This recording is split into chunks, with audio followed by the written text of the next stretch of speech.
Alan is a 30-year-old hardcore gamer who hasn't seen sunlight in weeks at this point, but who could blame him? He just finished playing a no-hit run on both Sekiro and Dark Souls at the same time. However, now that he's done with that, he needs a new game to play so he doesn't get bored. GTA 6 still isn't out yet, so he starts searching online for another game to play in the meantime, and that's when he comes across a game that never ends. Normally, you'd be concerned about the fact that a game just loaded onto his computer without permission, but he's too captivated to go back now, so he starts scrolling through the settings wheel to set the difficulty. He wants his gaming experience to be as traumatizing as possible, so he turns the difficulty all the way up to hell mode and picks the untested summoner class just to make it even more unpredictable. He then accepts all the terms and conditions without a second thought, but it turns out that there was a clause in there about transporting Alan to another world, so the next thing he knows, he's a newborn baby in the countryside. A year goes by like this, and being a baby isn't as bad as Alan thought it would be. He doesn't have to work or pay any bills, and he has good, loving parents taking care of him. His father's name is Rodden, and his mother is Teresa, and they seem like a lovely couple, but considering the fact that Alan set the game to hell mode, they're likely going to get the Wayne family treatment sooner or later. After Alan is put to bed for the night, he raises his arms and tries all the key phrases he knows in an attempt to open a status screen, because even though he's supposed to be a summoner, he has no idea how the whole summoning thing works. He decides to give it one last try before going to sleep, and this time, something really does appear, but it startles Alan so much that he screams, and his parents come running over to check on him as soon as they hear it, so he is forced to hide the book for now. After making sure Alan is okay, his parents leave his room, and as soon as they are gone, he pulls out his book again. He is so relieved that he finally gets to see his stats after a whole year of trying, and it's around what you would expect for a 1-year-old summoner. His summoning skills are all bottom tier, but the book says they will level up the more he uses them, so Alan decides to give it a try right now. From what he can tell, he's only allowed to summon H-ranked insects and beasts at his current level, but that seems ridiculously weak, so he isn't expecting much. Just then, the book flips to the message section, and Alan finds out that he received a letter from the god of creation of this world. The god basically apologizes for the delay in creating Alan's status book, but since the summoner class was still under development, it took him a whole year to sort through all the necessary paperwork for it. Alan doesn't really care about the apology, but if the god dev team had to rush to finish the summoner class, then there must be some bugs left in there for him to exploit, so he is eager to test it out. He wants to summon an insect first, but he soon realizes that he doesn't actually know how to activate his summoning ability. Normally, he would check the subreddit or watch a tutorial for these kinds of problems, but he doesn't have any internet here, so he's going to have to figure it out on his own. He thinks about it for a few minutes and eventually realizes that he needs to create an insect skill card first, so he gives it a try, and it works perfectly. Now he can finally summon his insect, but before he could do so, his mother comes to check on him again, so Alan is forced to pretend that he's asleep again. The next morning, once his parents are busy with their daily duties, Alan opens his grimoire and finally summons the grasshopper. The room fills with tons of bright lights, and at first, Alan is mesmerized by how pretty it looks, but then a giant grasshopper flies into his face, and he freaks out. He eventually realizes that this is the grasshopper he summoned, so he tries to give it instructions, but it turns out that even though it's a summon, it still only has grasshopper intelligence, so it can't understand a word he's saying. On the bright side, Alan finds out that summoning the grasshopper gave him a boost to his agility and endurance stats, and he's really happy about that, but all of his celebrating gets his mother's attention, and once she finds the giant grasshopper on the floor, she immediately squishes it.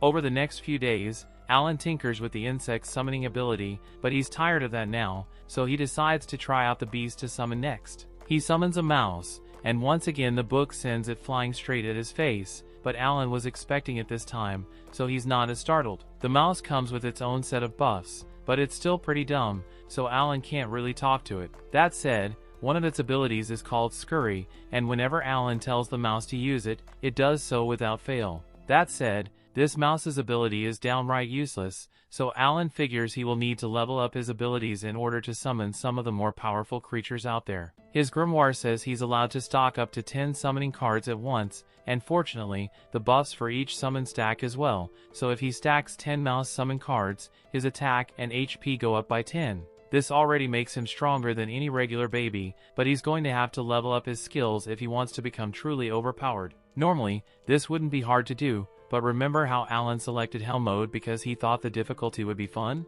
Well, Leveling up now requires 100 times the normal amount of experience, so he's going to be stuck grinding for a long time. Just then, Rodden returns from a long day hunting, and he's completely covered in blood, but it's okay because it's not his blood. He explains that he just hunted a great boar with the other men from the village, and Alan seems really interested, so Rodden asks him if he would like to come see it. Alan excitedly agrees, so Rodden hoists him onto his neck and starts taking him towards the kill site. This is Alan's first time actually getting to see the outside world, so he's enjoying all the new sights, but it took a lot longer to get to the boar than he thought it would, so he ended up falling asleep in Rodden's arms. Once they arrive at the kill site, Rodden wakes Alan up to show him the boar, and Alan is stunned because this thing is absolutely massive, and I'm not even sure how Rodden managed to take it down in the first place. A few moments later, the villagers nearby notice that Rodden has come back, so they all start cheering for him because he is today's MVP. Alan asks if a great boar is really that strong,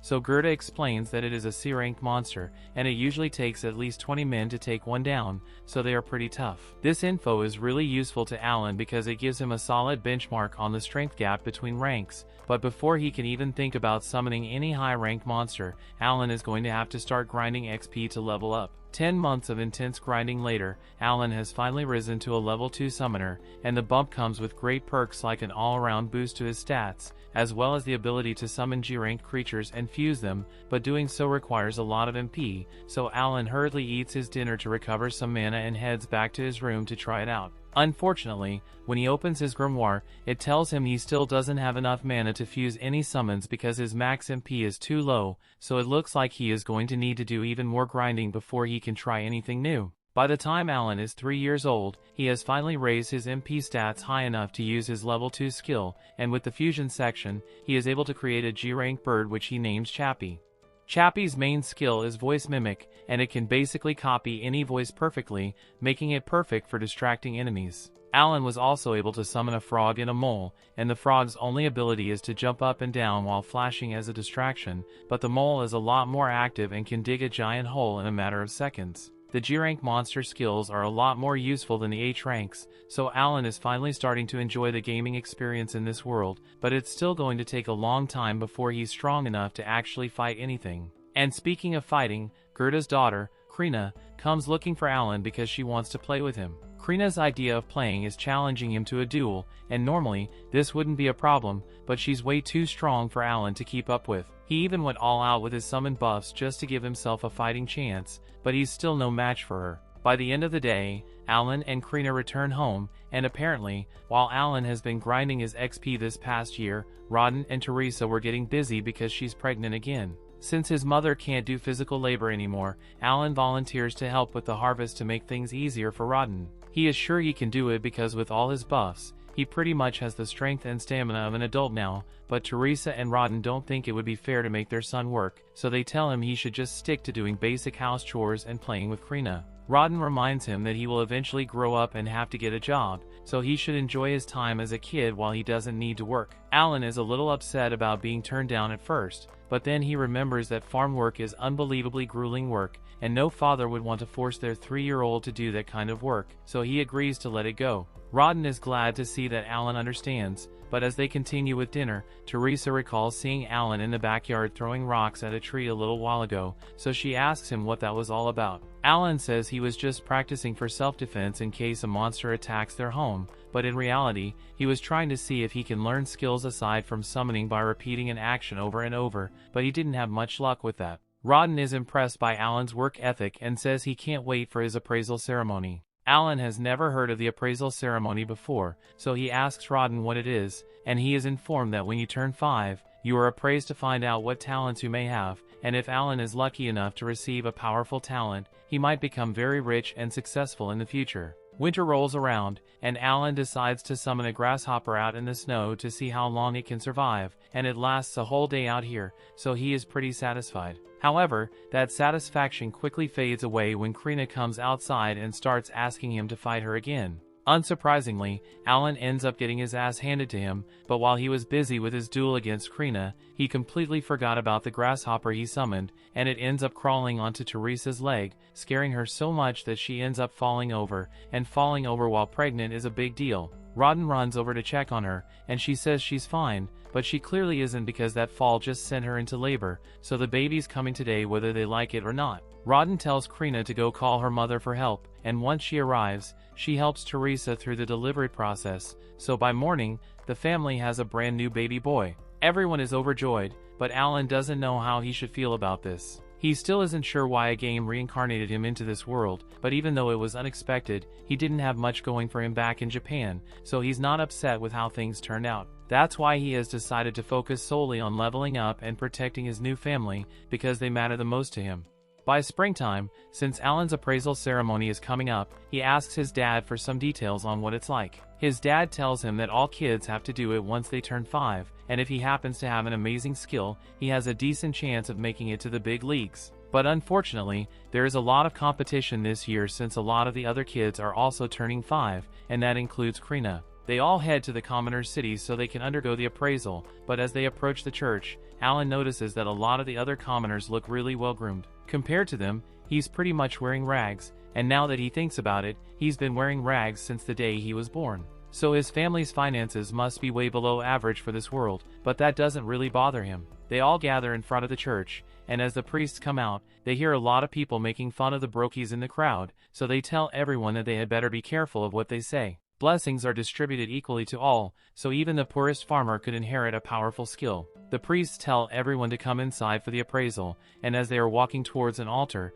Alan notices 3 statues and assumes those must be the gods that are worshipped in this world, one of which is Elmia, the god of creation, and now that Alan thinks about it, Elmia was the one who sent him that apology letter for the class development delay. The first up for appraisal is Palomas, the son of the village chieftain, and he is instructed to place his hand on the crystal ball over there to display his stats. Palomas does as instructed, and on the stone wall, it is revealed that he possesses the merchant class news that his father is really happy to hear. Alan was kind of expecting more to happen, but this is basically the same thing as Grimoire does, with the only difference being the fact that it uses letter rankings instead of numbers. As the appraisal continues, some kids receive strong talents, while some don't receive any at all, and a few hours later, the only ones left are Krina and Alan. Krina is up next, so she excitedly runs up to the ball and puts her hand over it, but it suddenly starts glowing with an intense blinding light. Her father is worried that something might have gone wrong with the appraisal, but it turns out that the priests simply can't believe what they are seeing. According to the appraisal, Krina just received the Sword Lord class, one of the strongest in existence, and her dad is unbelievably happy about it, but she doesn't really understand what's so special about it. Alan isn't too surprised by the news since he's been getting his ass beat by her for years at this point, but next up is Alan's appraisal, so he is told to approach the altar. As he touches the ball, nothing happens for a few seconds, but all of a sudden, there's a large flash of light, and Alan is knocked back. Rodden rushes over to check on him, and after making sure Alan is alright, he walks over to the priest and asks what Alan's talent is since he doesn't know how to read. He's expecting something really good since the crystal reacted strongly, but to his shock, the priest informs him that Alan is completely talentless. Alan can't believe what he's hearing because he knows for a fact that he does have a talent, but when he checks the board, he realizes that all his stats are E-rank across the board, and he blames Elmia for doing a shitty job coding the summoner class. Just then, Rodden hugs Alan from behind to comfort him since he doesn't want Alan to feel bad about being talentless. They head home together, and everyone treats him normally despite the revelation that he is classless, and Alan appreciates how much his family cares for him, but he knows he isn't really talentless. He can still use his grimoire just fine, so he assumes his E-rank stats must be because he is playing on Helm mode. All the other kids were the same age as him, and relatively equal in strength, so their rank must be a reflection of how much they will grow in the future as they level up. So since Alan requires 100 times the regular amount of XP to level up, his stats are all stuck at E-rank, even if his actual attributes are pretty strong. Most people would get frustrated by this kind of setback, but Alan isn't some filthy casual who enjoys playing games for actual fun. He lives for the soul-crushing grind, but he can't help but worry that there's something wrong with his summoner class because at the bottom of his appraisal, he saw a confusing error code pop up, so he's going to be sending a lot of complaints to the devs about it.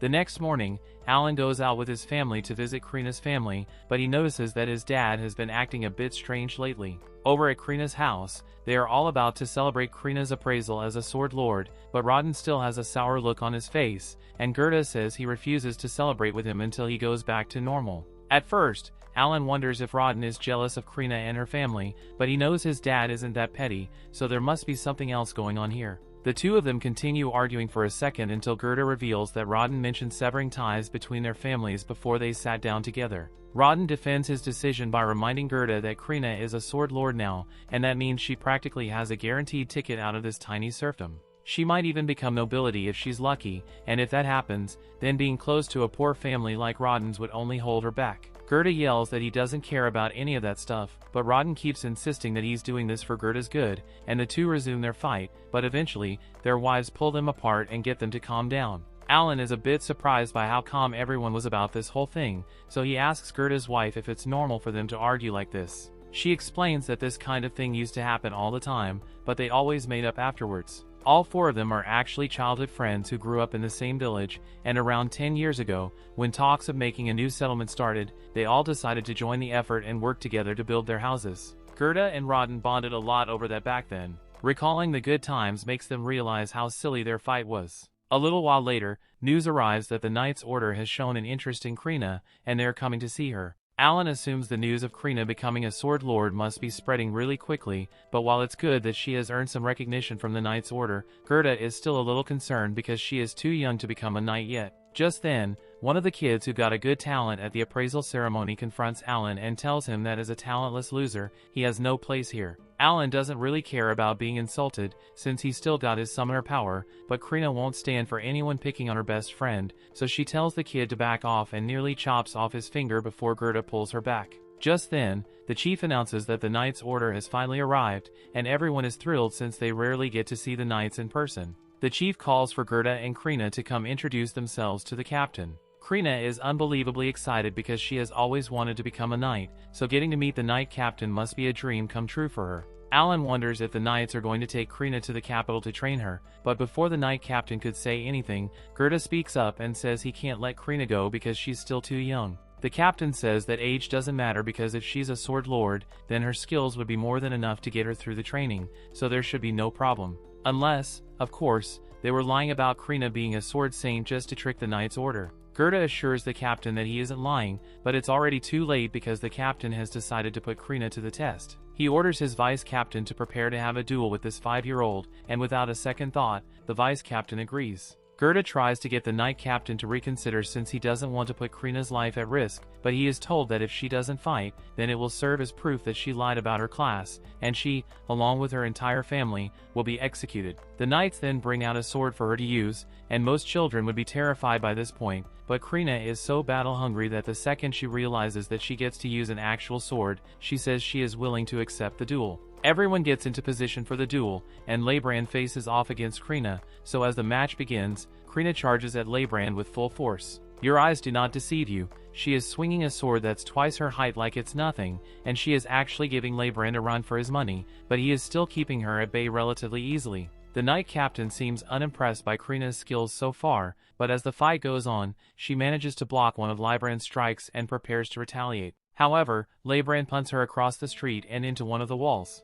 Gerda is enraged by the way his daughter is being treated, but before he could do anything about it, he is pushed to the floor by the knights, along with Alan and Rodden, when they try to interfere. Alan thinks this is completely unfair, because whether Krina is his sword lord or not, an adult is bound to have more battle experience than her. However, all of a sudden, Krina gets back on her feet, and she's got a menacing aura surrounding her. Without saying a word, she launches another all-out attack with laser focus, and this time, she is completely overwhelming Leibrand, so much so that she eventually slices his sword in half and nearly takes his head off with it. Krina is disappointed that the fight is over already, but she had a lot of fun, so she thanks Leibrand for playing with her and walks off, leaving him with the knowledge that he just lost to a 5-year-old. Gerda is relieved that Krina managed to survive and starts praising her for doing a good job, but then the knight captain approaches, and Gerda becomes defensive because he doesn't want him anywhere near his daughter. The knight captain now acknowledges that Krina is indeed a sword lord, and he apologizes for forcing her to fight in a duel. He says he would like to discuss her future with him, but Gerda firmly refuses. The captain says he can bring his friends with him to the meeting if it would make him feel better, and that would make Gerda feel a little safer, so he agrees. They all gather at the chief's house for lunch, and Xenoph once again apologizes for the way he acted earlier. He explains that he was sent here by the baron of this territory to determine whether there truly was a sword lord in this village, and the results are undeniable. Xenoff mentions that 3 years ago, there was a sword saint born to the family of a count, but this strikes Alan as weird since he knows for a fact that sword saints can only be born from low social statuses according to the game's design, so that one must have been a fake. Saint Sword Lord went on to serve the royal family, but failed to meet expectations there, and upon reappraisal, it was discovered that they were actually an ordinary swordsman pretending to be a sword lord. It was also later discovered that several nobles were greatly exaggerating their abilities, so the kingdom had to establish a zero-tolerance policy for falsified talent results. That said, he is still truly sorry for putting Krina through such a harsh trial. He tells Gerda that he doesn't need to worry about them taking Krina away from him because they won't do that. They want her to continue her training at home, and when she turns 12, if she wants, she can attend the academy to become a knight. 2 years of training later, Alan finally unlocks level 3 of his grimoire, and he is really excited about it. The level up grants him the enhanced skill, which means he can strengthen his summons now, and he can also hold 30 F rank ones at once now, so the buffs he can stack are going to be amazing. He plans to experiment with it later, but for now, he's got to head back inside for dinner. As for updates on Alan's family, his little brother is turning 2, and his mom is pregnant again, so he's getting another little brother or sister. His parents start thinking of a name for the new kid, and at that moment, Alan happens to receive a message from the god of creation, Elmia, so he unconsciously says his name out loud. His parents misunderstand and assume Alan is suggesting they should name the baby after the god of creation, which is a big no-no in this world, and Alan can't really explain why he said it, so he quickly changes the subject and mentions how Rodden's scars seem to have completely vanished recently.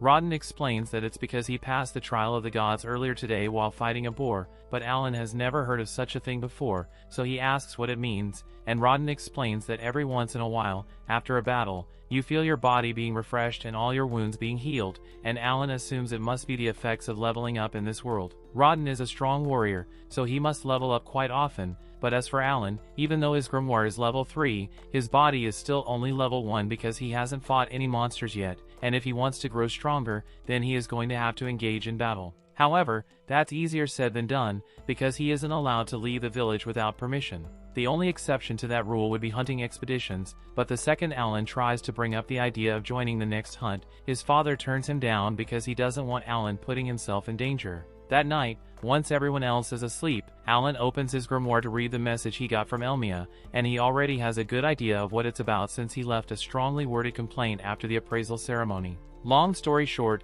Elmia apologizes for the technical bug that made Alan appear talentless during the appraisal, but it has been fixed now, so the next time he gets appraised, his summer class will show up. It also explains that all of Alan's ranks show up as E rank because of his Hell mode difficulty, but in reality, he is a lot stronger than E rank, so a separate stats section has been added for him. Alan takes a look at his new stat sheet, and it's a lot better than he thought it would be. He's got a bunch of S and A rank stats, which is about the same as what Krina got, so he is satisfied with the results of all his efforts. Now that he's done with that, he decides to begin experimenting with his new abilities, and the first thing he wants to try is the enhanced skill, so he summons a grasshopper card and uses this skill. The effects of the skill boost the stats of the grasshopper directly, but it doesn't affect the buffs granted to Alan by extension. He decides to summon the grasshopper to see what a boosted summon looks like in person, and as it appears, it glows for a few seconds to indicate that it has been boosted. Aside from that, not much else is different, but before Alan could test out anything else, his mother suddenly comes in to check on him, and as soon as she spots the grasshopper, she freaks out and squishes it. The next morning, Rodden gets ready to go hunting, and while he's gone, Alan heads to the backyard to do a little more testing with his grimoire. He has attempted a bunch of different combinations in an attempt to unlock a new summon, but so far, nothing seems to be working and he's done with his last pair of viable cards. Fortunately, this time, the fusion is successful, and he receives a new card, but he's not sure it's going to be useful, since its description says grass. On the bright side, it looks like the grass summon grants him an MP buff, so he can use it to increase the number of summons he can perform throughout the day. He then summons the grass card to find out what it's like, and an apple creature pops out, which leaves him even more confused than he was before. The apple doesn't have any combat skills, but it does possess a skill called aroma, so Alan asks it to demonstrate, and it suddenly sinks into the ground before sprouting a stem. The stem does indeed have a wonderful aroma, but just then, Alan's mom comes to check on him again, and he tries to get the apple to hide itself, but it doesn't seem to be listening, so she ends up spotting the stem. Fortunately, she thinks it's just a regular stem, so she doesn't suspect anything, but Alan is still going to need to run a bunch of tests on this thing to figure out how it works.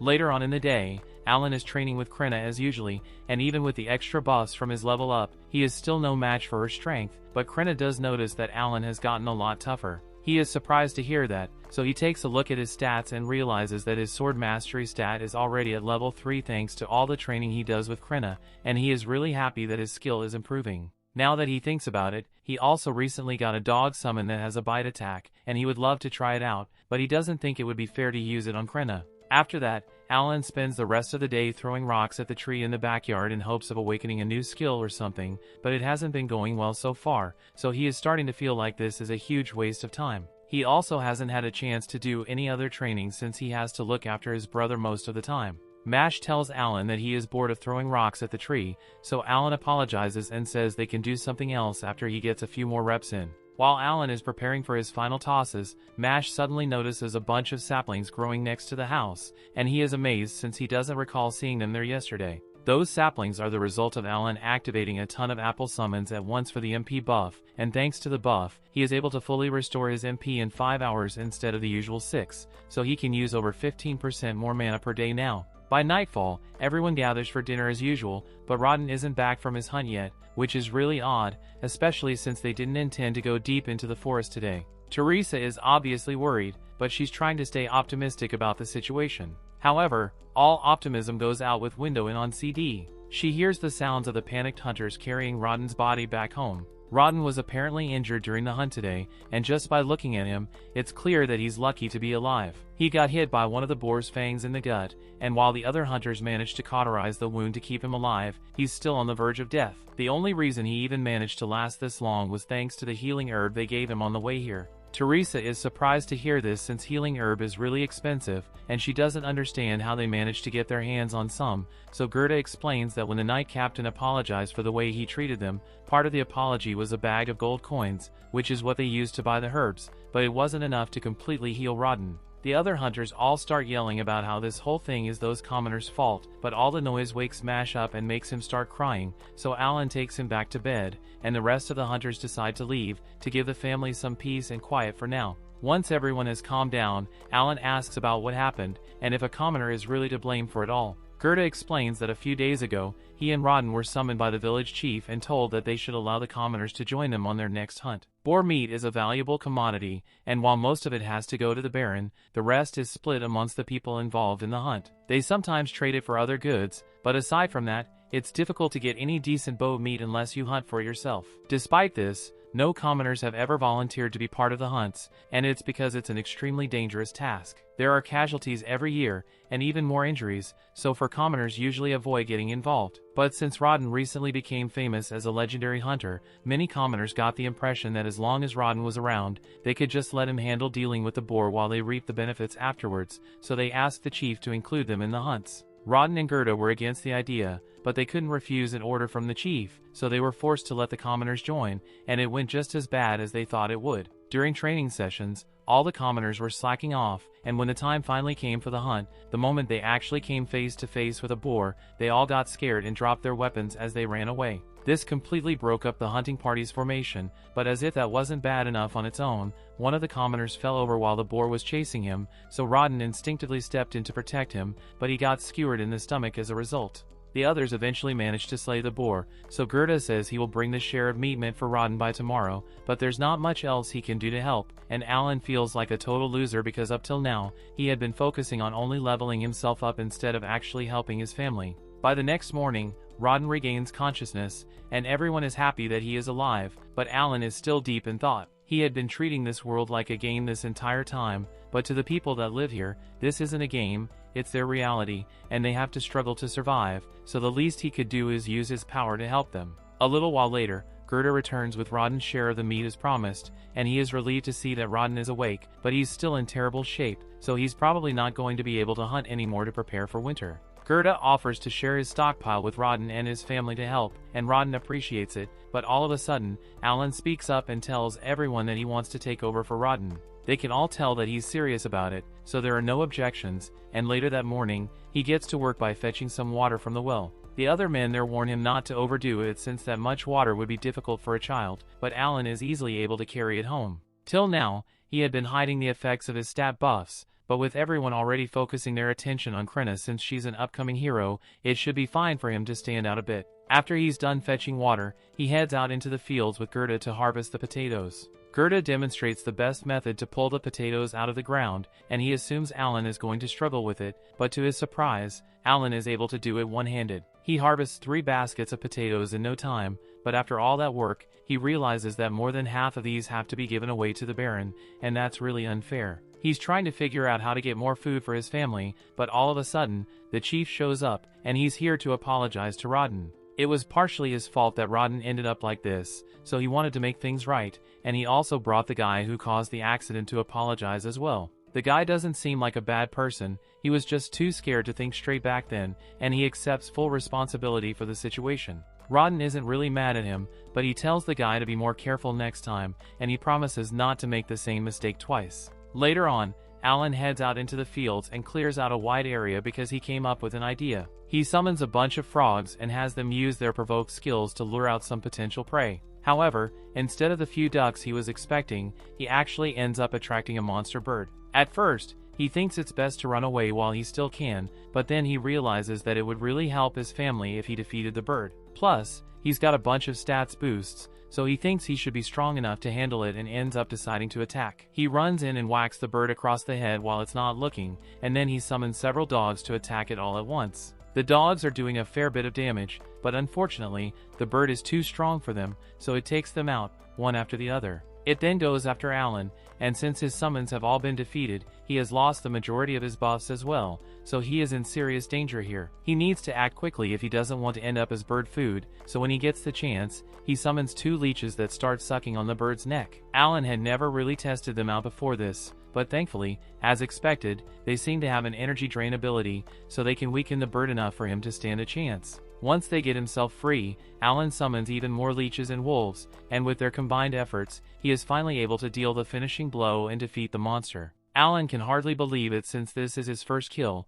but his grimoire confirms that the bird is indeed dead, and he even received 100 XP as a reward. Later that day, Alan returns home with the bird, and his entire family is left speechless because they can't believe he actually managed to kill something like that. Alan tells them he just happened to catch it off guard while it was distracted, which is mostly true, but he did leave out the part about his summons. Gerda starts inspecting the bird's corpse because he is wondering how Alan managed to beat it with just a wooden sword and some rocks, but then he notices some bite marks on the bird and asks Alan about them. Alan makes up an excuse and says he was fighting on instinct, so he had to do whatever was necessary, and Gerda begins picturing Alan biting down on the bird for dear life, but regardless of how he pulled it off, it's still an impressive feat, so he congratulates him on a job well done. He even offers to help Alan bleed and dry the meat, since this is his first time. So they head over to the rack together. The Aldebaran weighs around 60 kilograms, but once it has been bled dry, it drops to around 20 kilos, and only around half of the bird's meat is actually edible. That said, the wings do fetch a pretty penny, and it does come with a magic stone, but at the end of the day, they still have to fork most of it up to the higher-ups. Alan thinks the whole 60% tax on all food thing is really unfair, and Gerda agrees with him, but there's nothing they can do about it. At least that would normally be the case, but since Alan's situation is a bit unique, they might be able to negotiate the chief into letting them keep more than usual. A little while later, both Alan and Gerda head to the chief's office to tell him about the bird Alan caught, and the chief is very pleased, but then Gerda suggests that Alan should only hand over the wings as tax, and keep the rest for himself. This catches the chief off guard, and he tries to explain that they can't do that because the Baron has requested more food than usual this year, but then Gerda reminds the chief that the only reason Alan was forced to go out and hunt was because of his unreasonable demand that led to Rodden getting injured. At this rate, Alan's family might actually starve since they barely have enough to eat, and to really sell the story, Alan acts like he's going to faint from hunger on the spot. The chief feels really guilty, but he's still hesitant to cut Alan's taxes, so to sweeten the deal a little, Gerda offers to throw in the bird's magic stone. The chief eventually agrees to the deal, and Alan and Gerda are really happy to hear that, but they aren't done yet, because Alan asks if this means he can keep all the meat aside from the wings with any future birds he catches. The chief is once again hesitant to agree, but Gerda reminds him that it's pretty rare for a kid to catch an Aldebaran all on his own, so what are the odds of it happening again? The chief eventually agrees to let Alan keep most of the meat of any of his future catches under the assumption that he won't be able to catch another bird anytime soon, but he was wrong. Later on, Alan heads back out into the fields, and this time, he manages to lure in 2 Aldebarans at once. By now, he has gotten the strategy down pat, so he sends out the leeches first to weaken the birds, and after that, he throws some rocks at their heads to disorient them. Next, he orders his wolves to attack with full force, and after they've whittled down the birds' health, he whacks them over the head with his sword to finish them off. Alan has been going on hunts every 3 days for a while now, but this is the first time he has ever managed to succeed without losing a single one of his summons, so he's really pleased with himself, and to make it even better, he has finally gained enough XP to go up to level 2. He excitedly opens his status screen so he can see how much his stats went up, and it looks like he got a 60% boost to his stats, which is a little less than what he was expecting. But it's still a huge increase, so he's happy regardless. It took him 6 years to go up 1 level, but now that it has finally happened, he thinks it's about time that he lets his family know the truth about him. A little while later, he returns home with both of the birds, and his father is amazed that he managed to catch 2 of them at once, but he also notices that there's something different about Alan today. However, Alan still has a bunch of other things to do, including his sparring session with Krenna, so he leaves before Rodden gets a chance to say much. After today's haul, Alan has officially captured 10 birds total, so his family should be able to use that to make it through the winter. He would like to keep hunting birds to see if he can make it to level 3, but he doubts he would be able to find that many birds in time. Thanks to his stat boost, Alan can keep up with Krenna a lot easier now. But he got distracted by his thoughts for a moment, and that was enough time for her to sneak up from behind and smack him on the head. Later that night, Alan calls a meeting with his family, and once they are all present, he informs them that he isn't actually talentless. He can't reveal the exact details, but he basically explains that when he was a baby, he received an oracle from the god,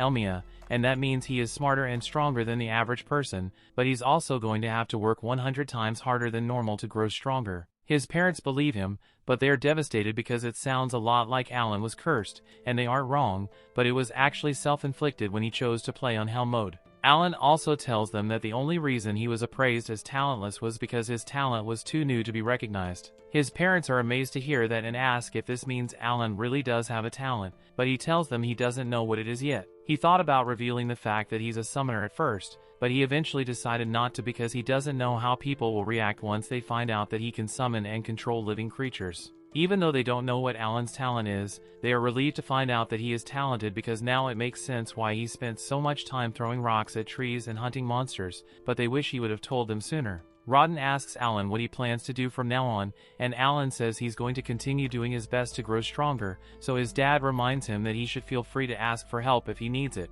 But in the meantime, he probably shouldn't mention this to anyone else because it would be really bad if he were mistaken for a false prophet. Though it's probably fine to talk to Gerda about it since he isn't a snitch, and Rodden really wants to brag to him about how amazing Alan is. The next day, the first winter snow hits, so it's time for Alan to start bartering with the bird meat he stocked up on, and Gerda is coming along to show him the ropes. Gerda plans to trade in some of the boar meat he stocked up on before the winter. Fortunately, there haven't been any more accidents since. As long as there are no commoners to mess things up, the hunts usually go pretty smoothly, but hearing that gets Alan thinking, and he wonders what the difference is between serfs like him and Gerda, and the commoners. Gerda explains that commoners have a higher social standing than serfs, and the taxes they pay are also a bit different. Whereas serfs have to pay 60% of all the food they make as taxes, commoners only have to pay a head tax, meaning they pay 1 gold coin per person each year. Alan asks if it's possible for a serf to become a commoner, and Gerda explains that it is indeed possible, but you'd need to pay a tribute of 10 gold coins in order to do so. Alan does some quick math, and since his mom has another baby on the way, he would need to pay 50 gold coins for all of them to become commoners, which is a lot of money, but he's going to make it happen sooner or later. Alan spends the rest of the day shadowing Gerda to learn how much his bird meat is worth in the barter system, and by day 2, he has a decent enough understanding of it to make the trip on his own. A bag of salt costs him around 5 pieces of jerky, and that same bag of salt would be worth 5 silver coins, so 1 piece of meat is worth 1 silver coin. With the currency system, 1 gold coin is worth around 100 silver coins, so if Alan wants to save up 50 gold coins for his family, then he is going to need to hunt for the equivalent of 500 pieces of the Aldebaran meat. That seems like a lot, but Alan is sure he can get it done within a few years. For his next stop, Alan heads to the local potion store and asks if they have any MP recovery potions. The store clerk tells Alan he doesn't sell anything that fancy, so Alan asks if he has any healing herbs in stock instead. Hearing Alan mention the healing herb strikes a nerve with the store clerk, because he got a bad deal last time he sold one. He recalls that a guy named Gerda came in here, begging to buy some healing herb to save his buddy. It usually costs 5 gold coins, but Gerda only had 3 at the time, so he begged the store clerk to give him a discount and promised to pay it back later. Gerda seemed so desperate that the clerk decided to help him out, and to his credit, he did come back to pay the balance later, but the clerk was really worried that he might have gotten scammed at the time. Alan knows that his father wouldn't have survived if the clerk hadn't agreed to give Gerda a discount that day, so he thanks him for his kindness and offers him a piece of bird meat as a gift. Later on, Alan is walking through the streets when he spots a weapon shop, and he is surprised that a single weapon can cost as much as 50 gold on its own, but while he's minding his own business, all of a sudden, Dogora comes out of nowhere and picks a fight with him. He tries to assert dominance and convince Alan to become his minion, but Alan isn't going to let that kind of disrespect slide, so he sets his baggage down and pulls out his wooden sword before pointing it at Dogora. Now, he could beat Dagora's ass right now and be done with it, but he wants this to be a fair ass whooping, so he tells Dogora to go get himself a weapon. Dogora accepts the challenge and runs off to get his club, and he thinks he's got the upper hand, but Alan is a lot more skilled when it comes to combat thanks to his training with Krina, so he easily mops the floor with Dogora. Long story short, by spring, Dogora starts coming over to Alan's house so Alan can train him, but he's still a long way off from being able to compete. Mash has also begun training with Krina, but she's taking it a lot easier on him than she would with Alan since he's still new to combat, while Alan is watching the two of them. Dogora tries to sneak attack him, but Alan's reflexes are too quick for that, so he ends up falling over and hurting his knee in the process. That night, Rodden and Gerda return, and they got some bad news because they were just in a meeting with the village chief, and he says the Baron wants them to deliver 15 boars instead of the usual 10 this year. He is also demanding that they allow the commoners to hunt with them again this year, but after what happened last time, Rodden and Gerda were wholeheartedly against it. Even so, they can't go against a direct order from the Baron, so they have no choice but to let it happen and hope for the best. Just then, Alan speaks up and tells everyone he has a plan. The reason having commoners join the hunt is a problem is because they are pretty much useless, but he has countless hours of experience in every MMO imaginable, and he is confident he can make even the most hopeless newbie useful to the team, so he asks to be put in charge of training the commoners before the hunts. When the time for the next hunt finally arrives, Rodden takes Alan to meet with the other hunters and tells them that he would like to use one of Alan's hunting strategies for today, but he makes it clear that Alan is just here to watch for the day, so he won't be doing any fighting. Alan already agreed to this arrangement, but he is a little disappointed that his dad won't let him fight since he was looking forward to leveling up, but Rodden wouldn't budge on it, so he might as well just take what he can get. The most important thing for this trip is that they train the newbies enough so they can handle themselves, because he wouldn't want a repeat of what happened last time.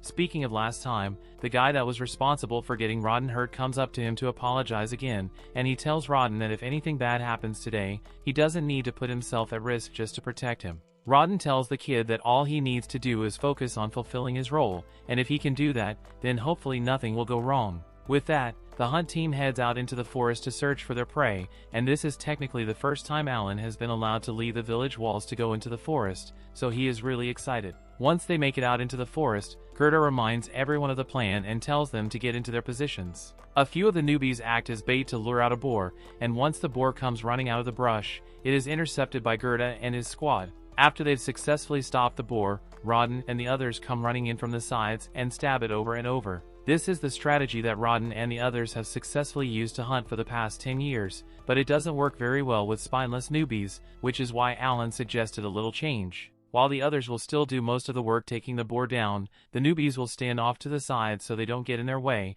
and when the time is right, Alan tells them to go stab the boar along with the others. With the way experience works in this world, they just need to deal a little damage to the boar to receive XP from it, so this should help them level up. The boys do as Alan instructed, and sure enough, as the boar is defeated, they feel a sudden surge of power flow through their bodies, meaning they must have passed the trial of the gods, or in other words, they just leveled up. Alan is really glad that his plan worked as intended, but unfortunately, he didn't get to enjoy any of that free XP since he didn't land any hits on the boar. The next day, Alan is over by the well with a few of the older guys when he hears that one of them has been focusing on butchering meat instead of hunting, since his wife is pregnant and he wants to play it safe, and since that's the case, Alan asks him for a little favor. He leads the man back to his house and shows him the set of Aldebarans that he recently captured. The man is amazed that such a little kid was able to catch so many birds, but Alan explains that he has a bit of a problem. He can't handle butchering all these birds on his own, so he was hoping the man would help him out a little, and in exchange,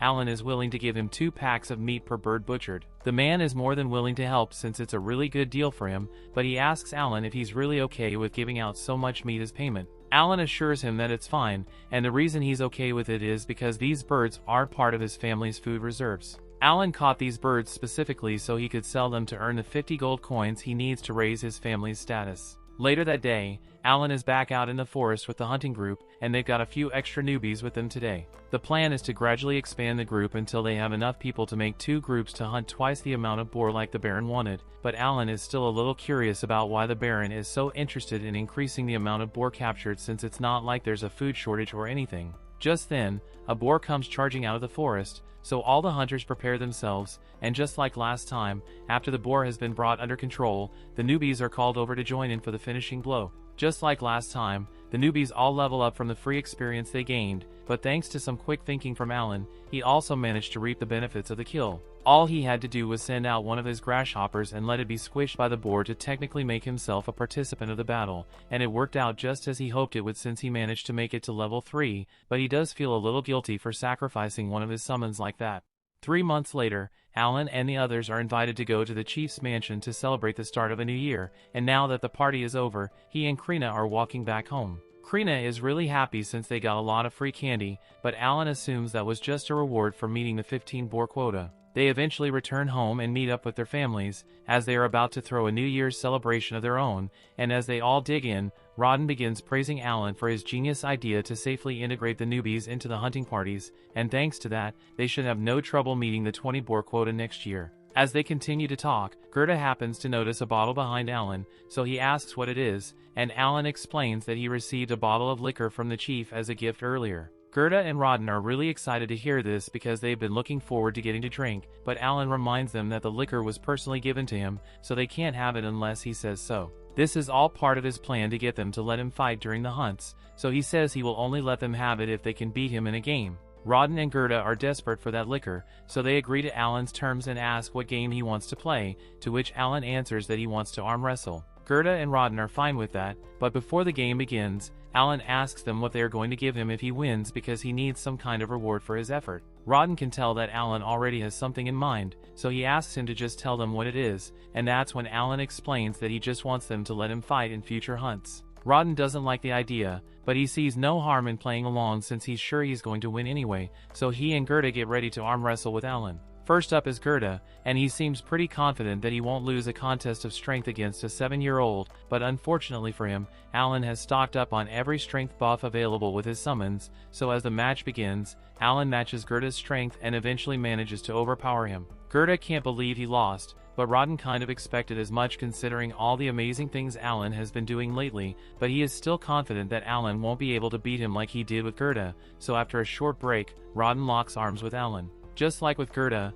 Alan matches Rodden's strength at first, but this time, Alan actually ends up getting overpowered and losing. He assumes Gerda must have strength somewhere around D rank, which means Rodden's must be around C rank, so it makes sense he couldn't win. As promised, he hands over the liquor, but he swears he will get strong enough to beat Rodden someday. Later that year, Alan finally manages to level up his summoning skills again, and now he's got access to a bunch of E-rank summons. He's still going to need to do some experimenting to figure out what kind of summons he's got now, but he has more than enough MP to spare for a few tests. The level of buffs provided by E-rank summons is bound to be stronger than that of the F-rank ones, so Alan is certain he would be able to beat Rodden in arm wrestling now, but before he could run off to go challenge his dad, he notices an extra feature in his grimoire, and it says storage. Alan taps the icon, and his grimoire opens to a page with a black square on it, so he assumes this must be the storage skill in question. He decides to test it out by throwing a rock inside to see how deep it is, but after the rock goes in, he doesn't hear it hit the bottom.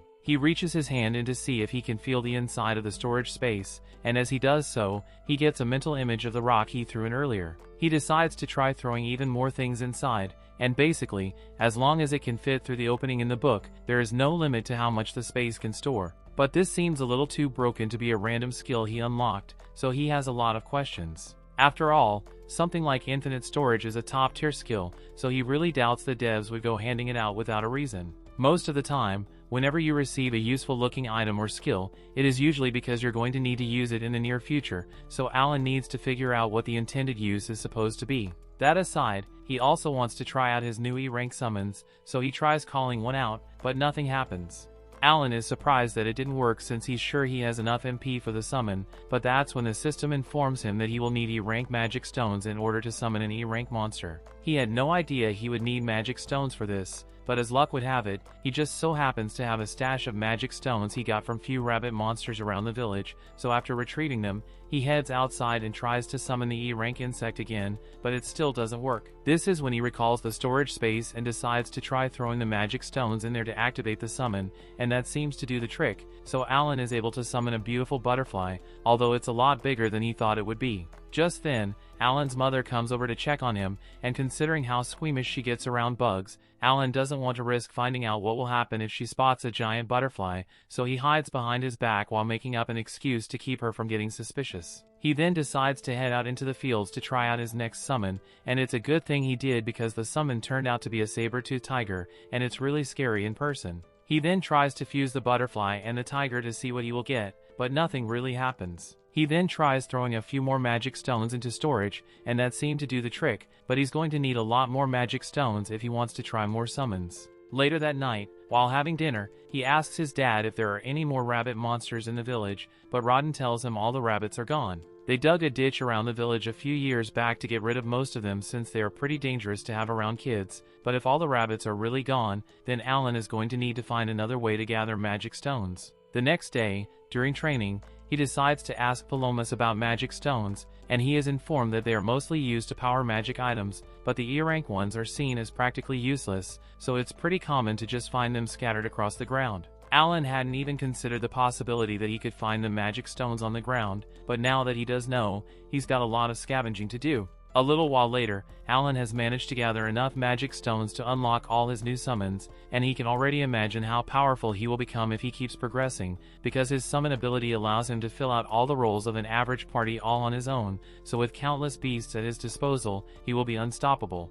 A little while later, the chief invites Rodden, Gerda, and Alan to dinner and informs them that the Baron apparently intends to pay the village a visit next month. He says he wants to watch the boar hunting, which annoys Gerda a lot because the Baron has already put them through enough stress with his boar quota increases. Rodden says he has no problem with the Baron watching the hunts, but he doesn't understand why Alan was called to deliver such news, and that's when the chief reveals that he was actually hoping Alan would act as the tour guide for the Baron while he's in town. Alan personally doesn't like the idea of having to entertain the Baron, but at the rate he's going, it will take him close to 10 years to hunt enough birds to grant his family commoner status, and that's way too long. However, if he manages to impress the Baron enough, he might be able to earn a promotion from him, so he decides to do it. A month later, Baron Granville arrives in the village along with his daughter, Cecile, and Knight Captain Zenoff, and they are brought back to the chief's house for lunch. First of all, Granville apologizes for making such an unreasonable request with the boar meat last year, but he simply couldn't refuse a direct order from the king.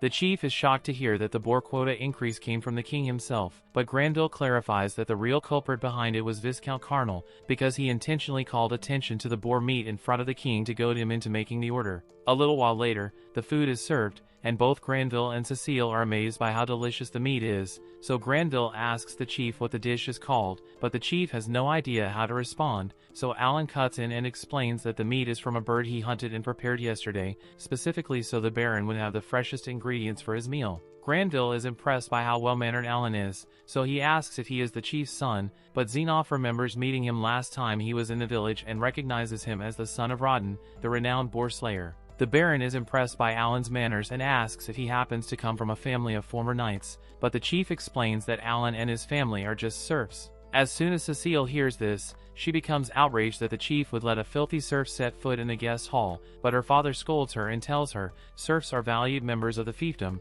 so she can't go around treating them like trash. Cecile apologizes for what she said, but now she's mad at Alan for some reason, and he can already tell that she's going to be a pain in his ass later. Fortunately, unlike his daughter, the Baron seems like a reasonable person, so when Alan explains that he is going to be in charge of showing them around during tomorrow's hunt, he thanks him for volunteering and says he looks forward to it. Zenoff mentions that if the 20 boar quota proves too difficult for them to manage, he can have his knight take over the hunts, and Granville thinks that's a good idea since he doesn't want to overburden them, but Alan interjects and tells them that won't be necessary because they are more than capable of meeting the quota on their own. The following morning, the Baron's carriage has been prepared, and he is entrusting Zenoff with protecting Cecile should anything go wrong during the expedition. Before long, they set out into the forest, and upon arrival, Alan shows them to a tower prepared in advance so they can watch the boar hunt from a safe distance. Alan leads them all into the tower's perch, and Cecile really seems to be enjoying the view because she has never seen so many trees before. A few moments later, Rawdon and the rest of the warriors arrive, and Granville is impressed to see that they've acquired armor. Alan explains that they put the boar hide from the previous year's hunts to good use, creating all sorts of tools and equipment to make the boar hunts go smoother. As the hunt begins, Granville notices a few warriors who aren't wearing any armor run into the forest alone, so Alan explains that those guys are in charge of luring the boars out of the forest and into the hunting grounds, though they will probably have to be patient if they want to see any action since luring the boars out takes quite a while. While they wait, Xenoph asks Alan how Krina has been doing lately, and Alan tells him she has been doing great. Xenoph is glad to hear that and informs Alan that he will be dispatching a tutor to prepare her for the academy entrance exams in spring, and Alan can't help but chuckle because he thinks it will be funny to see Krina study for a change. A few moments later, the luring team returns with a boar hut on their trail, and everyone gets into position. Using a couple boar hide shields they made, they box the boar in, and Alan explains that the shields are made from the hardest part of the boar's hide to make it penetration proof. After locking the boar in place, the strike team moves in and begins stabbing it from the side, while the long spear team, comprised of the most inexperienced members of the group, also join in to aid the attack. But Cecile wasn't prepared for how gory a boar hunt really is, so she's starting to feel sick at the sight of all the blood. Rawdon then finishes the boar off with a blow to the neck, and it's so gruesome that it causes Cecile to pass out on the spot. Everyone begins to celebrate once the boar is dead, and both Granville and Xenoph are crucial to the fighting prowess of these warriors. However, a moment later, another loud roar echoes from the forest as two boars come charging toward the group. Xenoph realizes this is bad and orders his knights to be ready to jump in if necessary, but Alan tells him that their assistance won't be needed because the hunting squad is perfectly capable of handling two boars at once. Rawdon orders the team to split into two groups to handle the boars separately, and Alan thinks to himself that a few years ago, it would have been impossible for them to handle a situation like this. The main reason is because they always had to give away 60% of their hunt as taxes, so instead of making any equipment with the materials gotten from the boars, they were forced to trade everything away to get by. However, with efficient hunting strategy, they've managed to gain more leeway when it comes to their allocation of materials, and with the improved equipment, they are more than capable of handling two at once. Within a few minutes, the remaining boars are dealt with, and Cecile regains consciousness just in time to see the blood geyser from one of the boars, which promptly knocks her out again. Granville is impressed that they managed to take down 3 boars in just one day because that means they only have to hunt 17 more to fill the quota, but Alan corrects him and explains that they only actually need 10 more, because before Granville decided to pay them a visit, they had already captured 7 other boars. The Baron is glad to hear that because it means the quota won't be as much of a burden on the village as he had thought, and while the Baron is in a good mood, Alan tells him he has a few requests to make. He says he would like permission to create a few more shields out of the boar hide to help with future hunts, and the Baron has no objections to that, but Alan's second request is to ask for permission to trade for liquor outside the village. Once again, the Baron isn't necessarily opposed to the idea, but he wonders why Alan is asking for liquor specifically. Alan explains that since filling the quota has required them to hunt for more meat than they otherwise would, there have been concerns that the influx of extra meat would cause a crash in the overall value of the meat locally, which is why he wants permission to trade a good portion of it for alcohol to boost morale. Granville sees no reason to object, so he agrees to the requests and tells Alan that he has done a wonderful job as a guide today. As they are preparing to leave for the day, Cecile, who had been quiet for most of the hunt, yells at Alan and tells him not to get full of himself just because her father praised him a little, but as she says this, she nearly falls off her horse, which completely ruins the intimidating act she was trying to put on. A little while later, Alan, Rawdon and Gerda are all called over to Granville's mansion, and Granville tells them that he was so impressed with their performance the other day that he wants to give them a reward. Alan is excited because he can already tell what's coming, and a few moments later, Granville declares that Rawdon and Gerda, along with all their families, will be granted commerce status. Rawdon and Gerda can't believe it since they never expected something like this to happen, and Alan is overjoyed because now he gets to keep all that money he was saving, and he's allowed to leave the village without permission now, so the first thing he plans to do is head to the White Dragon Mountains when he gets the chance. Granville also adds that anyone who has participated in the hunts over the past 10 years will receive the same promotion, so he asks Rawdon and Gerda to provide a list of everyone who qualifies. After everything Granville has seen, he knows there should be no problems with fulfilling the quota requirements, so he says he can return to the capital and rest easy. However, his butler reminds him that there's actually one more thing he needs to do.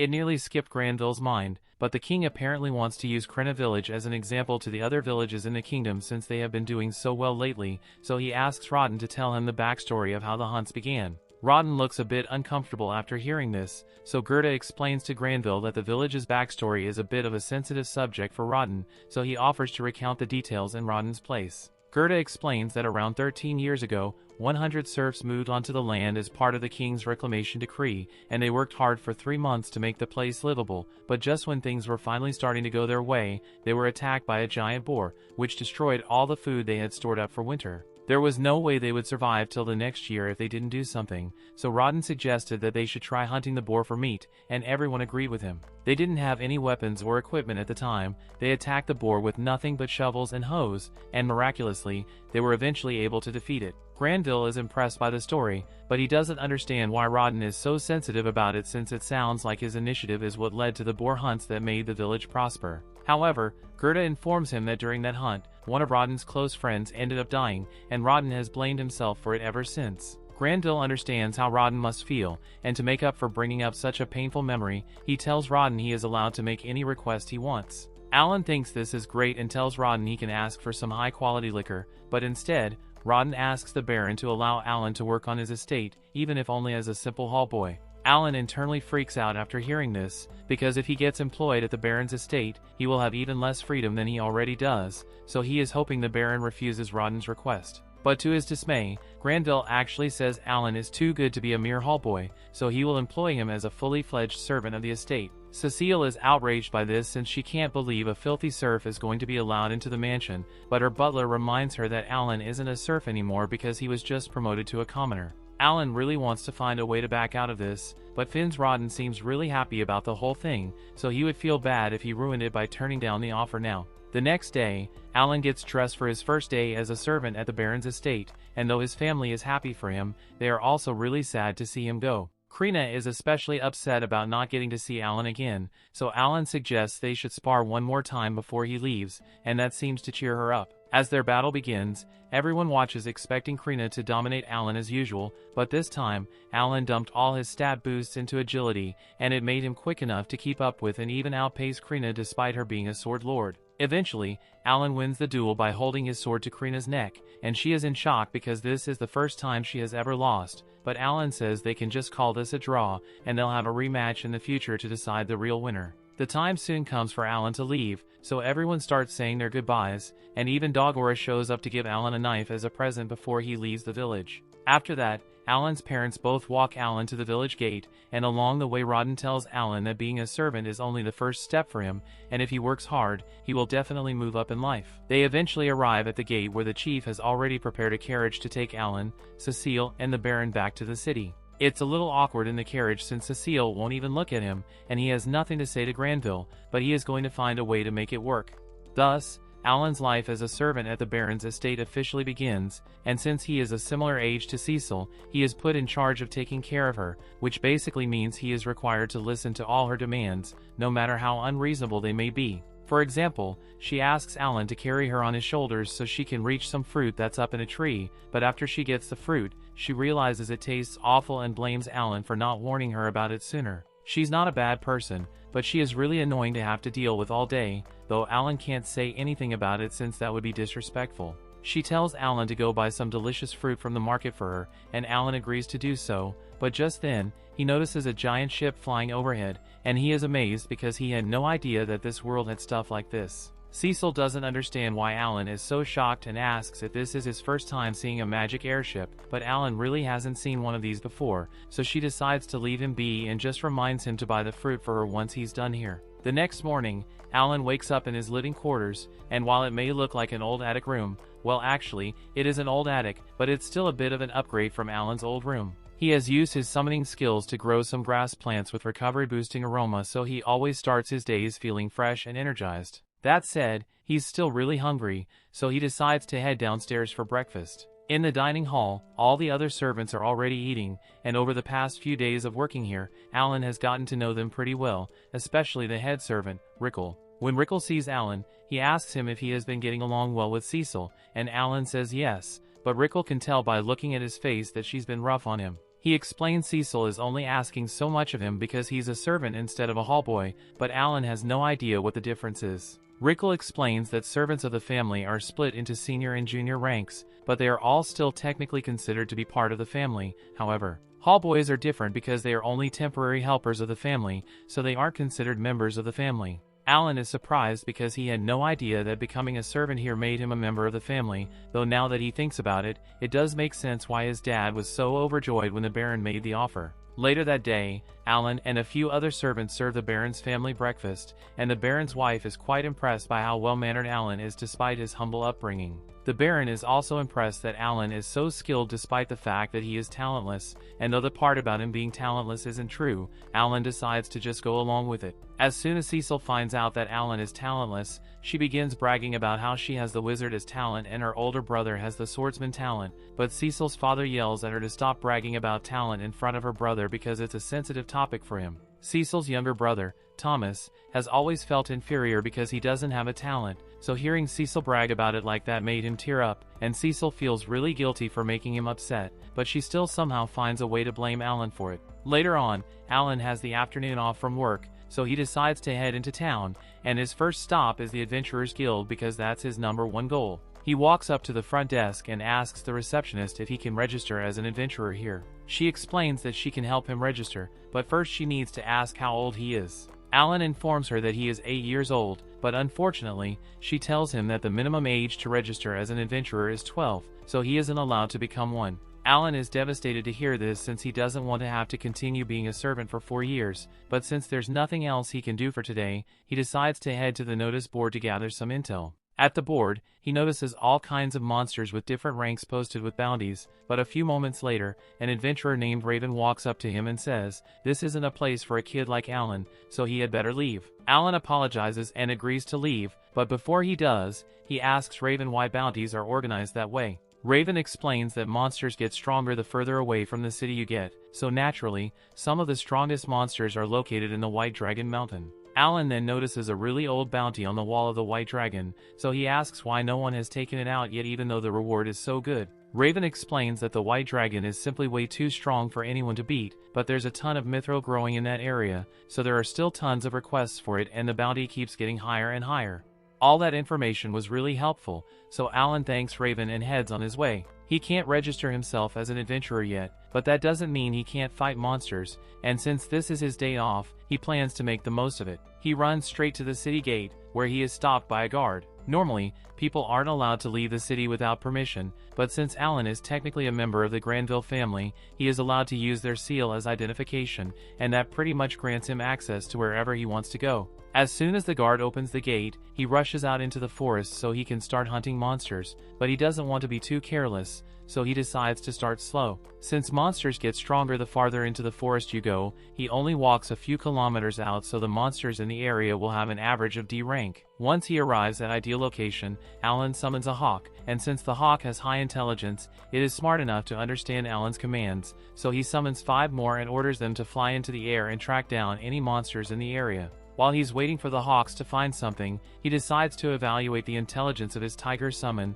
but while it is obedient to him, it doesn't really understand Alan's commands, so it can only do so much. Just then, a hawk comes back to inform Alan that it has located a few monsters, and after following the hawk, Alan is led to a horde of goblins. The goblins notice him hiding behind a tree, so they all rush out to attack him, but Alan was prepared for this and summons 10 tigers to surround them, and for good measure, he summons a butterfly to cast a sleep spell on the goblins to make it easier to finish them off. Killing goblins doesn't earn him as much XP as killing a boar would, but a key benefit here is the fact that taking the goblins out is a lot quicker than taking a boar out, so Alan can farm them to his heart's content. By nightfall, Alan has hunted around 80 goblins, earning himself 16,000 experience points and allowing him to go up by 2 levels. He is really pleased with how his day off went, because not only did he level up, he also learned a lot about his summons. For example, the butterfly's sleep spell has an 80% chance of successfully putting a goblin to sleep, and D-rank magic stones can't be used to create E-rank summons,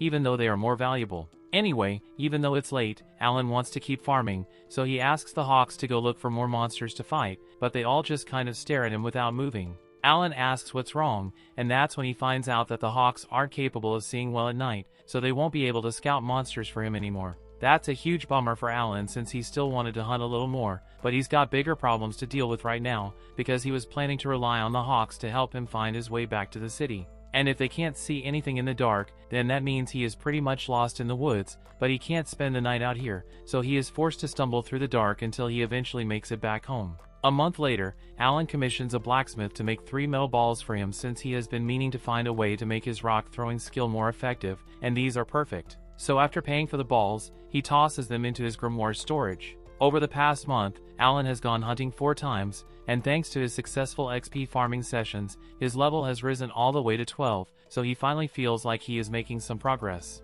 Later that night, he returns to the Granville estate, but as soon as he walks in, he is cornered by Seabass and told that the Baron wants to have a word with him. Alan heads to the Baron's office to meet with him, and he begins praising Alan because ever since he arrived, the others in the mansion have had nothing but good things to say about him. However, the Baron is a little concerned about what Alan does on his days off because he has been told that Alan leaves early in the morning and does not return until late into the night. Of course, the Baron tells Alan that he isn't in trouble because he is free to do whatever he wants with his days off, but he just wants to have an idea of what Alan is up to. Alan understands why the Baron would be suspicious of his behavior, so he decides to be completely honest and explains that he has been hunting in the forest on his days off. The Baron asks why Alan is doing it, so Alan explains that as the son of a hunter like Rodden, it is simply natural for him to want to hunt as well. The Baron can't argue with that, so he tells Alan he is free to continue hunting as much as he wants. However, there is one condition.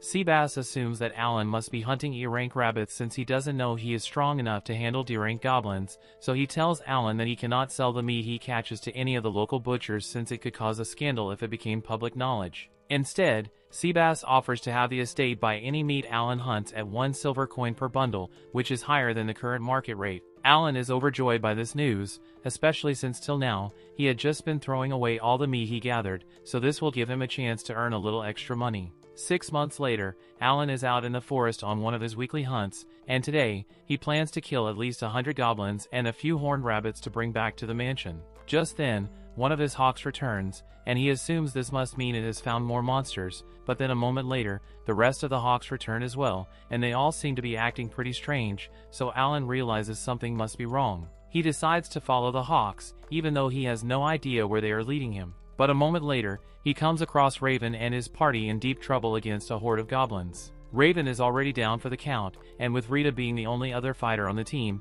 the situation isn't looking good for them, so Alan decides to join in to help. He throws his metal balls at a few of the goblins, but while it does a lot more damage than throwing stones does, it isn't enough to kill them outright, and he only had 3 pieces of ammo, so it wasn't as effective as he had hoped. Normally, he would be able to handle the goblins effortlessly by summoning a few tigers, but he doesn't want to use his powers in front of other people yet, so he is going to have to get his hands dirty. He charges at one of the goblins, and since he is level 12 now, he is a lot stronger than he used to be, so he can easily handle a D-rank goblin on his own without help from his summons. He then proceeds to take out a few more goblins in the time it takes Rita to kill one, and thanks to him, they are safe, but Raven's life is still in danger here. Rita begs Milsey to hurry up and heal Raven, but unfortunately, Milsey is already out of mana, so she can't use any more healing spells. With his current state, Raven won't survive long enough to make it back to town, so Alan offers to use some of the healing grass he made with his summon, and with it, Raven's wounds is completely healed. The others are overjoyed to see Raven wake up, and they all swear that they will repay Alan for the valuable healing herb he used on them,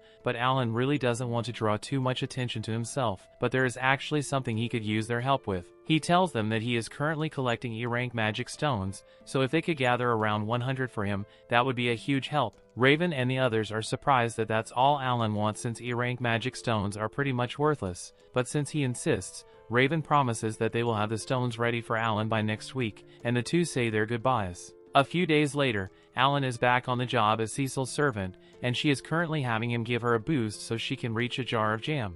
Alan asks her why she's doing this, so she explains to him that she wants to bake some yummy cookies to commemorate her brother Mihai's return, but Alan had no idea that Mihai was returning, and he is so shocked that he loses his balance, causing Cecil to fall over.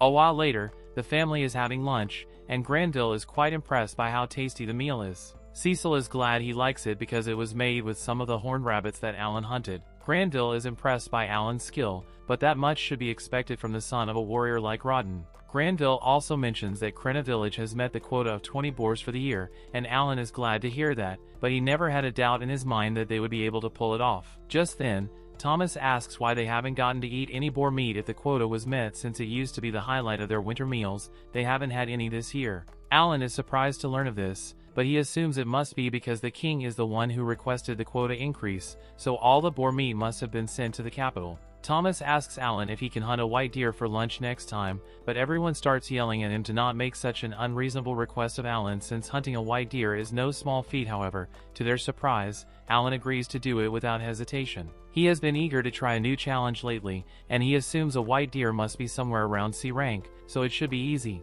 The next day, Alan heads out into the forest, and after digging a pit in the snow, he proceeds to run into the forest to track down a white deer. Once he finally spots one, he summons 4 frogs to act as bait. Using their provoked skills, the frogs easily grab the deer's attention, causing it to charge at them, but when it was about to hit the frogs, Alan desummoned them and then resummoned them at a different location. This goes on for a bit until Alan eventually leads the deer straight into the hole he dug for it, and now that it is trapped, there's nothing stopping Alan from killing it. An hour later, the staff at the mansion goes into a panic because a giant white deer just showed up at the front gate, but just as they are about to attack it, they hear a voice coming from underneath, and a moment later, Alan rolls out from under the deer. Killing it was easy, and it did give him over 2000 XP, but it was a serious pain in the butt to carry all the way back here by himself. He asks the other servants to go call Thomas because he hunted this deer specifically for him, and a moment later, the entire family comes out to see what's going on, and Granville is shocked to see that Alan really did hunt a deer. Thomas is delighted since this means they will be able to have deer meat for New Year's, but the rest of the family is still in shock over the whole thing. Granville is starting to wonder if Alan is really talentless, because there's no way a normal 8-year-old should be capable of taking down a C-rank monster on his own, so he plans to have Alan reassessed as soon as possible. A little while later, Alan is called into a meeting with Seabass where he is informed that he is going to be promoted to a huntsman. As part of his duties as a huntsman, Alan will be expected to hunt food for the household, as well as protect the people in the event of a monster attack, and as payment, he will receive 100 silver coins a month, which is twice his current salary. This may seem like a great deal on the surface, but Alan can tell that they are just trying to get out of having to pay full price for any strong monsters he catches, because that deer alone was worth more than 100 silver, and paying Alan his salary is much cheaper than paying for the monsters he hunts directly. Alan doesn't really mind losing out on the extra money as long as it means he can hunt as much as he wants, but just when he's about to leave to start hunting right away. Seabass tells him to wait because he's still required to do his normal duties as Cecil's servant, so he's only allowed to hunt once a week. Alan is really disappointed to hear that,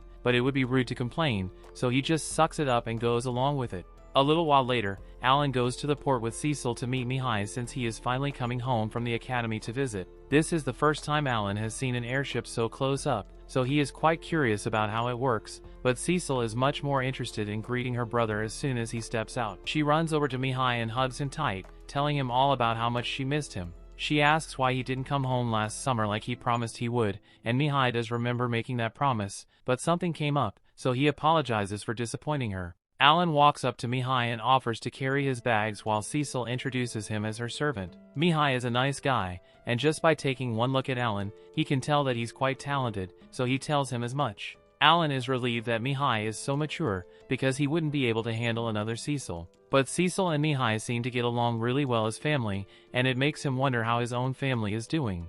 Later that day, Alan is out hunting a few monsters for lunch, and by the time he's done, the chefs are overjoyed because these are the freshest ingredients they've ever gotten, and they are very thankful for Alan's hard work. But just as he was about to put the meat away, he noticed Mihai and Xenoph dueling in the garden. Even though Mihai is only 14 years old, he is still quite impressed, especially since he is able to hold his own against someone like Xenoph, but the strength gap is still too wide, so Mihai ultimately ends up losing. Everyone praises Mihai for doing such a good job, but then Cecil notices Alan carrying his quarry for the day, and she compliments him on such a good catch. It is undoubtedly impressive that Alan was able to defeat a monster like that, and since they've got a little extra time to kill, Mihai asks Alan if he would like to spar as well. Xenoph looks to Granville to see if he approves, and since Granville has no problem with it, Xenoph hands Alan his sword so he can fight. Alan is really excited since this is his first time holding a mithril sword, and it has been ages since he did any sparring, so he can't wait. Right now, his stats are optimized for hunting, not combat, but with all the level increases he has been getting lately, he is sure his current build should be able to handle this. The duel begins, and Alan initially tries holding back to avoid hurting Mihai, but as his sword clashes with Mihai's for the first time, Alan realizes something. This dude is strong.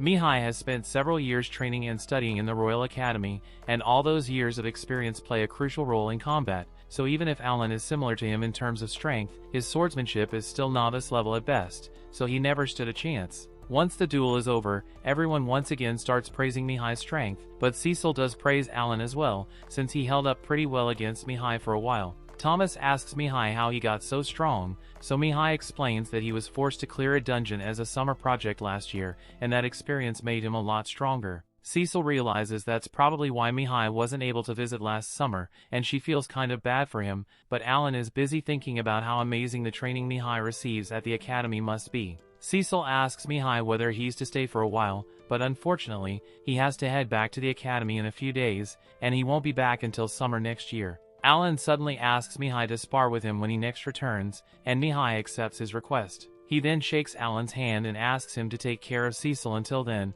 and Alan is forced to agree, but internally, he's thinking about the quickest way to get out of this stupid job without dishonoring his father. A little while later, Viscount Carnell shows up to pay Granville a visit, and he makes some snide remarks about this being a backwater town, which Granville laughs off. But it's clear that these two absolutely hate each other. Alan serves Carnell his meal, and Carnell is delighted because he thinks this is the famous boar meat that Granville had been keeping all to himself, but in reality, it's just the horned rabbit Alan hunted. However, Carnell can't really tell the difference. The Carnell and Granville families have been at odds with one another for centuries at this point, and right now, the Carnell territory is doing really well, while the Granville territory is on an economic downturn. The reason for this is the fact that both territories are located on either side of the White Dragon Mountain. The mountain contains a lot of mithril, so both regions have several mines in the mountain, but the dragon on top of the mountain is currently roosting on the Granville side, so they can't use their mines, which is why their economy took such a huge hit. Though, it hasn't always been like this. The dragon is very fickle about its roosting spot, so roughly every 100 years,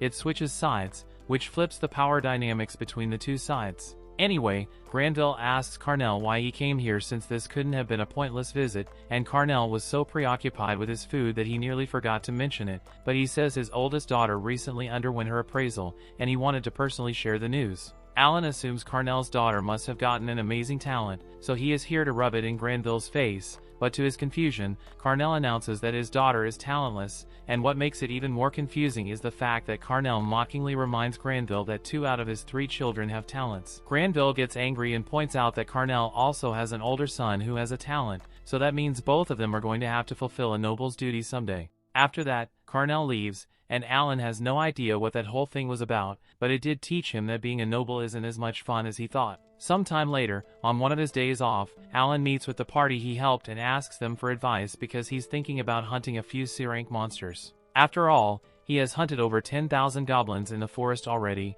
and farming D-ranks really isn't doing it for him anymore. The group warns Alan that C-rank monsters are a lot more dangerous than what he's used to, and Alan is aware of that, which is why he wants to learn everything he can from them before going on his next hunt. Later on, Alan is out in the forest when one of his birds spots a C-rank monster and rushes over to come call him. Alan goes to investigate and finds an orc sleeping under a tree, and this is a perfect opportunity to attack, so he proceeds to jump the orc with a horde of tigers. The orc tries to fight back, but Alan has way too many summons for it to stand a chance, so it eventually succumbs. With the orc dead, Alan carves into its body to retrieve its magic stone, and he's really proud of himself for being able to take down a C-rank monster without needing to trap it first, but he reminds himself that he needs to stay humble because he's still not strong enough to beat Mihai, so he can't make the mistake of getting overconfident. Just then, one of his birds alerts him to another C-rank monster nearby, and this one seems to be an armored ant. Alan is a little hesitant to fight it since he recalls that Raven once nearly died to one of these, but it's a little too late to back out now because the ant has already seen him. Alan has no choice but to attack, so he sends out his tigers, but they aren't able to pierce through the ant's armor, so Alan needs to think of something else. He decides to try using his butterfly summons to put the ant to sleep, and once it rolls over, he jumps on its belly in an attempt to kill it, but his knife won't go through even though his attack power is over 400. The ant soon starts waking up, so Alan frantically starts stabbing it over and over until he finally breaks through its shell and kills it. He's glad that's finally over, but even though the ant was C-rank just like the orc, it took way more effort because it's pretty much immune to physical attacks. He wonders if it would have been easier if he could use magic, but now that he thinks about it, he has a really high intelligence stat, so he might be able to cast spells after all. To find out, he asks Cecil to let him join her during her magic class, and while there, he asks the teacher if it's possible for him to use magic. The teacher pulls out a magic orb and tells Alan it will light up if he has a talent for magic. Alan gives it a try, but no matter how hard he concentrates, nothing happens. He is forced to come to terms with the fact that he's completely magicless, and he's taking it really hard, so Cecil feels bad for him and offers Alan a cookie to cheer him up. One day, while the family is having dinner, Rickles suddenly barges into the dining hall to warn them all that a murder-gelsh has been spotted in the area, and at its current pace, it will arrive at the southern gate in less than 2 hours. This is terrible news, so Granville asks if they can get Xenoff to deal with it, but unfortunately, Xenoff and his knights are currently away on a monster hunting mission, and they won't be back for at least 2 days, so they are on their own. Granville orders Rickle to go to the Adventurers Guild and put out a quest to get as many people as possible to defend the city, and in the meantime, Alan volunteers to hold the Murdergelsh off. The Murdergelsh is a B-rank monster, and Alan knows that the adventurers in this town stand no chance of beating it, so it's up to him to protect them. Unfortunately, he already used up all of his MP this morning since he was farming XP, so he needs to wait until he has recovered a sufficient amount to use his summoning ability. The people of the city have all been warned of the impending attack, so they are all running for their lives, and Alan happens to overhear a man pleading with an adventurer to save his wife and daughter because they got stuck in their carriage, the same one that the Murdergelsh is currently chewing on. The mother and daughter inside are terrified, because it's only a matter of time before they are devoured, but Alan refuses to let that happen, so he takes one of his iron balls and throws it right at the monster's eye. This successfully draws the monster's attention away from the family, but now the monster is focused on Alan instead, so he takes off running and tries to lead the monster towards the mountain to keep the city safe. As he is running, his MP is restored, so he uses it to reset his summon roster and stock up on butterflies because those give him speed and agility boosts. He then summons a bunch of them and tries to use their magic to put the monster to sleep, but the Murdergelsh seems to be resistant to sleep magic, so instead of passing out, it becomes angry and swats all the butterflies away, which leaves Alan with very few options to work with. Late into the evening, Alan is still running away from the Murdergelsh, and he is starting to tire out, but fortunately, he manages to hide under some trees in order to give the monster the slip, and once he is sure that he is safe, he collapses near a tree and breathes a sigh of relief because he wasn't sure he would make it out of that one alive. He's got no idea why the debuffs didn't work, and he's nowhere near strong enough to beat that thing without weakening it first. He even had to use up a bunch of his magic stones just to survive long enough to make it out here, but at least he successfully led it far away from the city, so the people should be safe now. He plans to just head home and wait for Xenoff to return so he can deal with the Murdergelsh, but just as he was about to leave, he senses something staring at him, and to his horror, it turns out that the Murdergelsh has found him. He takes off running, but the monster has no intention of giving up hunting Alan, so he ends up running day and night trying to escape. 3 days later, Alan finally manages to shake off the monster and make it back to the city, but after being forced to run non-stop all for days, he is tired, hungry, and on the verge of collapse. The city guard sees him coming and recognizes Alan as the hero who sacrificed himself for the city a day ago, so he rushes over to catch him, and by the time Alan opens his eyes again, he is back at the mansion with Seabass and Cecile looking after him. Cecile is really happy that Alan is alright, but she also yells at him for making her worry like that, which Alan kind of expected from her. Seabass asks Alan if he remembers anything, so Alan tells him that the monster was relentless and chased him for 3 whole days before he lost it, and once the coast was clear, he turned back to return to the city.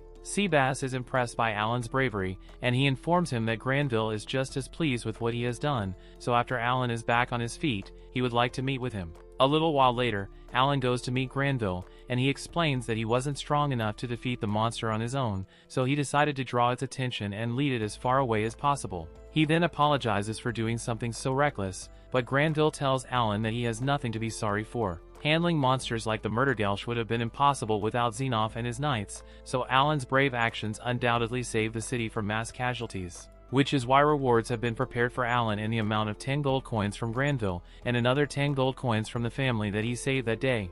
Alan is overjoyed because with that kind of money, he could definitely buy himself a decent sword, and that's exactly what he does, because the next time we see him, he's rocking a mithril sword. With this, he is easily able to defeat an armored spider on his own, but it's still not hard enough to pierce through the spider's hard abdominal armor. That said, it is capable of piercing through the gaps in the armor, so Alan is able to dig into the spider's body and take the magic stone. Now that he's done with that, he wants to run a little test with his summons, so he calls over 3 of his hawks, has 2 of them land, and then stores one in his grimoire. He then places a fruit in a bag and asks the hawk in front of him to point to the item that he put in the bag. The first hawk easily identifies the fruit, but Alan already expected that, so he moves on to the next step of the test and resummons the second hawk. He then asks the hawk the same question, and it immediately identifies the fruit, which tells Alan that different summons of the same type can share information with one another. He then calls the third hawk down and asks it to do the same thing, but this time, it can't answer the question, so the information relay must only work on hawks that are still inside the grimoire.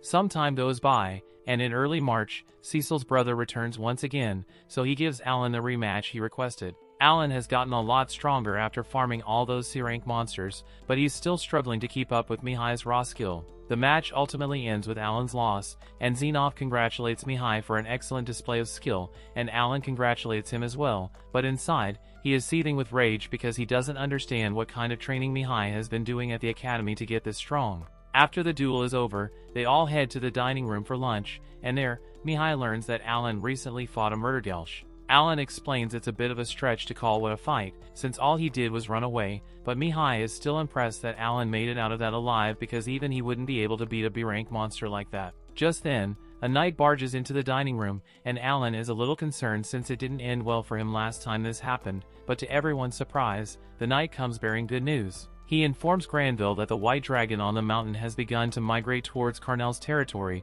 so this means they will finally be able to use their mithril mines again. Granville is overjoyed because this will be the start of an economic boom for his territory, and he is so excited that he wants to send knights to go inspect the mines at once. However, Xenov tells him to hold on a minute, because it would be better to figure out where exactly the dragon's new nest will be located before making moves to restore the mines. Granville agrees with him, so he decides to go with Xenov's plan, but then Mihai chimes in and asks if this means he is going to need to clear out all the monsters in the region between the city and the mines, because if so, he would like to help out a little since he's still got some free time, and he could use something to pass the time. However, Xenov turns him down because he thinks it's too risky. After all, if the white dragon were to return for some reason during the hunt, Mihai would be in serious danger. Mihai understands his point, so he agrees to back down, but the same can't be said for Alan, because he knows that if he doesn't do something soon, then after the knights have cleared out all the monsters to make way for the mine, he will lose his valuable XP farming ground, so he plans to as much as possible before that happens. The first chance he gets, he heads deep into the forest, and he recently hit level 5 with his summoning skill, so he is eager to test out his new abilities. For one, he recently unlocked the new share skill, so he summons a hawk and decides to try it out. He activates the share ability, and all of a sudden, Alan is able to share the hawk's point of view to look at himself. He thinks this is amazing and asks the hawk to fly into the air because he wants to see what it looks like, and as it obeys his order, Alan is treated to a first-class view of the world from the skies. With an ability like this, Alan will be able to perform recon missions with ease, especially since Hawk's Eagle Eye ability can also be activated to improve vision. Seeing how well the vision sharing works, this gets Alan curious about how many summons he can share senses with, so he decides to test that out as well. He summons 3 more hawks and activates the share skill on them, so now he is able to see the point of view of all 3 hawks, along with his own POV. This is really cool, almost like a split-screen monitor, but Alan wants to see how far he can take it, so he summons a tiger and activates the skill on it as well, but as he is about to try adding one more tiger, a sharp pain rips through his head and he is forced to cancel the share skill in order to get rid of the splitting headache. Since having 6 POVs at once caused him physical pain, Alan assumes that 5 must be his limit and is almost certain that it is linked to his intelligence stat. His intelligence is currently just over 1000, so the share skill must require 200 points per point of view to avoid being overwhelmed. Alan had initially planned to spend time playing around with all his new summons, but right now, he is more interested in seeing how far he can push his intelligence, so he calls on one of his new summons, an owl, and using the intelligence boost it grants to raise his intellect stat to over 1200. Now he is able to use 8 POVs with no problem, and he soon realizes that if he can remotely see what his summons are doing and give them orders, then he can farm XP without actually having to do any work. To test out his theory, he summons a bunch of his new creatures and has them work together to take down a group of armored ants, and sure enough, they easily make short work of the ants. With this, Alan won't have to worry about losing his excuse to hunt, so he gives his summons orders and warns them to never attack human adventurers, even if the adventurers attack them first, because he would rather not be responsible for a homicide. After that, he prepares to leave the forest, but just then, he comes to the realization that there is one more way he could apply his shared vision. He sends one of his birds all the way back to Krina village to check up on everyone, and through its eyes, he can see that they are all doing well. Krina and the others are training, Rodden is working in the fields, and his mom is braiding his little sister's hair. It is a relief to see their faces again, even if it's only through the bird, and he plans to visit in person eventually, but for now, Alan has the birds set down a gold coin for them before leaving. 6 months go by, and Xenoph and his knights have been making steady progress with reclaiming the mines, but unfortunately, Xenoph informed Granville that it's going to take a lot longer than expected because during the time that the Mithril mines were left untouched, they became overrun with monsters,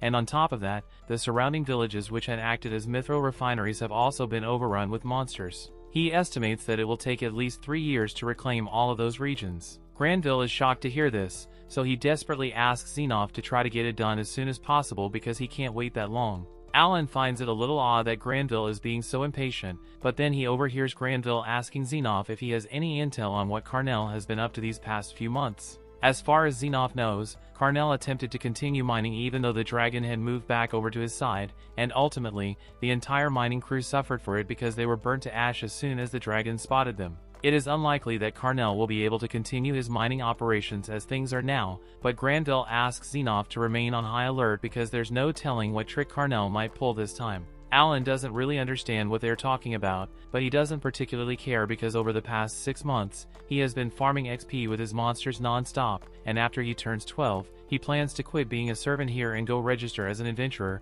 though that's still 2 years from now, so until then he plans to continue taking out as many monsters as he can before the knights clear them out. To that end, as soon as Alan gets a chance, he heads out into the forest and locates a village that has been overrun with goblins. Normally, he would leave the goblin village intact and let them respawn so he can farm XP more efficiently, but he has seen Goblin Slayer, so he knows all about the messed up stuff goblins do out here. If he doesn't deal with them himself, then they end up hurting more people later on, which is why he's not going to hold back at all. He uses his bear summons to block off all the exits to the village and corners the goblins inside, and once there's nowhere left for the goblins to run, the bears begin mauling them. Soon after, the Goblin King comes out to fight, and normally, this would qualify as a boss fight, but Alan and his summons are way too over-level for this to even be considered a challenge, so a few minutes later, every goblin in the area has been dealt with. By the end of it all, Alan earns almost 50,000 XP, and he plans to go around destroying every single goblin's camp in the area, so he's going to earn a lot more XP. Sometime later, Mihai graduates from the academy, so it's time for him to return and live with his family. However, to Alan's surprise, the first thing Mihai does after getting off the airship is ask him for a no-holds-barred duel. Alan has no reason to say no, so he agrees to the duel, and after returning home, they both square up with one another. Alan plans to give this all he's got, so he puts all his stat boosts into speed and strength, and as the duel begins, he immediately closes the distance with Mihai. Mihai is honestly shocked by how fast Alan is now compared to the last time they fought, but despite Alan's improvements, Mihai is still able to hold his ground because he has the strength and skill advantage. Alan does his best to keep fighting, but before long, Mihai successfully disarms him, so he is yet again lost. Alan accepts defeat, but as he raises his hand to congratulate Mihai, Mihai silently walks past him and up to Granville. Granville says he is proud to see how strong Mihai has grown over his years at the academy, and he says he is the pride and joy of the Granville family, which makes what he must do all the more heartbreaking. Mihai then walks up to Cecile and Thomas and tells them that he has some bad news. He says he has to fulfill the duty of a noble, so he is going to be gone for quite a while. Cecile is disappointed to hear that and asks Mihai what he is going to be doing, but unfortunately, Mihai isn't allowed to share that information. He assures her that he will be back in 3 years. Hearing that Mihai is going to be gone for so long just makes Cecile feel even worse because she was looking forward to spending time with him.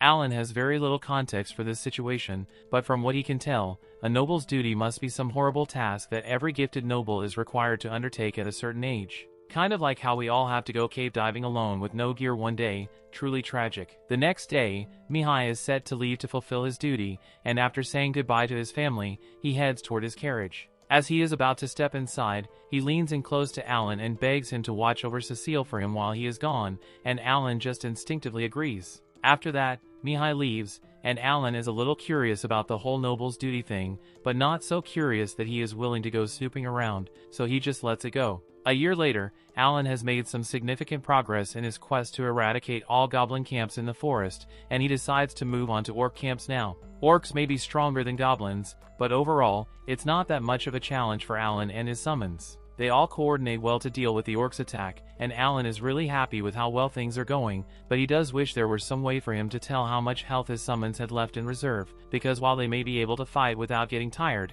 if the damage they take passes a certain threshold, they just disappear without warning.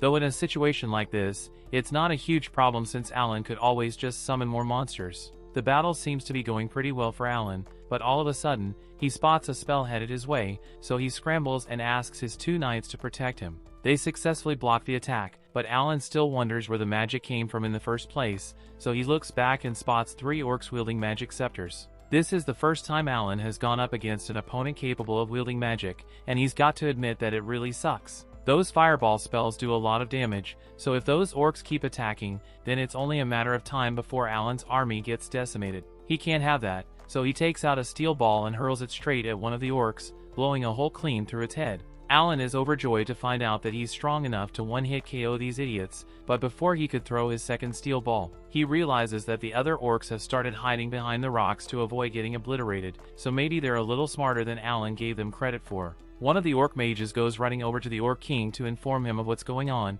and meanwhile, outside, the full force of the orc army comes bearing down on Alan. There are a lot more of them than Alan was expecting, but he's got a ton of D-rank magic stones in supply after his goblin genocide, so he can summon up to 20,000 bears if he wants to, and that's why he's sure he's going to win eventually. However, just as Alan was gaining control of the situation, the orc king suddenly makes an appearance. This one is a B-ranked monster, so it's going to be a significant challenge for Alan. He starts off by sending 2 bears out to fight it, but the orc king easily cleaves both of them with a single strike. Alan realizes he may have underestimated the power of a B-rank monster, so he decides to try summoning a few more bears to see if he can overwhelm it. Unfortunately, every time he summons more, they immediately get taken out by the orc king before they even have a chance to attack. Alan isn't going to be able to keep this up forever, and to make matters worse, he still has to deal with the remaining mages. Speaking of which, one of the mages launches a fireball right at Alan, and while he does manage to get his knights to block most of the damage, it is ultimately too much for them to handle, so they disappear, leaving Alan to deal with the extreme heat on his own. He gets blasted backward by another attack from the mages, and that costs him a significant amount of HP. He quickly heals himself with an HP potion and starts thinking of a way to handle the situation. But no matter how much he thinks about it, there's literally no way any of his summons can defeat the Orc King, so he's completely out of options. Just as he is about to give up and considers running away, Xenoph suddenly appears beside him. He says he heard all the commotion and came over as soon as he could to investigate. When he asks Alan what's going on, Alan explains that he was just trying to take out this orc camp when things kind of got out of hand. Alan then realizes that he can't let Xenoph see his summons, so he despawns them all. But to be honest, that probably looks even more suspicious, and he has no idea how he's going to explain it without blowing his cover. However, to his surprise, Xenoph doesn't question him about the summons at all, and simply says he's going to take care of the Orc King. While he's doing that, he tells Vice Captain Libran to handle the Orc Mages. As Xenoph squares off against the Orc King, the monster swings down hard at him, but Xenoph easily parries the attack, all while remaining perfectly composed. Alan is amazed that Xenoph is capable of handling blows from an opponent that's twice his size, but Libran tells him that this much is barely a warm-up for Xenoph, because he is known for being a powerhouse. Libran then prepares to take out the Orc Mages before they can attack again. After locating them, he charges up his special ability and launches a piercing attack that leaves one of them looking like Toji after encountering the Honored One. He then finishes off the other Orc Mages, along with the rest of the Orc soldiers, in a similar fashion. Meanwhile, on Xenoph's side, he skillfully slices the Orc King in half in a matter of seconds. Later that night, Alan joins Xenoph back at the camp, and while having dinner, Xenoph mentions that shortly after Alan became a servant of the Granville estate, there were reports about monster carcasses appearing all over the forest. It wasn't difficult to narrow down who could have been responsible, and judging by how capable Alan is, Xenoph surmises that he isn't talentless after all. Alan realizes that his cover is blown, especially when Xenoph asks him if those monsters he was controlling are part of his abilities. It would be pointless for Alan to deny it now, but he also doesn't want to give away too much information because who knows what kind of trouble he would get into if he explains that the god of creation personally gave him this talent. Sometime later, Alan is back at the mansion when a group of royal messengers show up. The family all gather to see what the messengers are here for, but to Granville's horror, they hand him Mihai's diary and tell him that his son is dead. Granville can't believe this because it has only been 6 months, so it shouldn't have been possible for Mihai to die so soon unless they intentionally sent him out as cannon fodder because he was the son of a low-rank noble family. The royal messengers completely ignore Granville and walk out, since they have more bad news to deliver to other families, leaving everyone in the room devastated, especially Cecile, who can't believe her brother is really dead. Everyone in the mansion spends the day mourning Mihai because they all really cared about him, and they think it's cruel that a 15-year-old was forced to face such a harsh fate. But this is the way it has always been.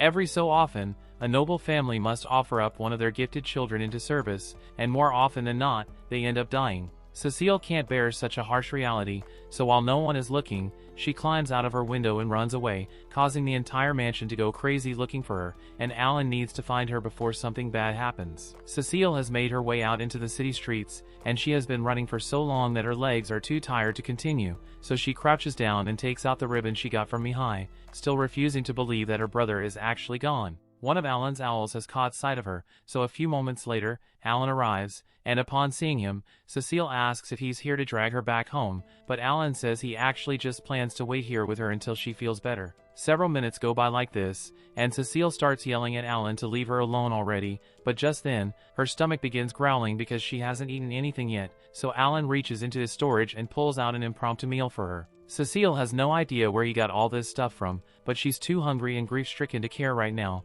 so she takes one of the fruits and starts eating. As she eats, tears begin to stream down her face as she recalls the words Mihai had written in his final letter. He knew he was going to be sent on a dangerous mission, and he had a strong feeling he would die on that mission, so he was absolutely terrified up until the moment of his death. Cecile is terrified as well, because she knows she's going to have to fulfill the noble's duties someday as well, and that means she's going to meet the same fate as Mihai. Alan understands why she's so upset about this, so he plainly asks her if she wants to run away with him. He says they can leave the city and travel to all sorts of places together so she won't have to fulfill the noble's duty, but she says that would never work because she still needs to attend the academy. Alan reminds her that the academy is still just a school at the end of the day, so she can just choose not to go if she doesn't want to, and hearing him say that, she realizes that she really does have a choice in the matter, as did Mihai. In Mihai's letter, he did talk about how he was scared of dying, but he also mentioned the fact that he wasn't doing it because it was an obligation or for the sake of his family, and he chose to go through with the duty to confront his own weakness,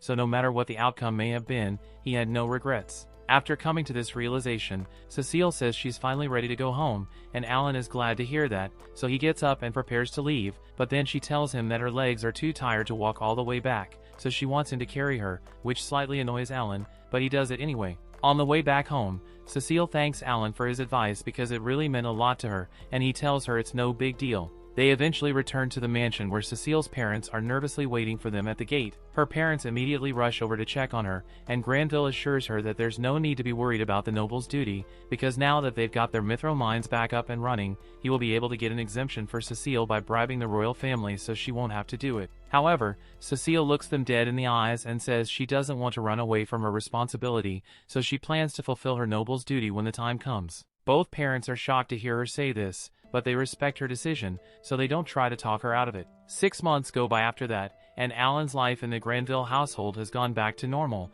so Alan is out hunting as usual. All the orc camps in the area have been cleared out mostly thanks to Alan handling all the dirty work, and that means the mithril mining operations can resume. According to Xenoph, he thinks they should be able to get everything up and running by summertime, which is good news, but Granville is still rather worried about what Carnell will do, because he might decide to lash out now that his side can no longer benefit from the mithril mines, so it's best if they stay on guard. Now that Alan has taken care of most of the monsters in the forest, he sets his sights on the mountain itself, and apparently, Cecile had asked him to bring her along on his hunting trip, but Granville shut the idea down immediately. Alan would have liked to have a mage around for support, but he knows there's no way Cecile could ever make it all the way up a mountain like this, so it wouldn't have worked out. After climbing for a while, Alan comes across a nest of ants, and from what he knows about these monsters, there are probably a few thousand ants in that nest, with a B-rank queen who gives birth to even more every now and then. The entrance to the nest is quite small, so only one ant can leave at a time, and Alan knows he would get swarmed if he went in there to fight right now, so he decides to bottleneck the ants and dwindle their numbers before heading inside to fight the queen. With the entrance now clear, Alan summons a few owls to head inside and scout the interior of the tunnel so he can find the queen, and as they fly through the tunnels, Alan's grimoire creates a detailed map of every single path in there. At one point, Alan comes across an egg incubation room, which is probably the main reason there were so many ants in here in the first place, and he doesn't want to risk hatching early, so he plans to circle back to take care of them after he has dealt with the queen. Several hours go by, and the sun is about to set, but Alan still hasn't found the queen ant yet, and he's starting to wonder if he should just call it a day and head home, but if he does that, then the soldier ants would probably have respawned by the time he comes back. He doesn't want to go on another month-long farming session, so he decides to power through the hunt tonight, and his resilience ends up paying off because one of his owls finally located the ant queen in one of the tunnels. The second Alan receives the info about the queen's whereabouts, he pulls up with his entire army, and the first order of business is to take out all the soldier ants protecting the queen before dealing with her. The soldier ants were easy enough for Alan's bears to handle, but when it comes to the queen itself, the bears get one shot. Fortunately, the queen's abdomen is completely exposed, so each bear is able to land a solid bite on the queen's body before they get defeated, so Alan keeps summoning more, and over time, the queen finally succumbs to the constant damage. Alan is relieved that the battle is finally over, but it's already way too late for him to start heading back to the city now, so he decides to camp out in the cave for the night and head back in the morning, but just as he's about to set up camp, he notices some mithril on the ground nearby. The next day, Alan returns to the Granville estate with the shell of the queen ant in tow, and he informs everyone of what he accomplished, but they are honestly having a hard time believing his story. Defeating soldier ants is one thing, but even the Knight's Order doesn't have the resources necessary to challenge an entire ant colony and defeat a queen. Alan understands why they are all skeptical since he wouldn't have been able to do it without his summons, and the only one here who knows about his summons is Xenoph. Granville asks Xenoph for his opinion on the matter, and Xenoph can't really confirm if this is actually a queen ant shell or not since he has never seen one himself. But then Alan remembers the mithril he found in the cave, so he pulls it out as undeniable proof that he ventured into a cave in the White Mountains. Seeing this transforms everyone's doubt into amazement because they now realize that Alan was telling the truth, so Granville tells him to come inside because he wants to hear about the whole thing in great detail. Of course, Alan doesn't reveal the truth about his summons, but he does explain where he found the cave and present the map he created of the cave's layout. Granville is more than happy with the information Alan provided because not only did he clear out the cave, but the fact that he found mithril in there means it must be an undiscovered mithril vein, and since Alan is the one who discovered it, Granville is rewarding him with 30% mining rights for that vein. Alan doesn't really know what that means, but Seabass tells him he doesn't need to worry about it too much. All he needs to know is that in a few years, he's going to be very rich. So more time passes and Alan is now 12 years old. The mithril mining operations have officially begun, but infrastructure for Alan's new vein hasn't been built yet, so it's going to take a little while longer for him to start getting paid. Now that he doesn't need to worry about money anymore, and he is old enough to register as an adventurer, he is considering quitting, but while he is in that train of thought, he suddenly overhears that the royal messenger is here again, and this time, Carnell is with him for some reason. Granville can tell that this probably isn't going to end well, but he still acts polite and asks what brings the messenger here today. The messenger says that Carnell recently brought up the fact that it was unfair that one region has to suffer the effects of the dragon while the other gets to benefit from the mithril mines, so he brought a contract that states that both territories will share the resources from the mithril mines from now on. In plain terms, this contract basically means Granville will be forced to hand over half of all his region's profits to Carnell for the next 100 years, and the messenger pressures him to sign right away. But Granville isn't an idiot, so he says he's going to have to meet with the king to discuss an agreement of this nature before he signs anything. Upon hearing this, the messenger gets up in a rage because he can't believe Granville would dare to question a contract he prepared, and he warns Granville that he will regret this as he storms out with Carnell as smug as ever in tow. You would think that would be the end of it, but you'd be wrong because not even a few days later, there is suddenly a huge commotion in the Granville mansion because a bunch of mercenaries have just broken into Cecile's room to kidnap her.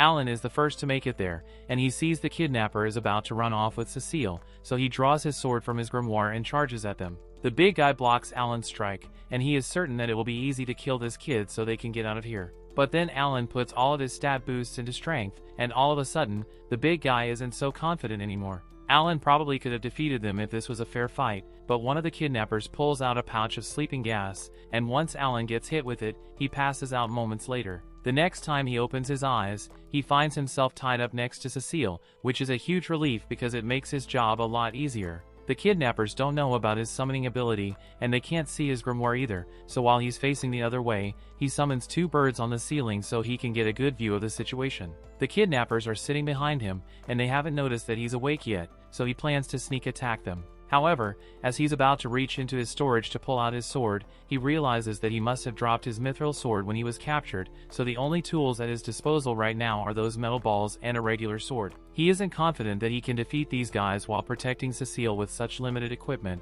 so he decides to lay low for a while and scope out the area first. He sends one of his birds out to scout out the area, and he soon finds out that they are on a ship. But not just any ship, this is a magic airship, and a luxury one at that. There are a bunch of regular passengers dining in the main hall right now, and off to the side, Alan notices Carnell and the royal messenger laughing with each other over some wine. The royal messenger reminds Carnell that he has already pulled a lot of strings for him, so he expects to be compensated. Carnell tells him that if he is talking about the mining rights, he has already sent a threatening letter to Granville to make sure he hands over the rights, and if he still refuses, then Carnell plans to cut off Cecile's hand and use it as a more compelling threat. Alan is furious when he finds out that Carnell is the one behind all this, but back in the room where they are being held, Cecile finally wakes up, and she immediately starts freaking out. The kidnappers get annoyed by her flailing, so they plan to kick her a few times until she stops moving, but Alan's not about to let them beat Cecile up, so he decides to make his move. First, he summons a butterfly to put one of the kidnappers to sleep,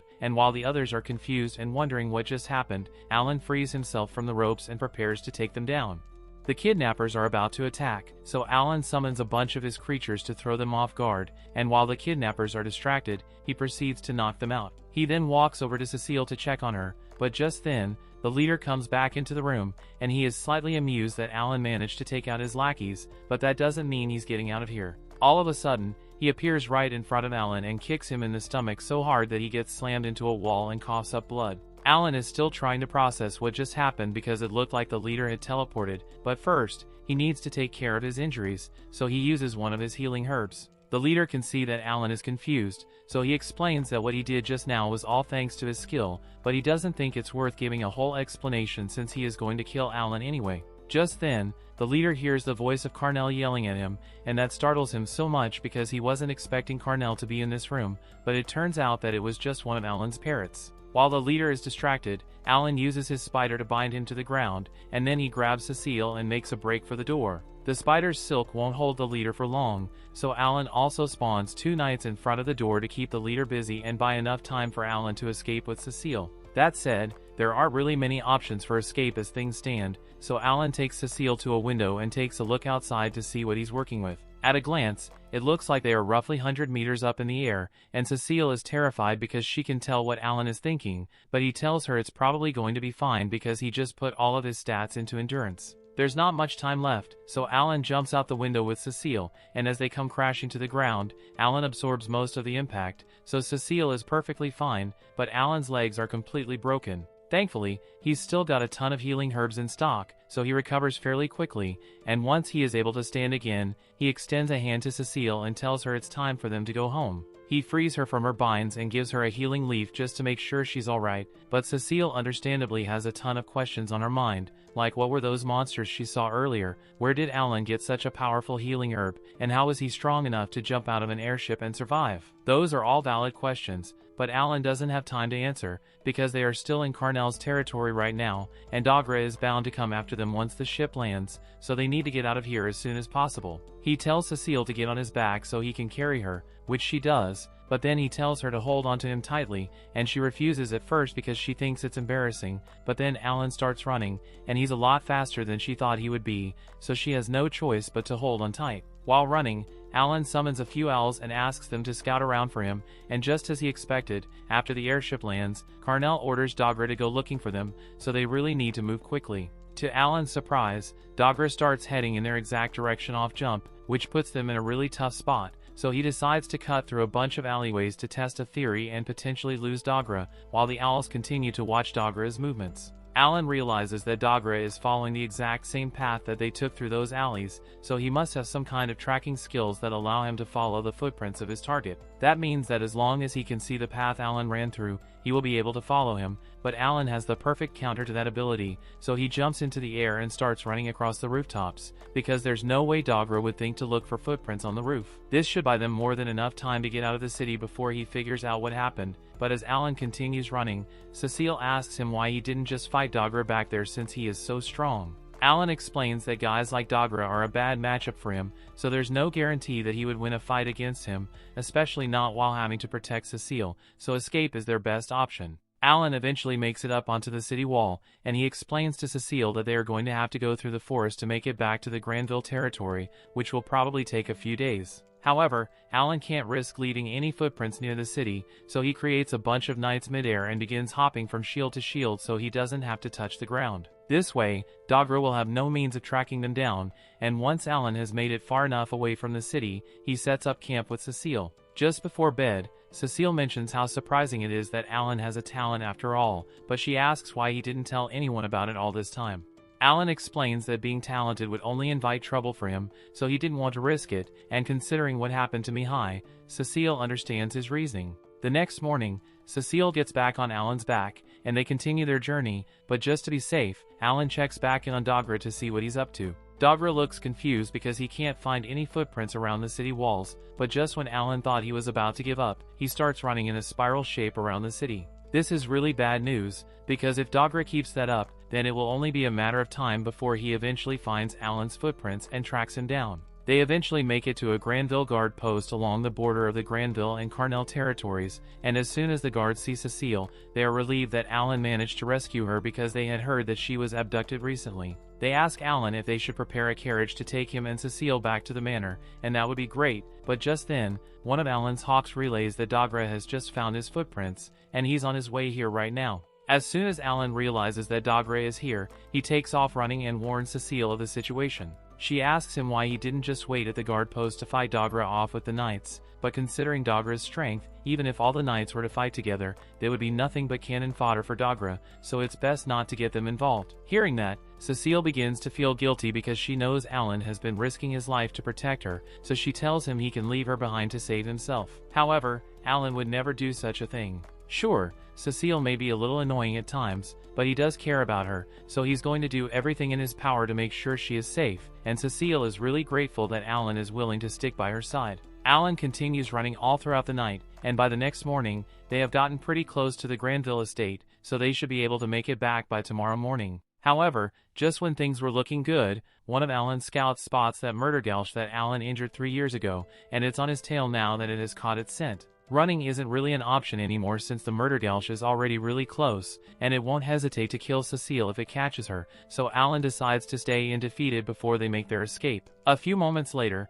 while Cecile is hiding behind a nearby rock, Alan comes face to face with the murder gulch, and he has a score to settle. He immediately spawns all of his heavy hitters, and has them hold the murder gulch in place while he throws a metal ball at its remaining eye, but the monster was prepared for that and caught the ball midair. Alan hadn't anticipated the monster adapting to his attack pattern, and before he could come up with a backup plan, he had already been grabbed. The murder gulch is currently trying to squeeze the life out of Alan, and the only reason he isn't dead yet is because he is spamming healing leaves to keep his HP from reaching 0. The murder gulch then grabs Alan by the head and puts him in its mouth before eating him just like Aaron's mom, and Cecile is horrified because she thinks she just saw Alan die, but fortunately, Alan managed to switch all of his stat points to durability and HP, so even though the murder gulch bit down on him, its teeth couldn't cut through his body. And now that Alan is within perfect striking distance, he proceeds to pull out his dagger and stab the murder gulch in the other eye, killing it once and for all. Once Alan was back on the ground, Cecile runs up to him with tears in her eyes because she was so worried about him,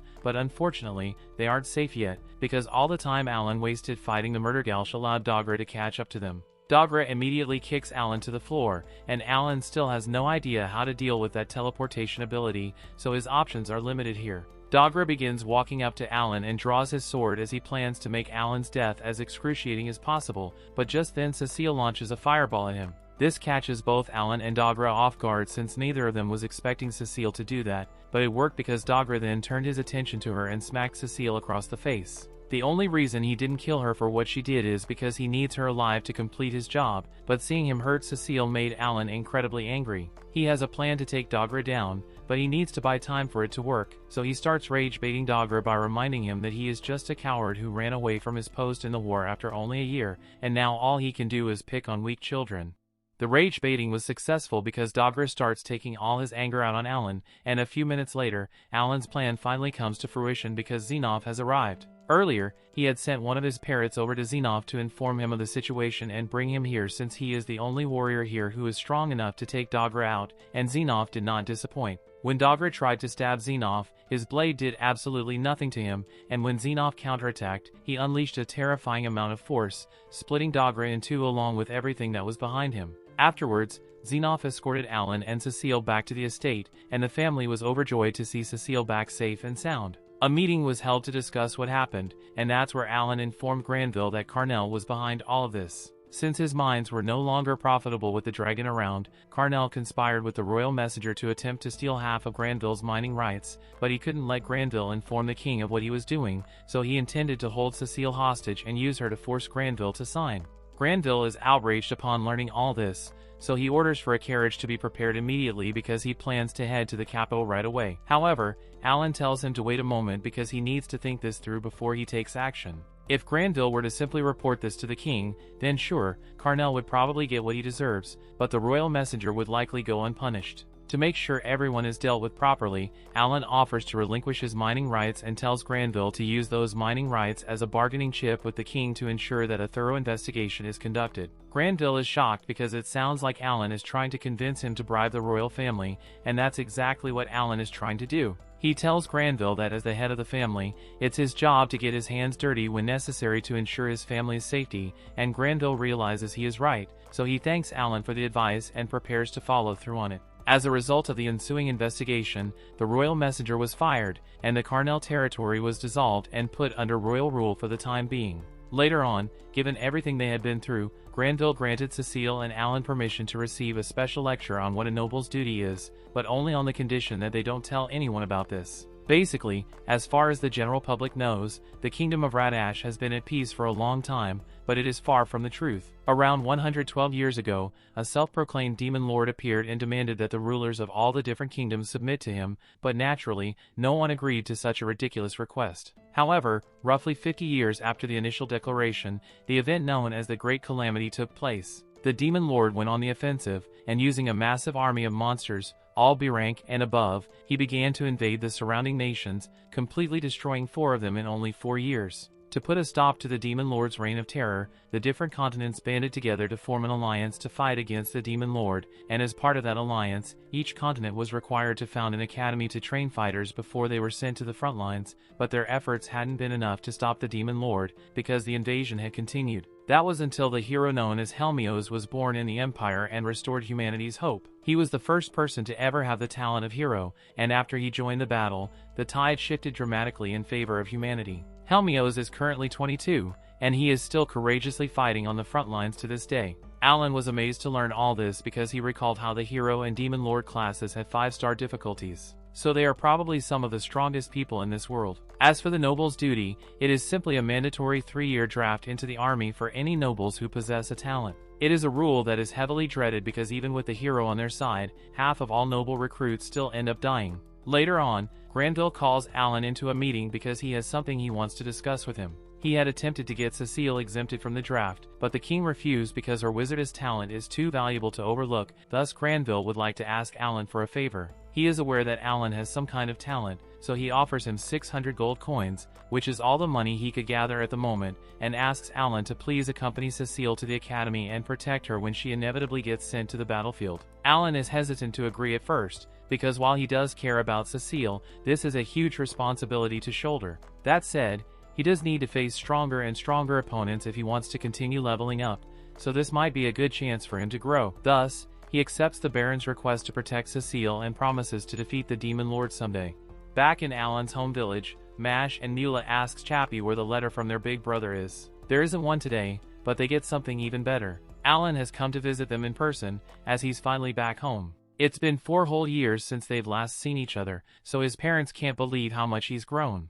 Alan looks at his siblings, and he says that they have grown a lot too. Mula hides from Alan, so he wonders what's wrong. Rodden explains that Mula doesn't really remember Alan, because she was barely a year old when they last saw each other. Alan is completely stunned, because he's been playing with her through Chappie, and he thought that they were close. His parents then thank him for all the letters and money that he's been sending. They're a bit worried though, and they wonder if he's still making enough to get by. Alan reveals that he's now a guest of the Granvilles, instead of their manservant. On top of that, he will be heading to Academy City in April. This news is unbelievable, so his family is shocked, and Alan admits that it won't be easy to send money anymore. That's why Alan has decided to just hand them a lump sum of 100 gold coins. His parents are startled by that amount of money, and they say that they can't accept it. It's way too much, but Alan tells them not to worry. He explains that he still has 600 gold coins saved up from selling armored ants. His parents can't even imagine having so much money, and his brother wonders what armored ants are. Alan explains that they are insect monsters that nest at the foot of the White Dragon Mountains. Alan says that he also came across a bunch of goblin and orcs in that area. Alan's parents couldn't be more proud, because their son is still out there, doing the unbelievable. Unfortunately, Alan has work waiting for him, so it's already time for him to go. Before he leaves, Mesh says that he will go to the academy too, once he turns 12. Alan loves the idea, and says that he will be waiting for him. Little Mula finally builds the courage to say something, so she wonders if Alan is the big brother from all the letters. Alan says that he is, and he apologizes for not visiting more often. The entire family then shares a warm embrace, and his parents tell him to stay safe. They want him to keep chasing his goals, but they warn him not to bite off more than he can chew. Alan then says goodbye to his family, and he heads back to the Granville estate. After he returns, Cecil finds Alan sweeping the courtyard, and she's as rude as ever. She sarcastically calls him their honored guest, and she wonders why he's sweeping. That's not his job anymore, because he already quit being a manservant behind her back. Alan says that he's just lending a hand until they leave for the academy. Cecil then changes her tone when she wonders if Alan is really serious about coming to Academy City to fight in the war. She points out that the noble's duty is really dangerous, and it doesn't even apply to him. Alan simply tells her that it's the job that he was hired to do. Cecil wasn't expecting this answer, and she just calls him a weirdo. Just then, Krina and Dogora arrive, because they came to see their friend Alan. Alan introduces them to the Granville children that he has served for the past 4 years. Cecil flips on her fancy noble switch, and formally introduces herself. Alan explains that she will be joining them for the entrance exam that's in 3 days. Krina immediately takes a liking to her, and she asks Cecil if they can be friends. Alan then asks the two of them if they are ready for the exam. They proudly reveal that after years of training, they are now tough enough to take down great boars. Alan has to remind them that it's an academic test, so he wonders if they studied. They aren't so confident about that, so they don't answer. Later, Seabass warmly welcomes Alan's friends, and they all dig into a nice meal. Cecil is horrified by how Alan's friends feast, but her father is amused. That night, Krina and Dogora ask about the academy, and whether they will fight lots of monsters. Dogora says that he's most excited about chasing his dream of joining the knighthood. Cecil whispers to Alan to confirm that they won't be telling his friends about the war. She wonders if that's really okay, and Alan says that they should at least wait until the time is right. They will tell them eventually, because Krina and Dogora deserve to know the risk to their lives. As they prepare for bed, Alan thinks about everything that's happening. Krina will be dubbed a baron after she graduates from the academy. This means that she's duty-bound to join the war effort alongside Cecil. As for Dogora, his enlistment is still up in the air. He may get the option to enlist, depending on his track record, after graduating. They will for sure be attending the academy together, so Alan just hopes that everyone can become good friends. He even wishes that he could pray to Elmia for the ability to check their stats. 3 days later, the four of them say their goodbyes, and set off for the academy. Cecil's parents get emotional as they leave, and everyone in town waves goodbye. Our heroes eventually arrive in the kingdom of Radish, and Alan is amazed by the massive city. Cecil explains that there are multiple dungeons scattered in and around it. She's heard that students can brush up on their unique talents at each one. They then board a train, and Alan takes a moment to admire it. It has high-quality craftsmanship from the dwarves of the Bacchus Empire. When they arrive at Radish Academy, they see that a ton of people have come for the test. Cecil explains that around 20,000 hopefuls travel here from all over the country every single year. When they go inside, they are welcomed by a receptionist. She explains that before the exam, everyone has to undergo an appraisal ceremony. Krina is confused, so Alan explains that it's the same ceremony that they all did when they turned 5 years old. Dogora goes up first, and he puts his hand in front of the appraisal crystal. The receptionist says that his attributes get an exceptional rating, so he can move on to the written exam. Dogora is pretty annoyed because his results are the same as when he was 5. He wonders what all his training's been for, and Krina tries to cheer him up. Alan thinks about how these ranks only reflect developmental speed. That means that they don't change based on age or level. Cecil goes next, and the receptionist says that her results are just as impressive. Alan notices that she has S-rank intelligence, which is exactly what you would expect from a wizardess. Krina's up after her, and everyone is shocked when the crystal glows brighter than ever. The receptionist recognizes her as Krina the Sword Lord, and she's glad to have her here. Krina's disappointed though, because just like Dogora, everything's the same as from when she was 5. Finally, it's Alan's turn, and Cecil can't wait to see what the crystal shows. Alan takes a test, and the crystal blinds everyone when it shines. Unfortunately for our hero, every single one of his attributes shows up as rank E. The examiner has no choice but to tell Alan that he failed. Dogora points out that Alan's attributes didn't show at all when they were kids, and he notices that this time, it says that Alan is a summoner. Alan doesn't know what to think, because the text glitch got fixed, but his development speed is still dragged down by Helm mode. Cecil can't believe that Alan failed, and she refuses to accept it. Alan tells her that it's okay, because there are still things for him to do here, even if he doesn't enroll in the academy. His friends are all upset, and they try to fight on his behalf. Just then a guy and an elf appear, and they wonder what all the fuss is about. Krina insists that the results are wrong, because she saw Alan beat a murdergelsh all by himself. The guy is impressed to hear that a person Alan's age could take down that kind of beast. What's even more impressive to him is that all of Alan's attributes are ranked E.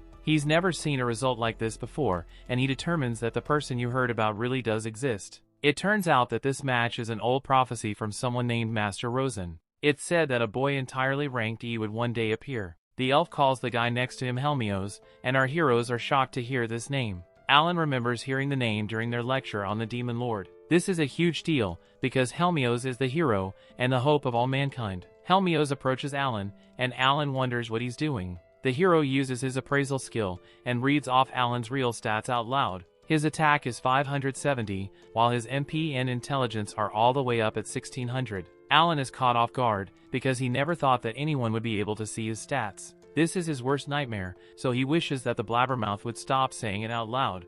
Helmios continues, and says that in terms of attributes, Alan is basically on par with an arch-wizard. The part that's really strange to him is that Alan doesn't have a single magic skill. Helmios apologizes, because it looks like there was a malfunction with the crystal ball. Cecil wonders if this means that Alan can take the exam. Helmios says that he can, but only in one condition. He says that Alan has to show him what he can do with his summoner talent. Cecil's really happy for him, but Alan surprisingly declines. He says that first of all, they don't even know this guy. Helmios formally introduces himself, and he says that heroing is what he does. Alan still isn't impressed, and he says that he's never heard of him. He points out that Helmios just looked at his attributes, so it's only fair that Helmios shows his with the crystal ball. That will make them even, so Helmios agrees to do it. Deep down though, Alan just wants to see his stats, so he can scrutinize them. Unfortunately for him, the hero has nothing but A and S ranks, and he's spec'd for physical attacks. With that done, Helmios says that it's Alan's turn to show his summon ability. Alan summons Mousy, and everyone is amazed. He simply says that this is his ability, and Helmios declares that the named summoner makes sense now. Alan points out that he just passed the screening process they agreed on, and he excuses himself. As he leaves, Helmios calls him a kooky kid, but the elf points out that he isn't one to talk. Next up for our heroes is a written test, which covers math, vocabulary, and history. It also has questions that gauge their ability to deal with different types of monsters. When the results come in, Dogora is delighted to see that he got a B, and Krina wonders how Alan did. She sees that Alan scored an S, and he points out that she got a C, Cecil got an A, which means that they all passed. After collecting their uniforms, Krina says that they're officially students now. They then discuss where they should live. Krina says that they could stay at a dorm, but Alan thinks they should rent a house. Before they do that,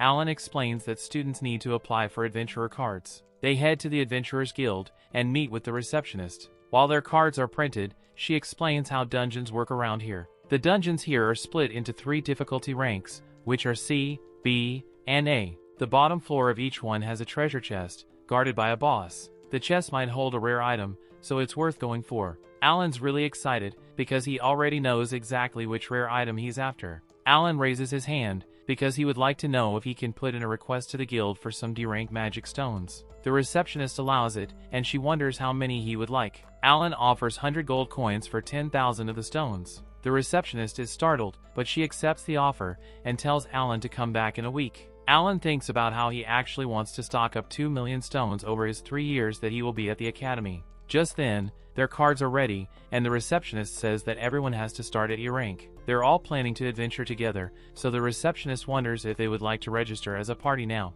Alan says that they do, and he announces that their name will be No Life Gamers. His friends are a bit confused, so Alan explains what it means. A No Life Gamer is someone who goes hardcore to become as strong as possible. The others understand now, and they love the name. Alan then thinks about how he had to balance gaming with work in his old life. He was always busy, so he was never a true no-life gamer. Now that things are different here, he declares that he can finally be the GOAT. A little later, our heroes are amazed, because their new house is huge. This is normal in Academy City, because parties of 10 or 20 people often live together. Once our heroes settle in, Alan has something serious to talk about with Krina and Dogora. He explains that he and Cecil share a long-term goal for after they graduate in 3 years. Before telling them what that is, he catches them up on everything he learned, including how the academy is meant to recruit soldiers for war. He then reveals that he's going to fight alongside Cecil and defeat the Demon Lord. Krina immediately tells him to count her in, because she wants to fight too.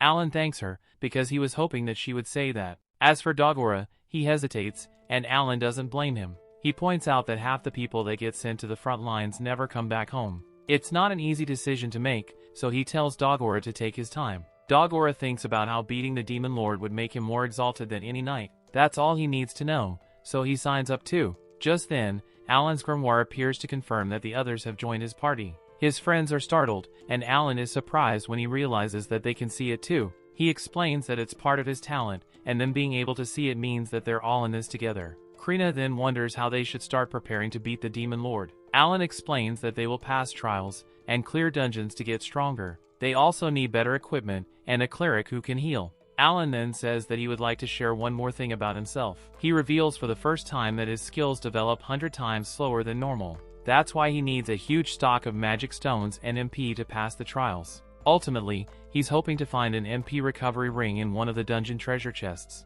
Cecil points out that that explains why he requested so many magic stones. Now that all that is out of the way, Alan says that things are about to get really busy. He is counting on the others, and they all say that there are no life gamers. In homeroom the next day, they meet their teacher for the next 3 years, named Karlova. He says that he's also the guildmaster of the Adventurers Guild in the royal capital. His talent is swordmaster, and he was called in because the academy has a sword lord joining this year. The sword lord is Krina, but she doesn't make a big deal of it. Karlova then explains that they have some big tests coming in July and February. Any score less than 40 is an F, so he says that they better study hard. He then points out that the student body here includes serfs, commoners, and nobles. However, the only thing that matters to him is talent, so all titles will get thrown out. Alan immediately stops addressing Cecil formally, but she doesn't like it one bit. As the days pass, Alan explains that at the academy, there are 4 days of class, and 2 days off each week. The afternoon classes are tailored to each talent, but there's none for summoners. That's why Alan got permission to use that free time however he wants. His plan is to sit in on a little bit of every class. Soon enough, their first day off finally arrives. Our heroes head to a dungeon, but it doesn't look like what they imagined. The outside is just a building, and it's right in the middle of town. Inside, they wonder if this is really the right place, and Dogora points out that the receptionist said it was. When they enter the actual dungeon, they are greeted by a machine called the Dungeon General Operation System. It welcomes the no-life gamer party to the C-rank dungeon, and it says that it will direct them to another dimension where their dungeon is located. Alan is confused, so it explains that all travel through the dungeon is separated by isolated rooms. Therefore, other adventurers cannot enter theirs. Alan freaks out because this game has instancing. His friends don't know what that means, so he explains that they will be isolated from the rest of the server. Most importantly, it means that he won't have to worry about anyone else seeing his summoner skills. Just then, the cube opens the portal to their dungeon, and our heroes head inside. It turns out to be a giant maze, so Alan sends Hawkins to map it. Dogora looks at how the map is being made, and he says that it's really convenient. Alan says that the monsters here are all low rank, so they shouldn't waste their time by beating more than necessary. They should also ignore the treasure chests, because they might be booby-trapped. Alan just wants to clear the C-rank dungeon as fast as possible so they can move on to the rank one. Alan then takes a moment to look at everyone's stats. He really enjoys looking at all their abilities and their weapons. Just then, Alan spots a slime in front of them, and Cecil gets to work. She uses Fireball and completely destroys the monster. The others wish that they could use magic like her, but Alan points out that they have their own skills. They had no idea, so Alan shows them what his grimoire says. Krina's skill is called Slash, and Degora's is called Full Might. They don't know how to use them, but Alan is sure that they will learn at the academy. Just then, Alan notices that corpses here vanish and leave behind magic stones. He thinks about how he wants E-rank stones for his Leave of Life healing item. Our heroes then continue through the dungeon, and they eliminate several creatures. Eventually, something happens to them, and they wonder why they feel an energy rushing through them. Alan explains that they just passed the trial of the gods. Soon they reach the end of this floor, which means they can go to the next one. Another cube asks if they want to leave or move to the next floor. The cube explains that if they continue, they can always exit through this system on any floor. That sounds great to our heroes, so they decide to keep pushing forward. Just then, the room changes, and a different cube speaks to them. It wonders if they're ready to leave, or if they want to go to the next floor. If they leave now, their progress gets saved, and they can start from the spot they left. Also, he says that they can re-enter the dungeon as much as they want. After clearing the first floor, our heroes decide to call it a day. All that took 10 straight hours of fighting, so our heroes are exhausted. It was really fun though, so they decide to spend all their days off, making progress in the dungeon. Alan explains that no matter when, or how often they entered, the dungeon always reloaded the exact same way. This means that Alan can send his summons to farm monsters, even during class. Clearing one floor a day nets him around 200 magic stones. He says that it's the perfect strategy that only a summoner could pull off. On their 5th trip, the party finally reaches the final floor of the C-rank dungeon. Some tough-looking monsters are sleeping down here, and one of them is a boss. Cecile says that she wants everyone to see just how strong Alan really is. She asks him to fight the boss using his summoner powers, and Alan agrees. He has only summoned mice and birds around them, so they're eager to see what he can really do. As he approaches his enemies, Alan reveals that he spent 35,000 D-rank stones on crop of magic items. He then used those to push his enhanced skill all the way to level 6. At level 6, Enhance boosts 2 attributes of his summoned creatures by a whopping 500. The creatures wake up to attack our hero, but it's too late. Alan summons Braun to use Protect, and then he has Teddy use Crush. The battle is over immediately, and Cecil points out that Alan is really strong. Just then, the treasure chest appears, and the others tell Alan to open it. Alan finds a steel sword inside, and he declares that they beat their first dungeon. When they return to the guild, the receptionist congratulates them for clearing the C-rank dungeon. For the accomplishment, their adventurer cards get upgraded to D-rank. They even earn 2 gold coins for selling the steel sword. They are off to a promising start, so they're proud to call themselves no-life gamers. A while later, Rife informs Alan that a sword lord named Verg will be coming to the school next month to teach a special class. Verg is a living legend, and Alan heard that the hero will be coming too. Alan is outwardly excited, but deep down he wonders why the hero doesn't have anything better to do. Their teacher then announces that every student must conquer a dungeon during summer break 3 months from now. Anyone who fails will be expelled, and he warns that several students die attempting this dangerous assignment every year. Parties can have 8 members, but seniors and anyone outside the academy cannot provide assistance. Everyone immediately starts recruiting, while several students desperately ask Krina to join their parties. Alan considers this amateur recruiting, and he compares it to how people recruit through chats in video games. It's embarrassing to watch, so Alan decides to show these noobs how it's really done. He announces that the no-life gamers need 1 healer, after already conquering 2 C-rank dungeons without one. He shows the class his adventurer card as proof, and he explains that they go dungeon crawling twice a week. Alan promises equal treasure shares,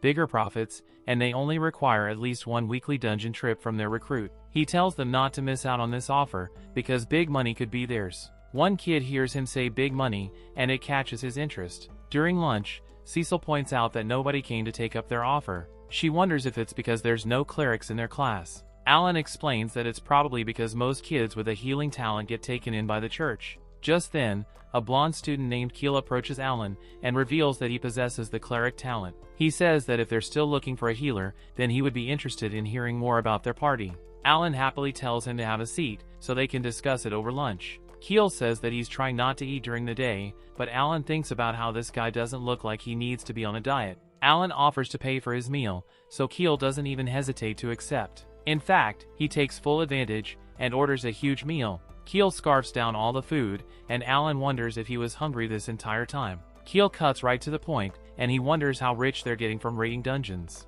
Alan reveals that each member receives 20 to 40 silver coins per dungeon cleared. Keel is immediately interested, and he would like to join them on a trial basis. Alan accepts, and Keel says that they can count him in for next weekend. Our heroes are glad to hear it, so they offer him even more food. Keel can only wonder why they're all being so polite. Alan thinks about how they have to be really nice, because finding a cleric is really difficult, and he refuses to let Keel escape. A while later, Keel enters a C-rank dungeon with the party as their temporary 5th member. Krina erects a monster, and Keel feels powered up all of a sudden. Alan explains that it's normal, because he just passed the trial of the gods. Keel finds it very strange, because he hasn't done anything. Alan tells them that being friends in the same party means that they all get stronger when any one of them beats a monster. On the 3rd day of their dungeon crawl, the party reaches the final floor, and they face a group of goblins. The boss monster is among them, so Alan tells Krina, Cecil, and Dogora to do their thing. The 3 of them attack together,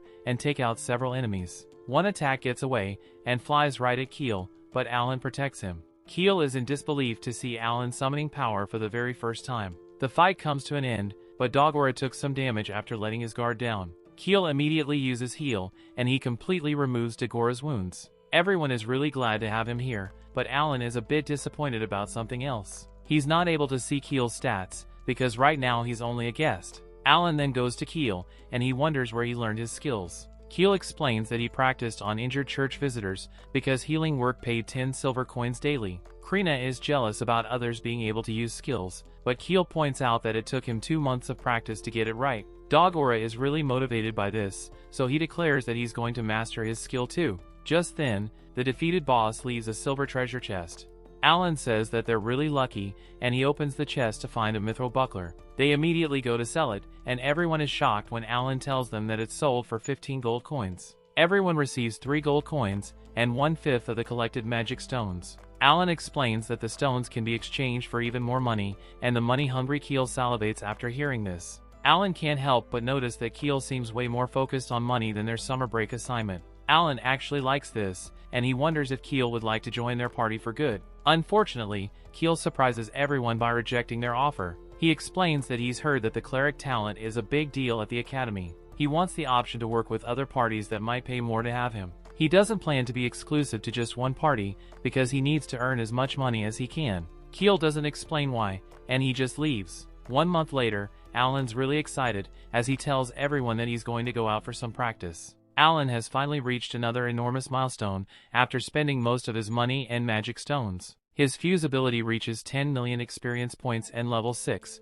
while summon also increases to level 6. Grimoire expansion reaches level 5, raising Alan's card inventory from 50 slots to 60. Alan also unlocks the mysterious awakened skill. He can only wonder what this is, and he heads to a C-rank dungeon. Alan spent most of his money in magic stones, but it's clear now that it was worth it. He says that after 2 years and 11 months, he has finally received 6 completely new C-rank summons for his roster. Alan doesn't waste any time, as he summons all of them, and he is shocked by how huge they are. Bacon is a beast with a charge skill, and its card increases health and attack by 50 points. Fran is a bird with a breakthrough skill, and her card increases agility and intelligence by 50 points. Pion is an insect with a paralyzing sting skill, and its card increases endurance and agility by 50 points. Finny is a fish with a shark oil skill, and its card increases Alan's MP and intelligence by another 50 points. Steely is a stone guard with a substitute skill, and his card increases health and endurance by 50 points as well.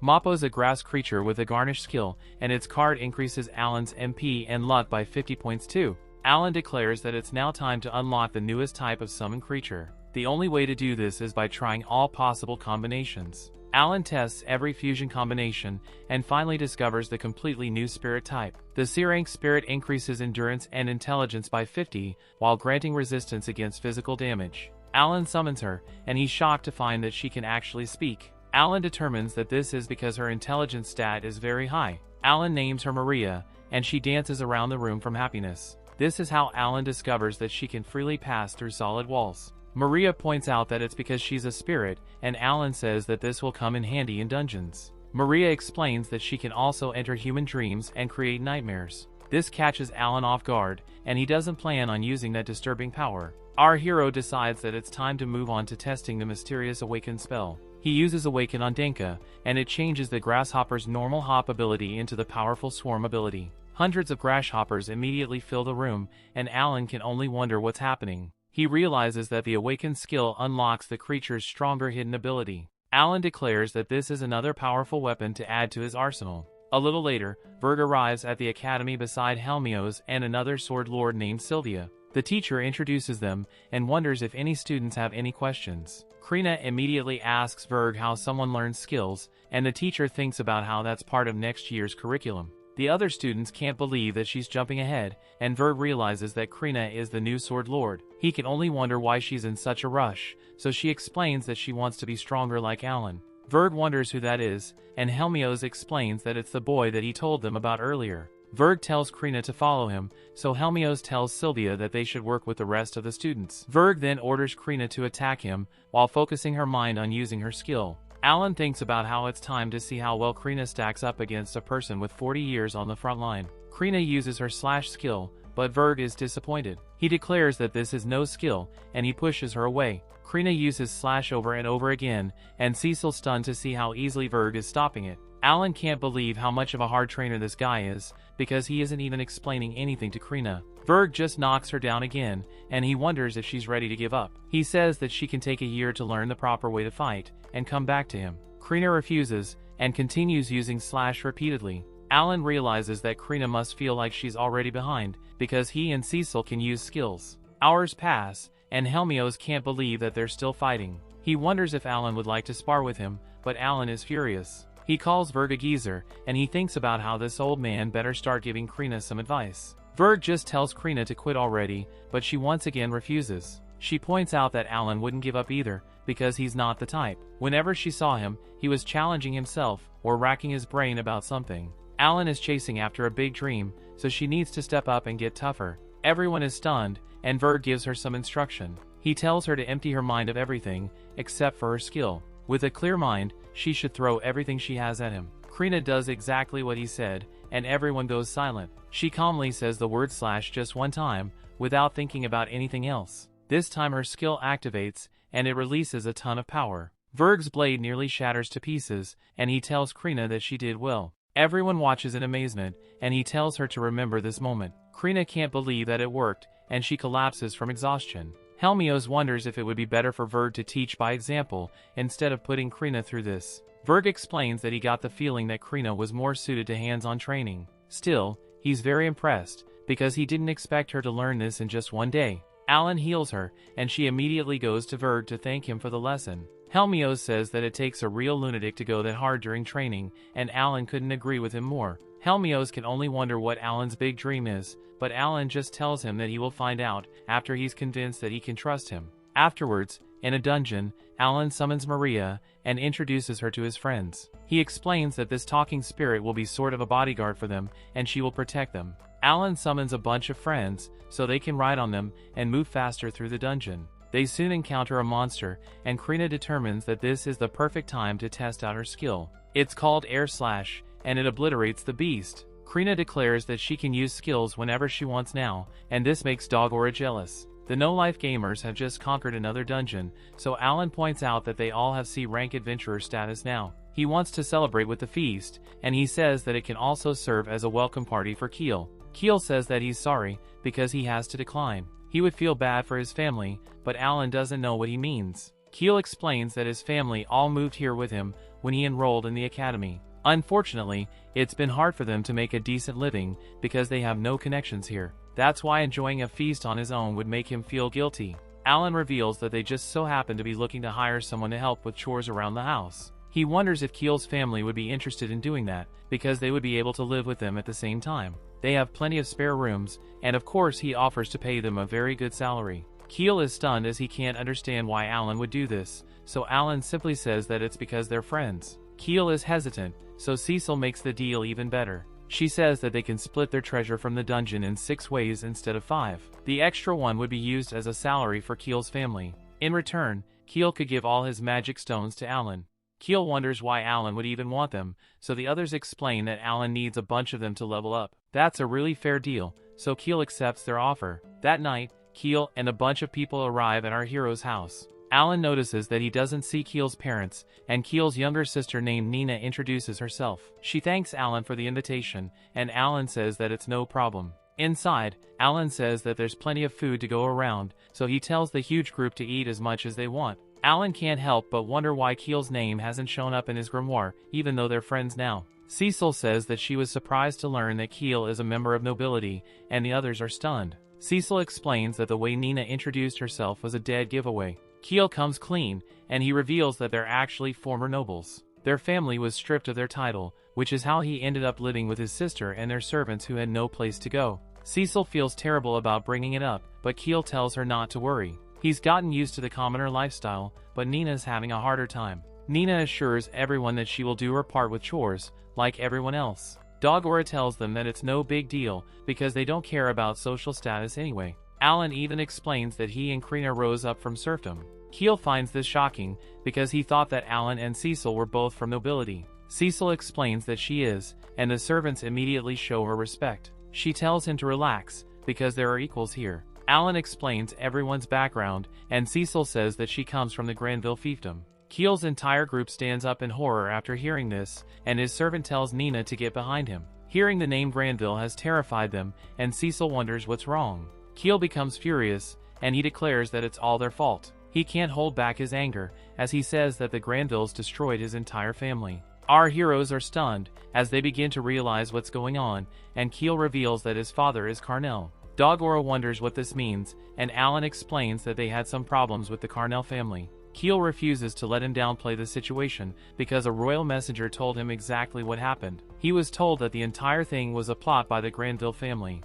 Alan remembers hearing that Carnell had a son with a talent. Alan realizes now that the talentless daughter that Carnell bragged about is actually Nina, and the son with a talent who's supposed to fulfill the noble's duty has turned out to be Keel. Keel demands to know what they ever did to the Granvilles, and Cecil says that Keel has been misled. She will explain everything, but first she would like for everyone else in Keel's group to leave the room. When they're alone, Cecil explains that Carnell tried stealing the Granville's mithril mining rights. Carnell hired assassins who kidnapped her, but Alan defeated them and helped her escape. Her father presented the evidence directly to the king, causing every responsible person to be imprisoned. Cecil admits that her father helped destroy the Carnells, but she refuses to feel ashamed about stopping criminals. Keel is at a complete loss for words, because this is the first time hearing the real story. Cecil tells him that if he doesn't believe her, then he can go to the royal capital and ask around. There he will be given the evidence that he can inspect himself. Keel struggles to believe that his father would do something like this, so Alan would like to hear what his father was like to him.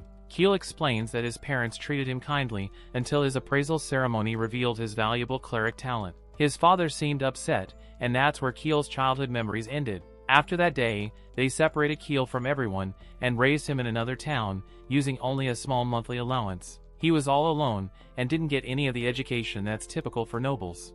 Eventually a tutor showed up when he was 10 years old. Keel was excited to hear that his father had sent a tutor to prepare him for the academy. He finally felt like he was still part of the Carnell family, and he had a role to play. Unfortunately, the allowance suddenly stopped in October, without any explanation. Then Nina showed up, with some servants who were now jobless, with his parents gone. Keel began healing people at the church, because his remaining family desperately needed money. Later, a royal messenger claimed that the Granvilles destroyed the Carnells through a dishonest political scheme. That is when he was also told about the noble's duty to defeat monsters. The messenger told him that if he served for 5 years, the king had granted permission to forgive all his family crimes, and he would reinstate the nobility of the Carnell family. Their name would be cleared, and Keel would become the head of the family. Cecil finds this odd, because normally it's only 3 years. Alan realizes that this is another scheme from another corrupt royal messenger. 5 years at the front lines makes Keel's death very likely, especially because half already die within 3 years.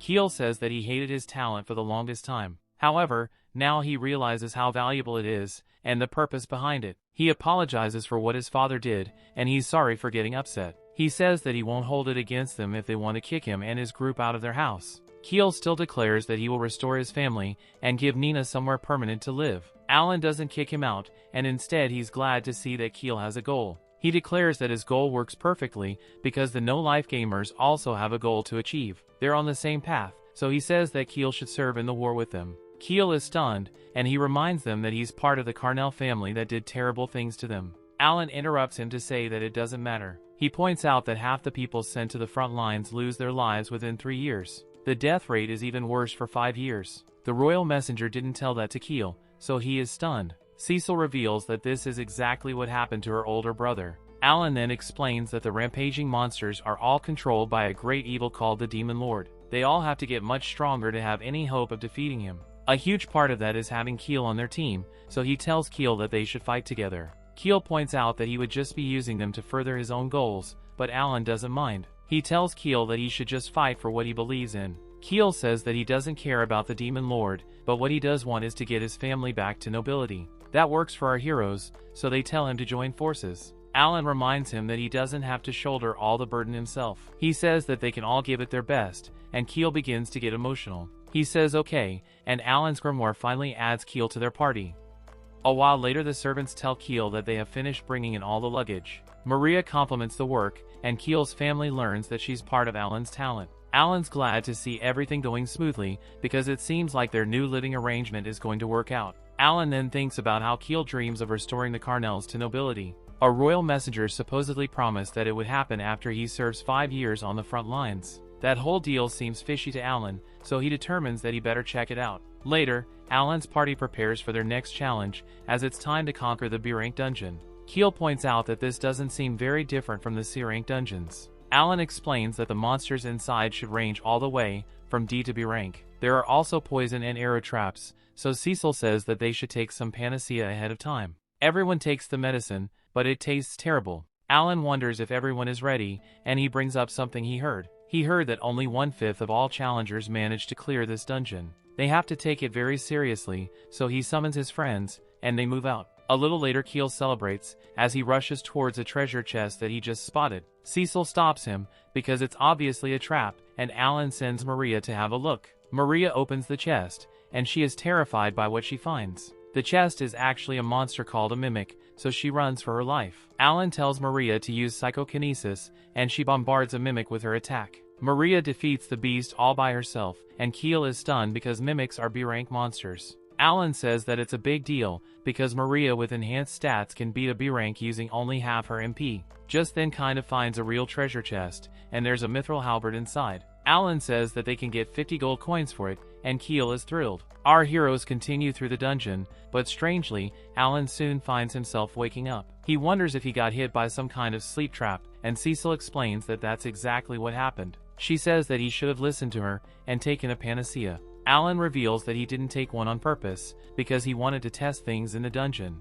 He put himself in danger for this, so now it's time to investigate what happened. He calls on Maria to help, and his friends can't believe that he's doing research right now. They remember that he does this kind of stuff all the time, so they just leave him be. In the meantime, Dogora and Krina have a sparring session. Alan then asks Maria to review exactly what happened when the trap was triggered. She explains that Fane stepped on a tile, and a bunch of white gas came out. All the Franes fell asleep, and Alan was out like a light as well. Everybody else was totally fine, because they had taken a panacea beforehand. Alan wonders what made him wake up, and Maria says that she used a garnish on him. That's the item that comes from Mappo's ability, and it woke him up within a few seconds. Alan is glad to hear that, because it's useful information about Mappo's ability. Alan tests the trap again, and he finds that the white gas has a range of 5 meters. He can tell that the garnish is still in effect, because the gas isn't making him sleepy at all. Also, the Franes fell asleep, but Maria didn't, so Alan wants to test his other summons. He summons a bunch of them,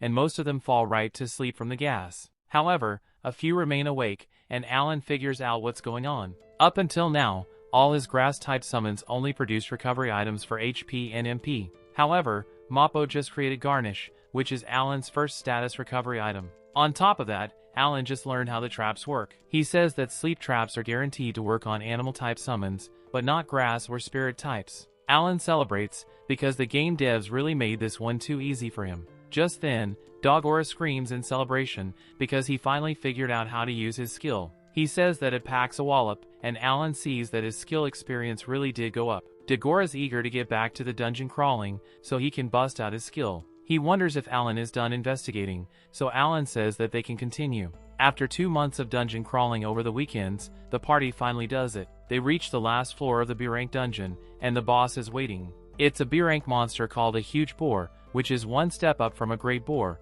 Krina says that it looks like a bigger and meaner version of the boars they hunted back home. Dogora points out that there's no better boss for a dungeon that is filled with beast monsters. Alan looks at everyone's stats, and based on that he isn't worried about their chances at all. He says that they all raised their skill levels to 3 over the past 2 months. Alan thinks about how he always thought that Summoner was special for the buff he gets from his creatures. It turns out that all his friends have skills that are also impressive, and they level up so fast in normal mode. Alan curses, because his friends are bound to outpace him at this rate. The battle is about to begin, so Keel supports the party by using High Protect. Cecil starts it off with Flame Lance, and Alan tells Teddy to get out there. He instructs the bear to use its once per day awakened skill, called Devour. Teddy goes on a rampage, and Alan continues to give orders. He tells Krina and Dogora to fight the boss, so they eagerly attack. Dogora hits it with its full might skill, while Krina uses her air slash. Alan then tells Krina to strike its vitals, so she takes it down with slash.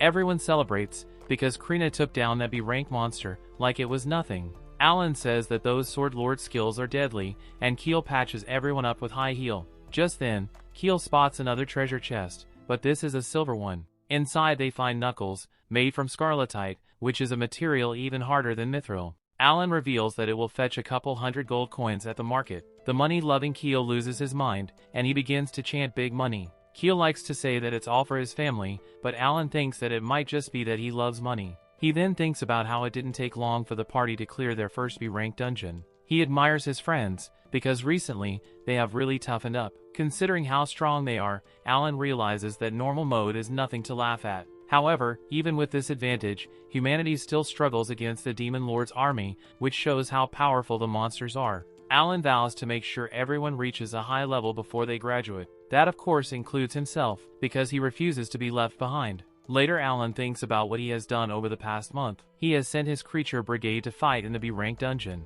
They successfully farmed 34,000 C-rank magic stones, along with 425 gold coins. Alan then put in a request for 300,000 D-rank magic stones, by using the C-rank ones for seed money. It was a good idea, but there was a catch. The guild informed him that the quest limit is 50,000 stones per month. Alan explains that the party also used their treasure funds to buy some brand new equipment. They also got a cart that makes travel to and from the house much easier. Then they bought a magic-operated clock to keep track of time during their dungeon crawls. As for the end-of-semester exams, everyone managed to pass. Come August, the party conquered their second B-rank dungeon, and the academy went into summer break for 2 months. During break Alan used his popo to visit his family. Through the bird he says that it was a long flight, and he tells his family that he's home. They're all startled by the talking bird, but they recognize Alan's voice. Alan explains that he's actually still in Academy City right now. He is speaking with them through his bird, and he can even see them through it. Gerda says that it's a strange power,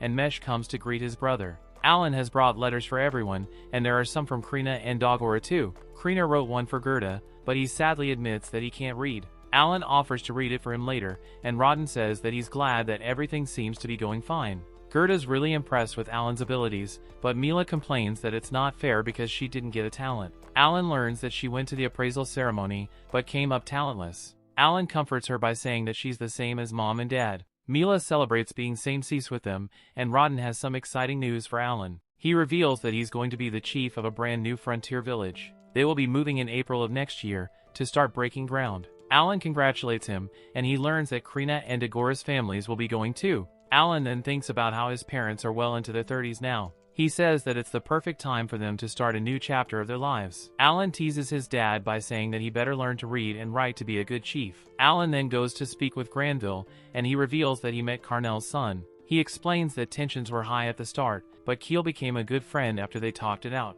They have been taking classes and exploring dungeons together ever since. Granville says that he won't worry about it if Alan is vouching for him, but Alan reveals that there's one thing bothering him. Alan explains the deal that Keel made with the royal messenger. The messenger promised to reinstate the Carnell family if Keel served 5 years in the war. Granville is alarmed because he hasn't heard any rumblings about this among the court. Alan determines that this means that the royal messenger could be making completely false promises. Granville says that reinstating the Carnells is feasible because the king could easily do it. However, Keel having the cleric talent makes it likely that this is a total scam. Alan wonders why, so Granville explains how things work on the front lines. Anyone who returns from the war alive is guaranteed to receive special treatment. This is why many nobles willingly send their children to the front lines. However, these same nobles like having someone with a healing talent nearby to keep them safe. Also, serfs and commoners with healing talents are usually employed within the kingdom to help the sick and injured. This means that there are very few healers actually serving on the front lines.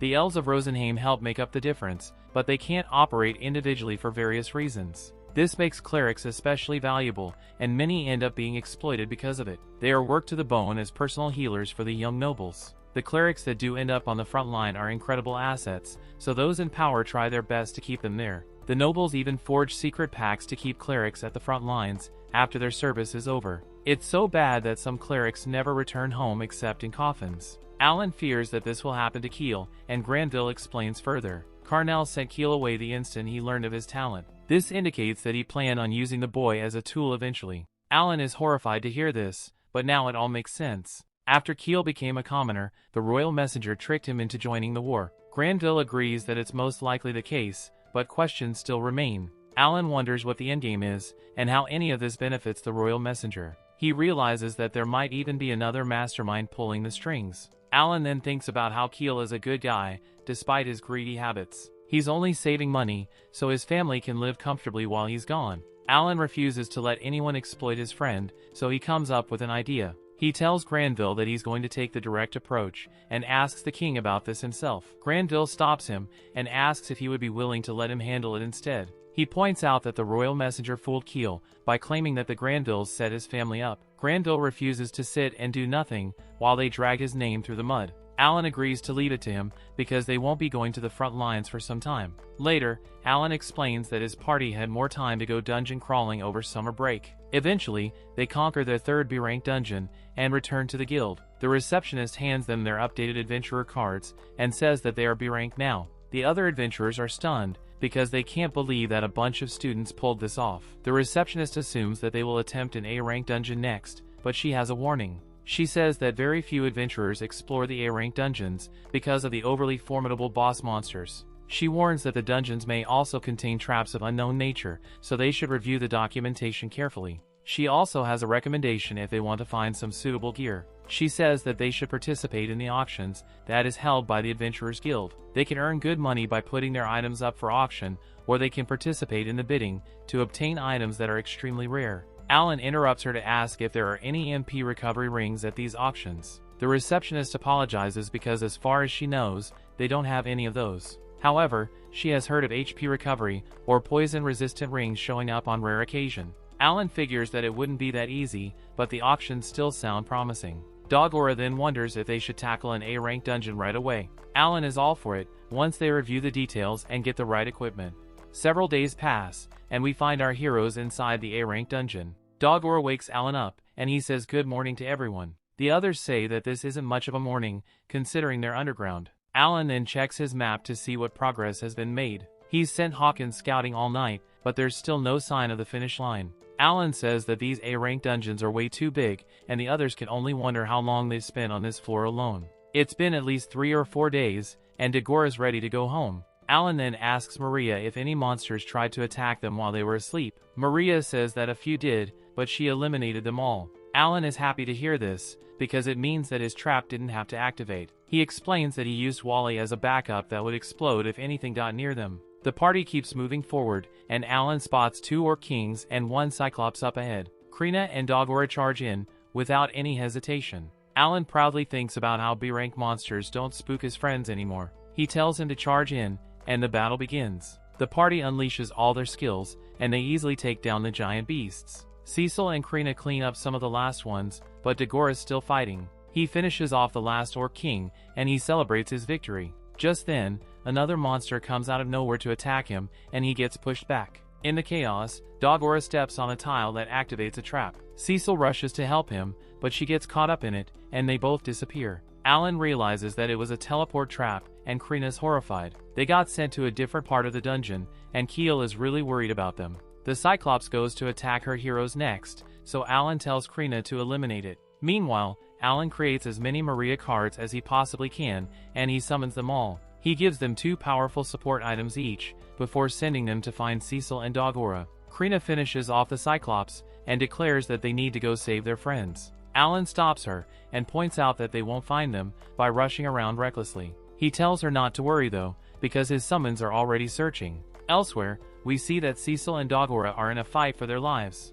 They're in really bad shape, as they're up against some terrifying monsters. They do their best to use their skills, but it's no use. Dogora takes a nasty hit, and he has to use his last healing item. Cecil checks her own supply, and finds that she's all out too. The monsters close in on them, and all they can do is wait for their lives to end. Luckily for them, Maria arrives, just in the nick of time. She wipes out every single beast, with her awakened ability, called Poltergeist. Dogora says that was sick, but our exhausted heroes are in really bad shape. Maria gives them some healing items, but they are still in great danger. Alan's delighted to see that Maria found them, so he tells Maria that they're on their way. Maria tells Cecil and Dogora that help will be here soon, so they should stay put. Dogora is too tired to move anyway, but they're out of time. 2 more monsters appear, and they are rapidly approaching. Cecil declares that they will just have to beat these monsters, and hold out until help arrives. Meanwhile, Alan tells Krina and Keel to hang on tight. He orders Frayne to use the Fleetfoot skill,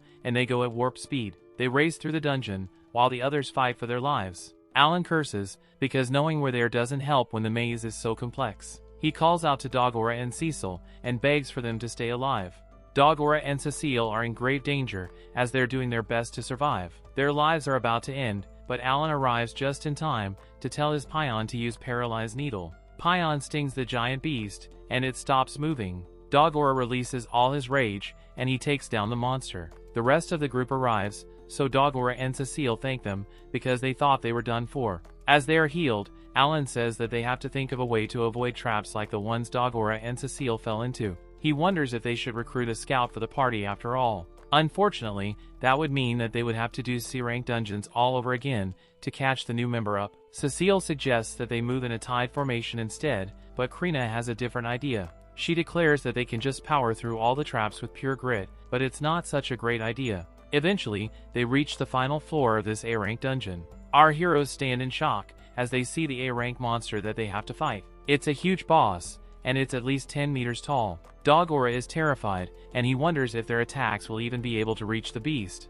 Alan says that they're lucky that the first one of these they encountered is an armored type, because if they can beat a high defense monster like this, it means that their attacks will work on any A rank. He reminds everyone that they're all at a pretty high level right now, so they should be more confident. Outwardly, Alan's really happy for them, but deep down he's annoyed by how everyone keeps getting further ahead of him in level. He decides to switch up his summon cards, so he prepares Filet, Finny, and Steely. He reminds everyone to stick to the plan, and he declares that he will make the first move. He says that it's time for his new special attack, so he summons Wally. He commands all his wall creatures to hit their opponent with their maximum power. The attack is called Meteor Unofficial, and the walls do a ton of damage by self-destructing on the enemy. Alan is very pleased with the attack, because it's basically the same as him casting magic. The boss is the only one left standing, so Krina and Dogora charge in. The beast is terrifying though, as it punches down on Krina, and everyone wonders if she's okay. Krina shows just how much of a monster she is, as she stopped the punch with brute strength. Everyone's relieved when she says that she's fine,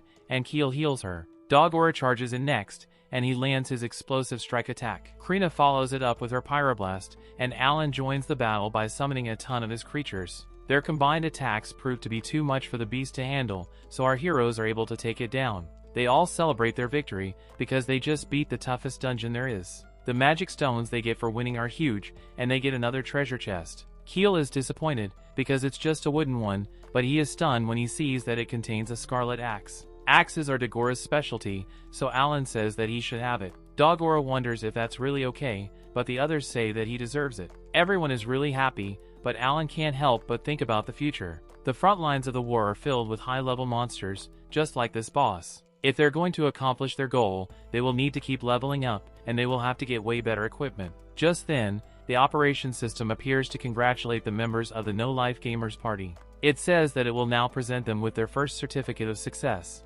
Alan has no clue what that is, so it explains the benefits of this certificate. It will allow them to earn the right to challenge an S-rank dungeon by clearing 5 A-rank ones. Our heroes are stunned, because they didn't even know that there were S-rank dungeons. That means that there are also S-rank monsters, and they can only wonder how strong they are. They are given their certificate, and Alan thinks about, oh, it's pretty much like a stamp card. Sometime later Alan turns 13, and summer break comes to an end. Some newer adventurers thank Alan, because he gave them some advice, and it helped them clear a rank C dungeon. Thanks to Alan, there were only 3 students from their class, who got expelled, for not clearing the dungeon in time. They all admire our hero, and they wonder if Alan's party really conquered an A-rank dungeon. They're all stunned, when Alan confirms that they did. Even the seniors at the school struggle to beat A rank, so they say that Alan's party is in another league.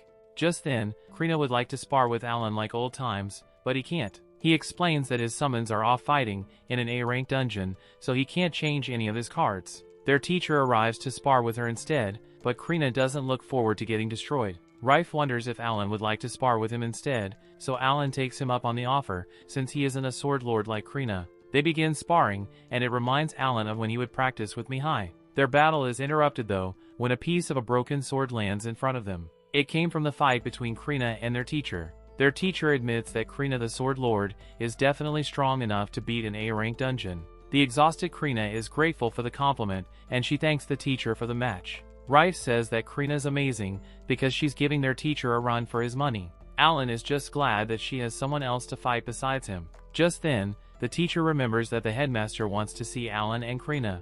Krina stares daggers at Alan like it's his fault, but he says that he didn't do anything. On their way, the teacher wonders if they're going to keep crawling dungeons. Alan says of course they are, because their goal is to challenge an S rank before they graduate. However, there are only 4 A rank dungeons in the city, so they will need to challenge one more somewhere else. Alan then wonders how far the teacher made it. He explains that he conquered 3 A rank dungeons back in the day, and it was the best he could manage to do. He reveals that nobody in the kingdom has made it to an S rank dungeon ever since Verd did, several decades ago. If Alan and his friends can manage to do it, then they will go down in history. When they meet the headmaster, Krina wonders if he's an elf. He confirms that he is, and reveals that he's a millennium old. He has served as both academy headmaster and city administrator for the past 43 years. Alan is stunned, because this guy is at least 1,000 years old. The headmaster then gets to the point of the meeting. He says that he would like for the 2 of them to participate in the school's martial arts tournament that's being held next week. Krina couldn't be more excited,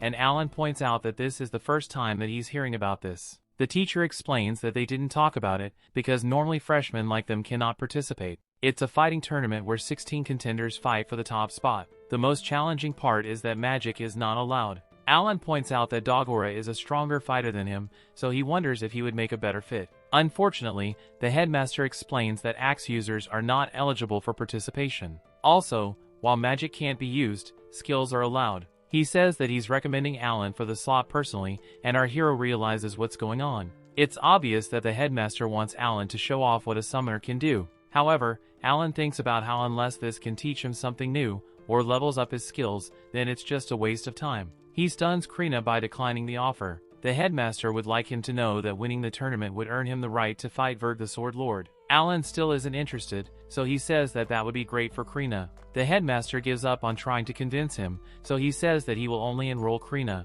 A little later we see that our heroes have 3 visitors at their house. It's Granville, Xenoph, and for some reason Rife. Granville meets Kiel and Nina for the first time, and he says that they really do resemble their father Viscount Carnell. He gets right to the point, and reveals that he has spoken to the king about the future of the Carnell family. He explains that the king has made no promises to restore their family to nobility. This means that the royal messenger really did lie to Kiel. Granville then reveals his true reason for coming. He puts a box in front of Kiel, and Kiel can only wonder what it is. Granville announces that it's a contract that will restore the Carnell family to good standing. Everyone is stunned, but there's one condition. That is that Kiel must serve 5 years in the war. However, making significant contributions to the war effort may shorten that time period. The king has already signed it, and so have the Granville and Hamilton families. Kiel wonders who these Hamiltons are, so that is where Rife comes in. Rife explains that he is here on behalf of his father, Count Hamilton. His pops is the liege lord of the Granville and Carnell families.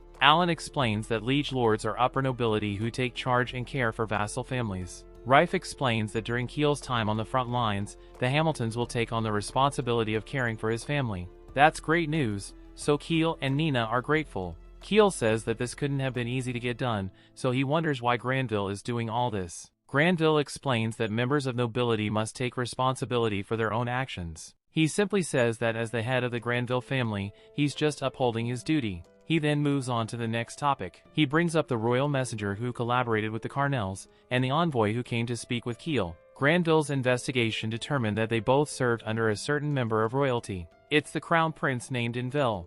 Envel is the king's nephew, and he's next in line for the throne. This guy is a big deal, so everyone is shocked to hear his name. Granville admits that there's no direct evidence that links Envel to this scheme, which means that the king can't do anything. Alan is furious, because this means that the jerk behind Cecile's kidnapping and Kiel's exploitation will not be punished. Granville goes on to say that the king is of old age, so Envel will likely ascend to the throne in the next 5 years. That also means that there's no guarantee that he will uphold Kiel's contract. Granville wonders if Kiel will sign it anyway, so Kiel thinks it over. So many people have helped his family get to this point, so he doesn't want to let them down. He declares that as the head of the Carnell family, he will also uphold his duty. Granville is pleased, and Kiel signs the contract. Granville then brings up the fact that the martial arts tournament is being held tomorrow. He looks forward to seeing Krina in action, and she says that she will do her best. The next day, the tournament begins, and our heroes cheer Krina on.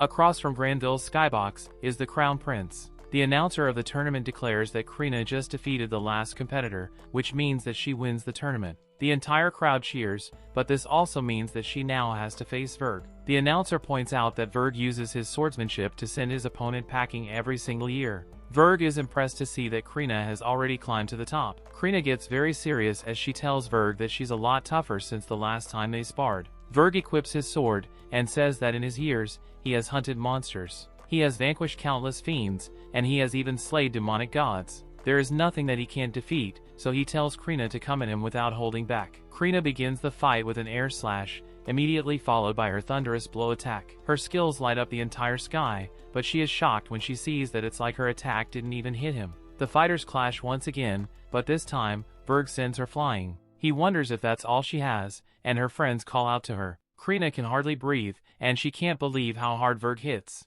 Verg wonders if she's already done, but Krina refuses to back down. They clash again, but Verg is just too powerful. Krina collapses to the ground, and Verg has once again defeated another champion.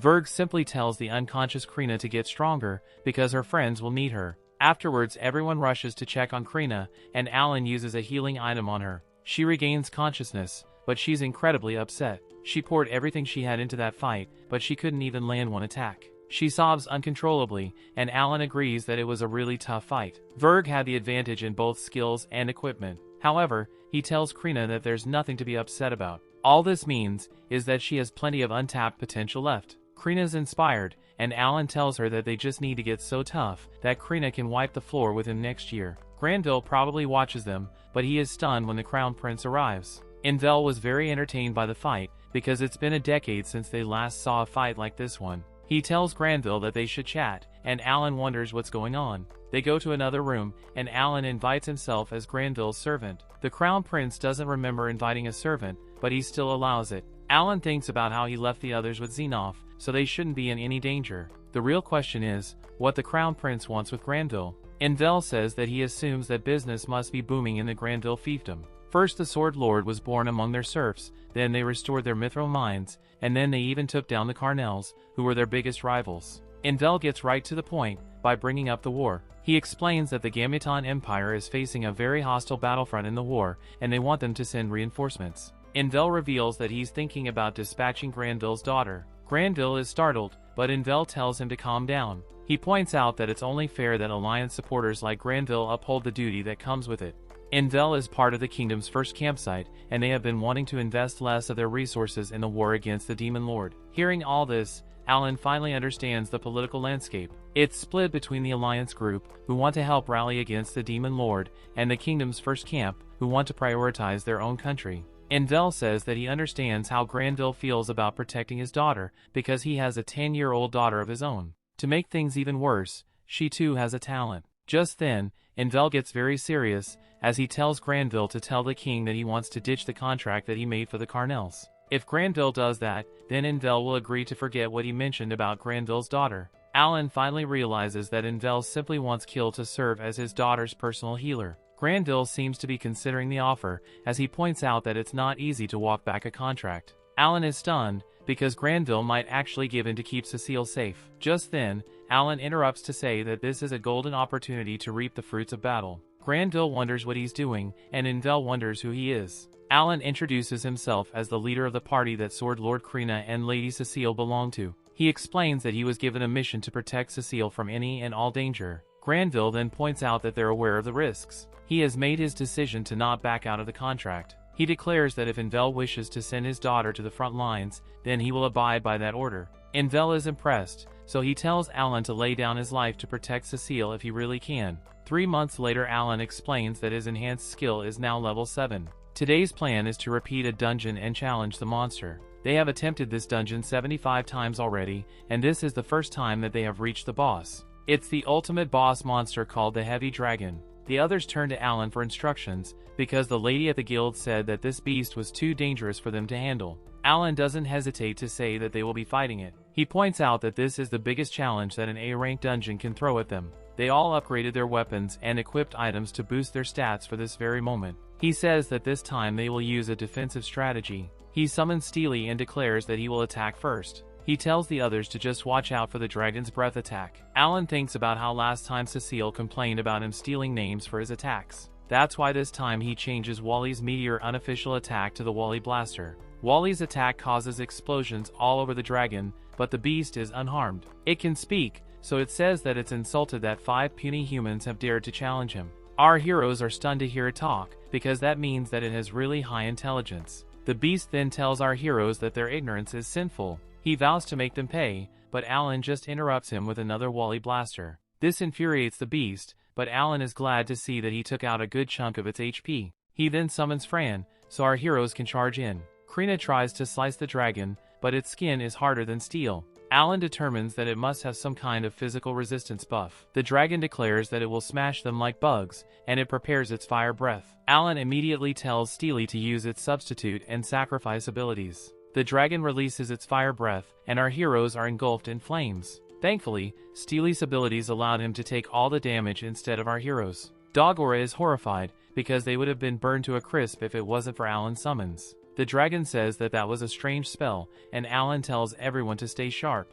Another attack is coming, but Krina is sure that they can tank it. They continue the fight, but they can't help but notice that the dragon has slowed down. Alan realizes how dangerous this is, because the dragon seems to be charging up a more dangerous attack. Alan urgently tells everyone to retreat, and he summons more Steelies. The dragon releases the attack, and Alan just barely manages to protect everyone. The attack wiped out 4 of his Steelies in one blast, so Alan realizes that he won't be able to summon fast enough. The dragon fires off another attack, so Krina and Dogora are completely defenseless. Alan can only tell them to hang in there, and they take the full brunt of the attack. Keel heals them as fast as he can, but they lost their friends. The dragon calls them all fools, and our heroes can't believe that it's already going to use the same attack again. The others begin to lose hope, so they tell Alan that they should run. Alan tells him not to worry though, because he has figured out exactly how fast and powerful the dragon's breath attack is. He is sure that they can do this, so he tells everyone that it's going to be a long fight.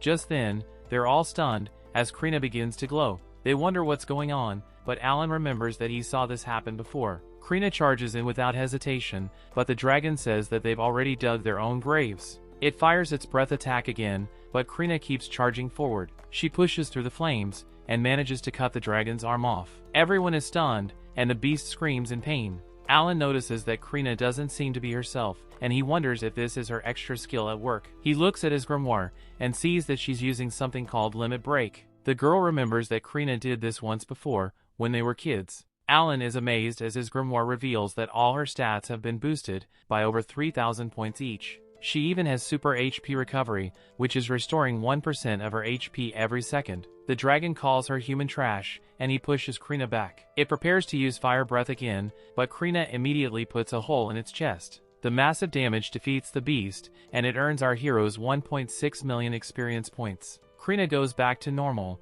as she declares that she beat the big dragon. Krina levels up after defeating the dragon, but that also means that she just hit the level cap, like everyone else. Alan is annoyed, because he never imagined that they would run into this problem. After just a single year at the academy, everybody in their party except for Alan has reached the level cap. Alan assumes that it's because the Demon Lord boosted the rank of all monsters on Earth. This resulted in everyone leveling up faster, further proving that the balance of this world is falling apart. Dogora wonders if they are stuck now, but Alan explains that there are still things they can do. For starters, Alan says that everyone needs to learn how to freely use their extra skill. They also need to get stronger weapons and equipment. The others say that it might be hard to stay motivated when they can't level up, so Alan assures them that there must be a way to get around it. He has played many games where it was possible to increase the level cap, and it's just a matter of figuring out the requirements. They have 2 years until they join the war, so Alan vows to make the no-life gamers a force to be reckoned with. A while later, we see that Alan and the others have advanced a grade to start their second year. Some new students are introduced, and everyone is amazed because they're 2 elves and a dwarf. The girl's name is Sophia, and she's the princess of the elven kingdom of Rosenheim. The tall guy's named Valmar, and he's Sophia's bodyguard. He explains that Sophia is a high elf, who is next in line for the throne. Just then, Sophia spots Alan, and she can't stop staring at him. Alan assumes that it's because of his dark hair, and he gets really upset. The other girl then introduces herself as Maruru, from the Bacchus Empire. The teacher then points out that Alan only has 5 people in his party, so he tells him to take charge of the newbies. Alan takes them to lunch, so they can discuss the details. He thinks about how having 8 members instead of 5 won't affect their XP gain, so it's fine with him. Alan tells the newbies that they go dungeon crawling every day, and he wonders if that will be a problem for them. It's not a problem at all, and Sophia explains their roles. She is a spirit mage, and Valmar has the archer talent. Maruru then says that she has a super rare talent called Talos General. However, she reveals that her usefulness is limited, due to reasons she won't get into. Still, she declares that she wants to get stronger, because they only have 2 years before they face the worst. This makes Alan realize that they already know all about the war with the Demon Lord. With all that settled, Alan welcomes them to the no-life gamer party. Afterwards, the headmaster finds Alan to ask about Sophia. Sophia is a member of the royal family, so he wants to make sure that she's taken care of. He says that Valmar may be her guard, but Alan is the leader of the party she's in. The headmaster tells Alan to keep her safe, and our hero promises that he will. 4 days later, we see that the newbies have moved into Alan's house, and they're having a welcome party. Before they eat, all the elves pray to their Lord Rosen.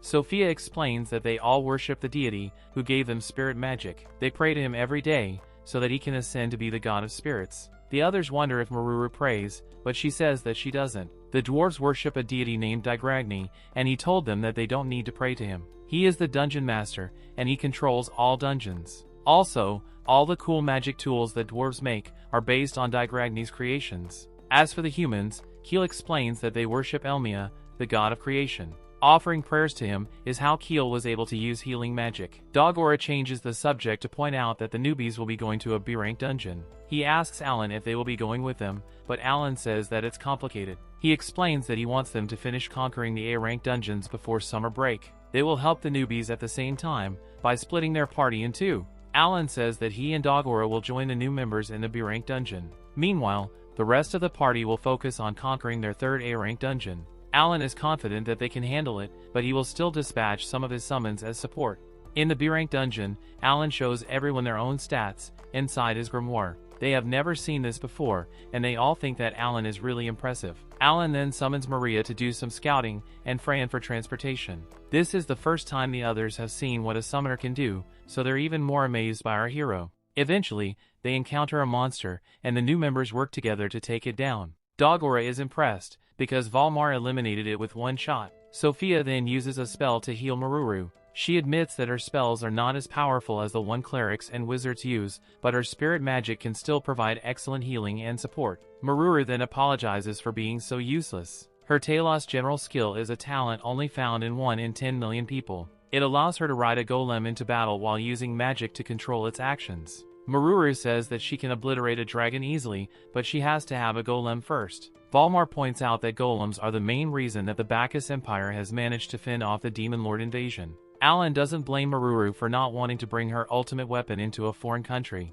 Later, Alan can't help but notice that Sophia has been addressing him very formally. Sophia explains that it's because Alan is the person who Lord Rosen spoke of in his prophecy. Rosen has been in a deep slumber for some time now, but they began to hear him whispering over a decade ago. He spoke of a certain raven-haired boy that had just been born with attributes that were all very low rank. The moment Sophia saw Alan summon creatures, she knew that he was the boy from the prophecy. Rosen also said that this raven-haired boy would free the world from the darkness. A little later, our heroes encounter the dungeon boss. Sophia tells everyone to stay back because she's going to use her extra skill. This allows her to create a grand earth spirit called Gnome. Sophia has formed a contract with him, so she commands Gnome to destroy the boss. Gnome uses his power to crush the boss monster into dust, and the others are amazed. Sophia thanks Alan because he helped her level up high enough to pull this off. Dogora says that skills that only work once a day are insanely strong, and Sophia points out that Valmar has one too. Maruru says that she also has one,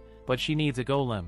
Valmar explains that he saves his to use only when the princess is in danger. Afterwards, Alan explains what the new members were able to accomplish. They beat 3 B-rank dungeons and 1 A-rank dungeon before summer break even started. Meanwhile, the others conquered their 4th A-rank dungeon. The day before summer break starts, Alan and Krina are summoned to see the headmaster. Helmios is there too, and they point out that the school would be hosting another martial arts tournament. Krina happily agrees to participate, but Alan once again declines. The headmaster would like to know why, so Alan explains that he doesn't see a reason to put his skills on display. The headmaster is forced to bring up the prophecies that were told by Lord Rosen. He points out that Alan might play an important role in saving the world from the Demon Lord's invasion. That's why they would like to learn more about the extent of Alan's summoner powers. Alan is impressed because the headmaster is trying a different strategy to convince him this time. However, he still declines because this is even more of a reason for him to refuse. If information about his ability got out, then the Demon Lord's army could treat him as a serious threat.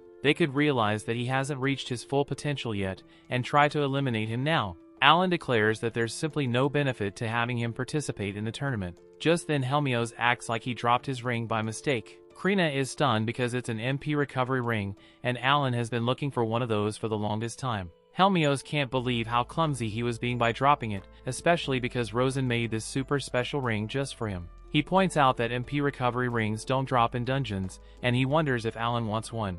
Alan wonders how he knows that they can't be found in dungeons, so Helmios explains that the dungeon master told him himself. Degrani makes the items found in dungeons, and it's way too hard to make MP recovery rings. Helmios does admit that in S-rank dungeons, Alan might be able to at least find a weapon made of orichalcum. Those are incredibly valuable, but he doesn't recommend for Alan to try getting one.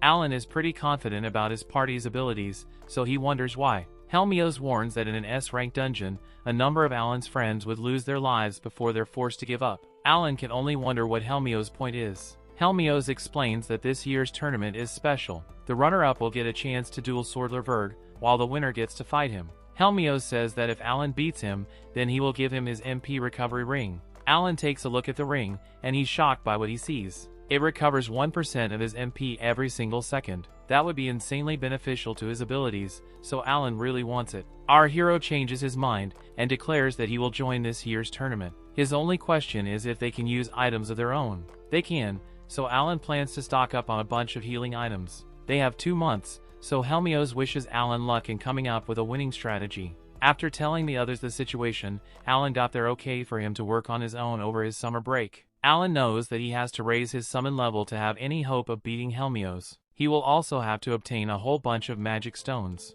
To accomplish this, Alan traveled to each adventurer's guild in the kingdom and gathered as many magic stones as he could. In the meantime, he had the rest of the party tackle their 5th A-rank dungeon. Alan then farmed a bit himself to gather 1 million E-rank and D-rank magic stones. He even managed to find 100,000 C-rank ones. After all this, Alan finally reached summon level 7. This unlocked both a new skill and B-rank creatures. At the end of summer break, we see that Alan has turned 14 as he reunites with his party. The others defeated their 5th A-rank dungeon, and they're amazed when Alan reveals that he conquered one all by himself. This also means that he beat an A-rank boss monster without any help, and Sophia is stunned. She can only imagine how strong Alan is now, and he says that his goal is to beat Helmios. However, that also means that he will have to beat Krina, so she tells him that she's been waiting to fight him all summer. A while later, we find our heroes at the tournament. Alan and Krina are fighting against each other in the final match. The entire crowd watches in amazement,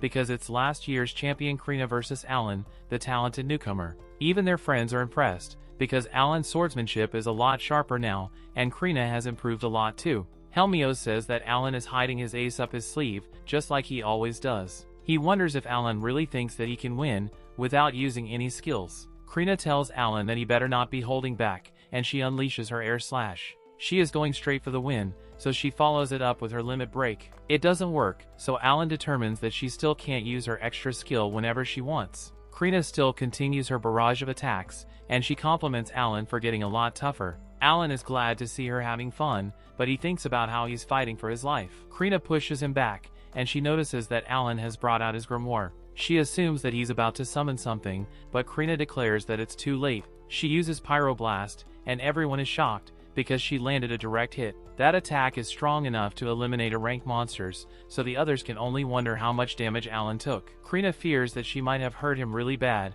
but Alan says that she's making a rookie mistake. He goes to attack her, and only stops at the last moment. He reminds her not to let her guard down until the fight ends, and Krina admits defeat. The crowd is stunned, and Alan is declared the new champion. No one can believe that a Sword Lord just lost, and they wonder how powerful summoners are. Alan has no clue how he survived Krina's attack, but Keel thinks that he saw Alan use something. Krina can only wonder how Alan overcame her Pyroblast, but he says that he's keeping it a secret for now. He simply says that he won, because he honed his unique abilities over the summer. Krina congratulates him, and Alan tells her not to get distracted. She still has to fight Verg, and that guy is level 60. Alan is sure that she can win, but he notices that something is bothering her. She points out that Verg has been stuck at his level for some time, and she fears that the same will happen to her. Alan knocks her to her senses, and reminds her that he promised to solve that problem. He tells her to stay focused, and she regains her confidence. Moments later, Krina faces off against Verg. He starts off just like last time, by declaring that he has slayed demonic gods. He tells Krina to bring it on, so they can see if all her training was worth it. Alan thinks about how he gave Krina some rings that boost agility. He is sure that she can win, if she can just get her extra skill to trigger. Krina tries to use Limit Break, but once again it doesn't work. Verg wonders if she's getting cold feet, so Krina charges in. She fires off her Thunderous Blow skill, and the battle really begins. The fighters clash over and over again, and Verg admits that she packs a strong punch. However, he says that it won't be enough, and he lands a powerful elbow. Krina uses his skill to recover some HP, but Verg just lands his Earth Dragon Blast attack. He tells Krina to stand up, or she will just end up being another corpse during the war. Just then, everyone is stunned, as Krina begins to glow. Alan realizes what's coming next, as Krina finally uses her Limit Break. Her next attack pushes Verg back, and Verg realizes that this is Krina's true potential. Helmios says that this is crazy, because Krina's getting a huge stat boost. To make it even better, she's also getting HP recovery. Krina continues her relentless attack, and eventually she manages to knock Verg down. The entire crowd goes silent, as Alan declares that Krina won. Verg is shocked himself, but he refuses to lose, and now he begins to glow. He declares that he will never allow himself to be defeated, not until he's reunited with a person named Classis. Alan is stunned as he realizes that Verg is using his extra skill. Verg has entered the same mode Krina is in, and he uses his Guard Break attack. It's incredibly powerful, and even Krina doesn't know what's happening. Krina can't understand why her life wasn't just ended, and we see that it's because Helmios blocked the attack. He points out that Verg could have ended her life, and he reminds him not to let his skill take him over. Verg snaps out of it, and he can't believe that he lost control against Krina. He feels terrible, and Krina goes to check if he's okay. Verg stuns her, as he declares that Krina has bested him in their duel. He apologizes for what happened, and he even hands Krina his very own sword. The announcer declares that Verg has admitted defeat, which makes Swordlord Krina the victor. Alan thanks Helmios for saving Krina's life, and the final match between the two of them is announced. The crowd goes wild for Helmios, and Alan thinks about how special the hero is. Hundreds of thousands have lost their lives to the Demon Lord, so people see Helmios as a savior. None of that matters to Alan, because his plan is to take that sweet MP recovery ring. The fighters exchange some trash talk, and Helmios warns that Alan simply can't win. Alan declares that effort is never wasted, because it compounds, and their battle begins. Helmios overwhelms Alan with his speed, but the entire crowd is shocked when Alan blocks the hero's attack. Alan determines that he can't allow himself to get hit, and he can't believe how strong Helmios is, without even using any skills. Just then, Helmios' appraisal skill notices something really weird. Alan shouldn't have the endurance to withstand his attacks, so he wonders what's going on. Alan pretends not to know either, but deep down he knows that Helmios just can't see the buffs that he gets from his summons. Their battle rages on, but Helmios says that he's disappointed. He isn't using any skills, but Alan's already having a hard time keeping up. He says that he gave Alan too much credit, and the crowd wonders what's going on. Alan determines that the two of them are on par in agility, so fighting normally won't work here. He will have to trip Helmios up, so he declares that it's go time for Drago. Alan summons a giant B-rank dragon for the first time, and the entire crowd screams in terror. The dragon's attack allows Alan to land a hit, and Helmios admits that he packs a harder punch than he expected. Alan thinks about how he did some damage,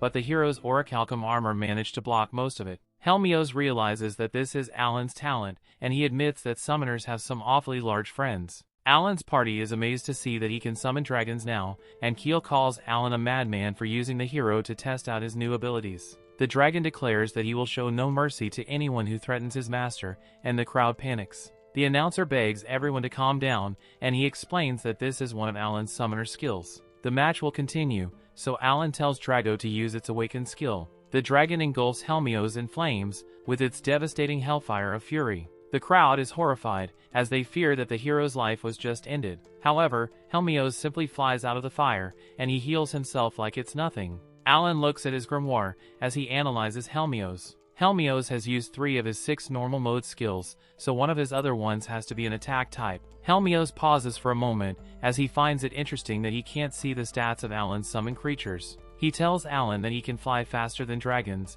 but Alan thanks him for creating some distance, and he uses Wally Blaster. The walls explode directly on Helmios, and the crowd fears that the hero just blew up. Alan surrounds him with even more Wallies, and the crowd begs someone to stop this kid. Meanwhile, Alan is loving his new skill, and he shows off his quick summon. Before it would take up to 10 seconds for him to summon a single creature. Thanks to his quick summon, it's practically instant now, and all he has to do is visualize whatever he wants. He can even swap his entire inventory of 70 cards in the blink of an eye. It's pretty overpowered, so Alan declares that being in Hell mode is finally paying off. Helmios begins attacking again, so Alan has to act fast.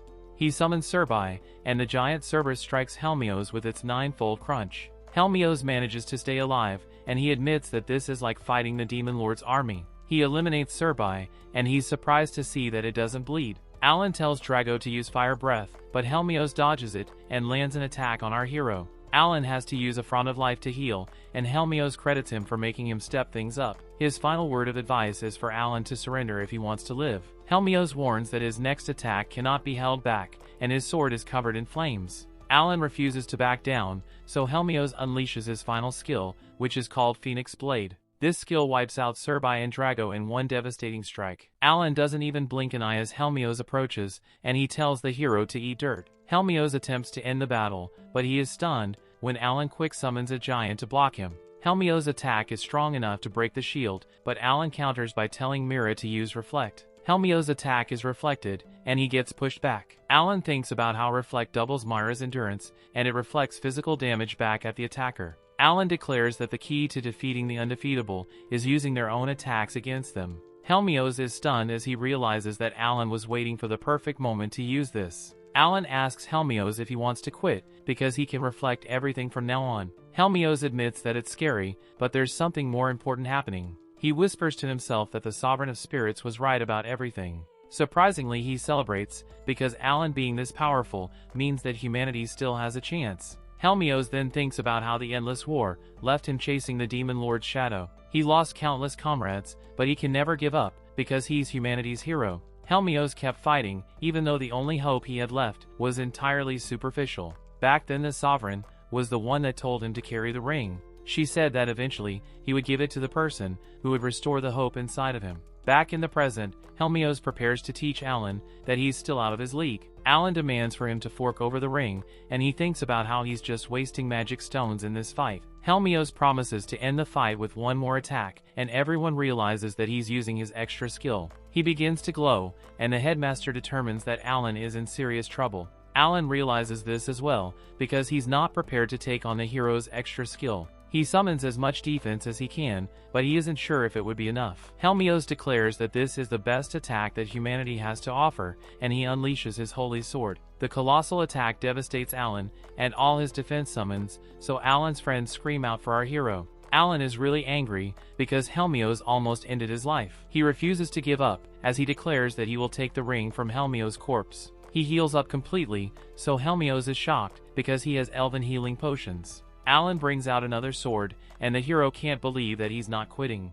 Helmios tells the kid to stop punching above his weight and just call it quits. Alan refuses, because quitting just closes the door to victory. Helmios wonders what happens if the only thing waiting beyond that door is despair. Just then Alan finally understands, because Helmios has faced a hopeless cause his entire life. Even after hitting the level cap, Helmios had to keep fighting, as humanity's only hope. Alan declares that if despair waits after this victory, then he will beat that too. Helmios is stunned to hear that Alan is confident enough to overcome even despair. He isn't even sure that anything comes after that, and he asks who Alan really is. Alan tries to think of a good answer, and he remembers that the Demon Lord calls himself the Demon Lord of the End. That's why he declares that he is Alan, the Summoner of the Beginning. Everyone is stunned by the name, but Alan admits that he made it up on the fly. Just then Helmios surprisingly hands Alan the MP recovery ring. He explains that the Sovereign of Spirits told him to give it to the Summoner of the Beginning. Alan is floored, because this entire time, the requirement to get the ring was just a keyword. He worries that Helmios needs it to survive, but the hero reveals that he has a matching pair.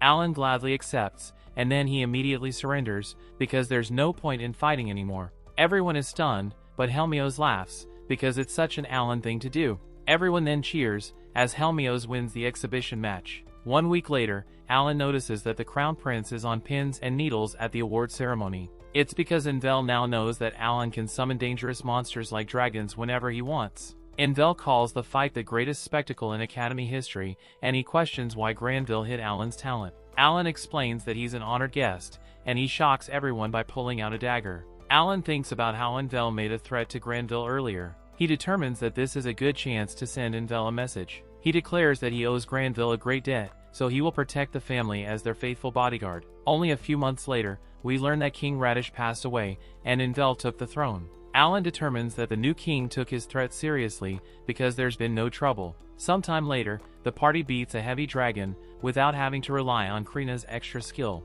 They were able to do it because of Alan's insanely powerful summons, so Krina thanks one of them named Griff. The others point out that Alan's B-rank summons make A-rank dungeons much easier. Suddenly, a gold chest appears, but it's just an MP boost ring, instead of orichalcum. Alan figures that orichalcum items must only drop inside the S-rank dungeons. Just then, the system congratulates Alan's party. They have cleared 5 different A-rank dungeons, so it upgrades their stamp card into an S-rank entry pass. Alan then declares that their goal for the new year is beating an S-rank dungeon. Unfortunately, soon after this, their plans are derailed by unexpected news. The headmaster informs them that they've been ordered to join the war by royal decree. Our heroes can't believe it, because they're only in their 2nd year. That's not all, because Sophie, Valmar and Maruru have been ordered to return home immediately. The order applies to every transfer student, and Alan's party is being dispatched to Rosenheim. The headmaster reveals that the Demon Lord has mobilized 10 million monsters. They're going to invade Rosenheim,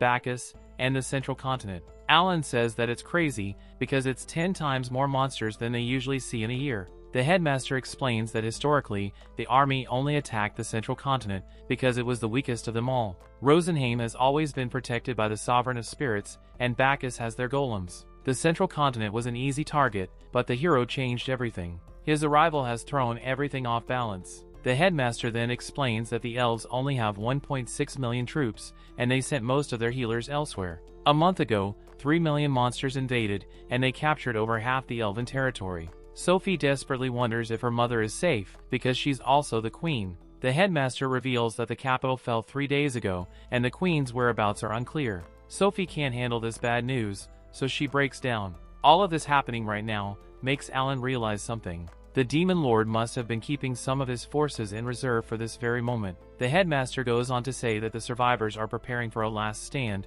so Rosenheim's fate is on the line. Alan understands why they're asking for help, but he can only wonder why they waited so long. The headmaster explains that the elves hate the idea of other races stepping foot on their land. This isolationism has led to this terrible result. He goes on to say that 2 million monsters wait at the central border, while 1 million camp outside Bacchus.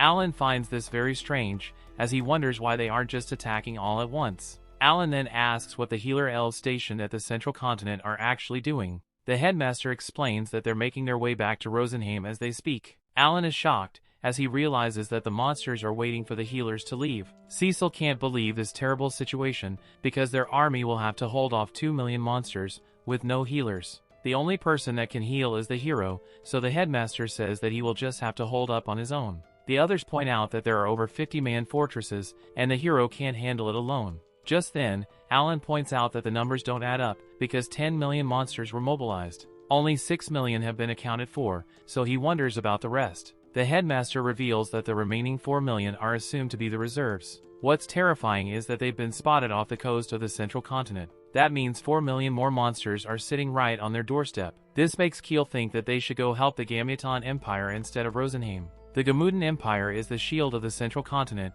so their home is in danger too. If the empire falls to those monsters, then the Radish Kingdom will be the next to go. Cecile agrees with him, because most people in their kingdom don't even know that the Demon Lord exists. If the monsters ever reach them, the entire kingdom would descend into pure chaos. The headmaster admits that it's a good point, because they'll have families to think of. Their loved ones live on this continent, so protecting it would mean protecting them. Our heroes are torn between saving the elves and defending their own home. Krina turns to Alan, and she asks them what they should do. As far as our hero is concerned, he says that there's only one option. Alan shocks everyone, as he declares that they will work together to save Rosenheim.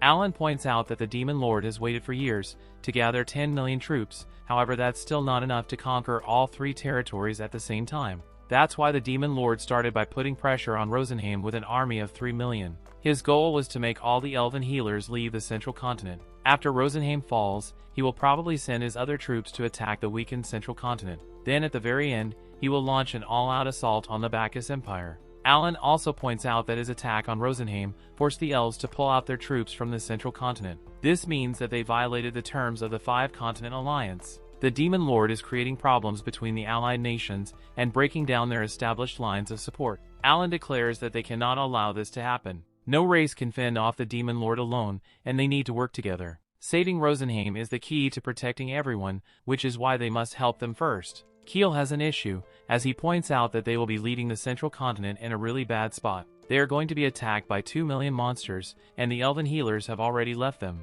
Alan has already thought of this, so he shows everyone an item, and says that he will supply the troops with it. He explains that it's a recovery elixir, and just one of them can heal every soldier in a 50-meter radius. The headmaster is stunned, because it would be able to heal 3,000 troops at once for 1,000 HP. Alan surprises him even more by revealing that he has 600,000 of these. The headmaster wonders if Alan created them with his summoner powers, but Alan says that it's actually a new type of elven recovery elixir made in Rosenheim. Sophia confirms this, and reveals something else. To make up for withdrawing their healers, the elves are supplying these recovery elixirs to the central continent. This is great news, because it will allow our heroes to save Rosenheim, while bolstering the central continent's defenses. Pulling off Alan's plan successfully will bring down the Demon Lord's entire plan. Sophia calls our hero a genius, but Alan says that they still need to execute the plan. He also says that he will give Marura 10,000 of these elixirs for the dwarves. She thanks him, and declares that she will be waiting to see them at the Bacchus Empire.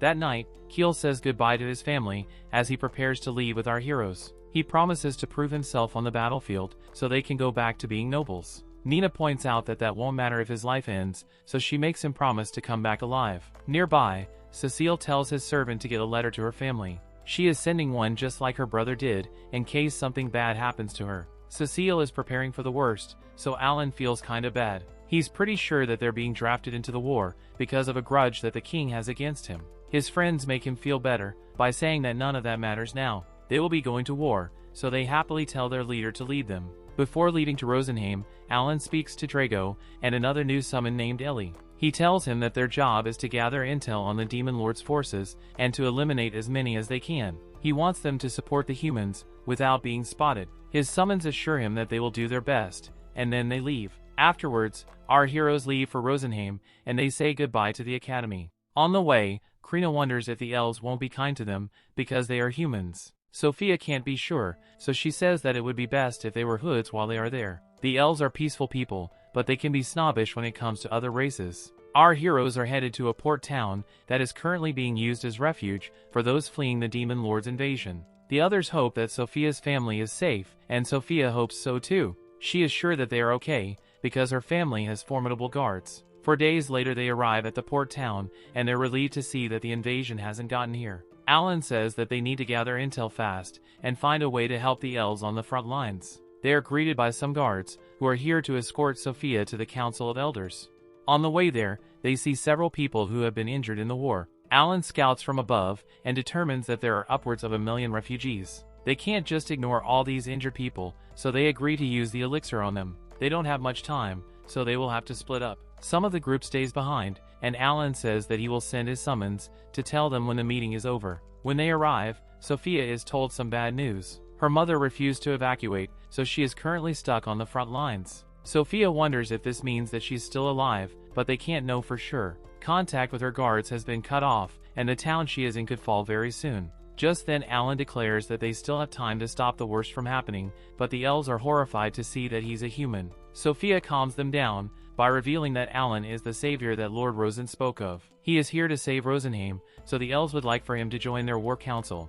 Alan wants to treat Luddral's wounds first, but Luddral points out that his severed arm has already been bandaged. Sophia tells Luddral to just let Alan do his thing, so Alan brings out the blessing of heaven that was made by one of his summons. He uses it to heal Luddral's arm, and everyone is stunned. The elves assume that Alan used an elven elixir, but that's just what Alan wanted them to think. Alan then demands to know how many injured there are, so he is told that there are over 100,000. Alan explains that his friends are currently healing the injured, but they need help. He says that he will provide 1,000 of the flowers, so that the elves can use them to treat the injured. Luddral refuses to believe that Alan can have so many, but Sophia says that it's true. She tells everyone to follow Alan's lead on this, so they agree to help. Alan then declares that they will go to the town where Sophia's mother is. They don't have much time, so they will have to leave immediately. Alan still has some questions, so he says that he will leave a proxy to ask them. He summons some of his creatures, and they introduce themselves. Everyone is stunned as Alan speaks through Chappie,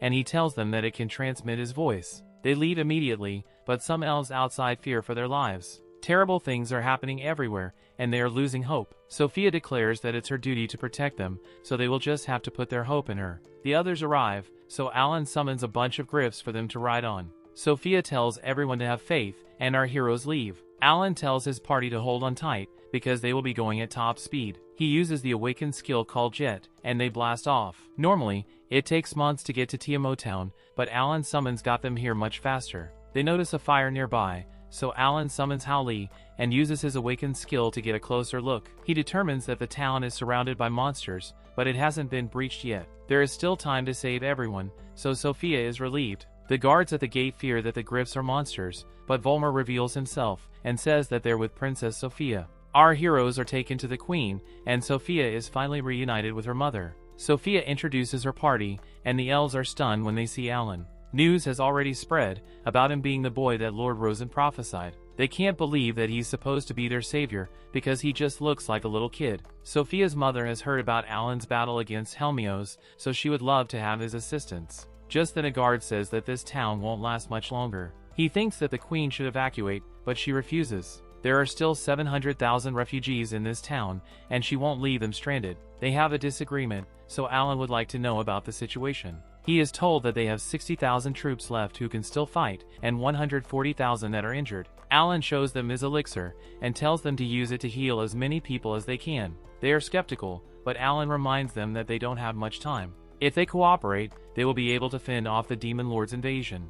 Everyone is then stunned when Alan reveals that they intend to fight the monsters right now. They will throw them into disarray by eliminating as many as they can, and buy some time for the elves to heal the troops. Volmar and Ellie are told to stay behind to help conduct treatment of the wounded. Ellie takes to the sky, and everyone is shocked to see that she's a spirit. Alan then brings out all the elixirs, and our heroes head out to fight. Alan explains to the others that there are 300,000 monsters surrounding the city. They get in place, and Alan summons his Cerbis and Dragos. The plan is for the Dragos to hit the enemy first, with its dragon breath. Meanwhile, the Cerbis squad will focus on A-rank monsters, because their awakened skill can defeat them instantly. Alan then summons some water creatures to buff the team. Keel and Sophie then use their abilities to add protection to our heroes. Alan announces that he and Cecile will attack from the air, while the rest of them charge in. Everyone is on the same page, so the battle begins. As they charge in, Alan thinks about how the monsters have been attacking for some time now. They need rest and nutrition just like everyone else, so they have probably been using the elves as their food source. They deserve no mercy, so Alan says that it's time to make them regret their choices. Cecile prepares a spell, and says that this is for her brother Mihai. She unleashes her meteor attack, and decimates a huge chunk of the Demon Lord's army. It wiped out at least 10,000 of them, so Alan says that Cecile's awakened skill is nothing to laugh at. Everyone else attacks as well, and Alan is glad to see that they're off to a good start. Just then he is horrified to see that the monsters also have healers. They have to be taken out first, so our heroes target them. Alan continues to command his summons from above, and he wipes out a monster that was trying to take him down. Just then he notices that a large group is making its move, so Alan says that he can't let them catch Krina's group. He summons Chappie, and he warns the others about the monsters. Our heroes regroup in the sky, and Alan catches them up on what's going on. The healing in this city is going well, but they need more time. They will have to go to the other side of the city to fight another 50,000 monsters. Everyone is ready, so Alan declares that it's time to go. The next day,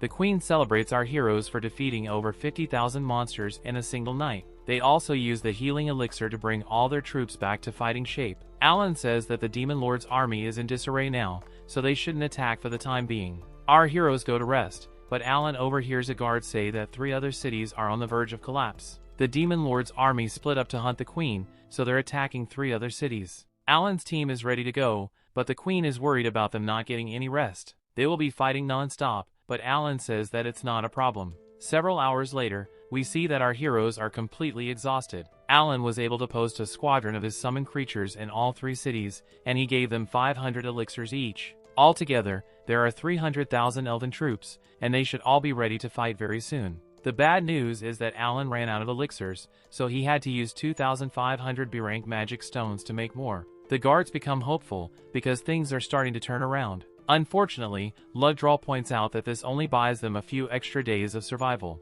Alan agrees, because Tiamo City is still surrounded by 260,000 monsters. To make things even worse, there is still around 2.8 million monsters in all of Rosenheim. The Queen still wants to reward Alan, so she offers to let him marry Sophia. Everyone is shocked, but Alan reveals that he actually has 2 requests. First, he would like help gathering as many magic stones as possible. Unfortunately, the elves have used up most of theirs, but Alan says that he just needs help harvesting them from the monsters they defeated. Alan's second request is to meet with the Sovereign of Spirits. Sophia agrees that he should meet Lord Rosen, and everyone is shocked when the squirrel on the Queen's shoulder introduces himself. He is Lord Rosen, and Alan can't believe that this little animal is a god. Alan explains to Rosen that his party is currently helping the elves to fight off the Demon Lord's invasion. He says that he has a wish that he would like Rosen to grant them after they succeed in saving Rosenheim. Rosen doesn't mind rewarding them, so he wonders what they want. Our hero then shocks everyone, as he says that he would like for him to switch all his friends to Helm mode.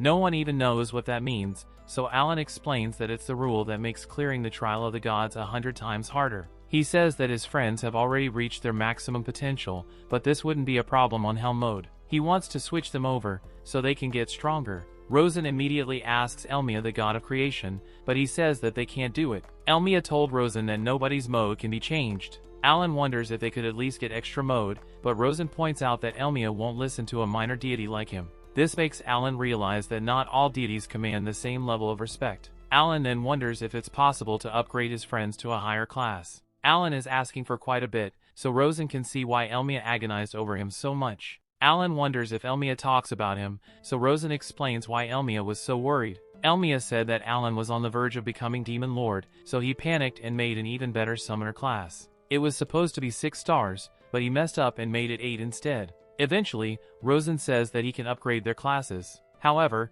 he wants something in return, on top of saving Rosenheim. He wants something way more valuable, like trading part of their lifespan. Everyone is shocked, but Alan comes up with something else. He wonders if Rosen will do it, in exchange for all the experience that they earn to max out. Rosen is stunned, because this would mean going back to level 1. Alan is okay with it, because they would still retain all their skills. Rosen agrees to the deal, but he points out that 4 stars is the max. That means that they can only upgrade 1 rank higher.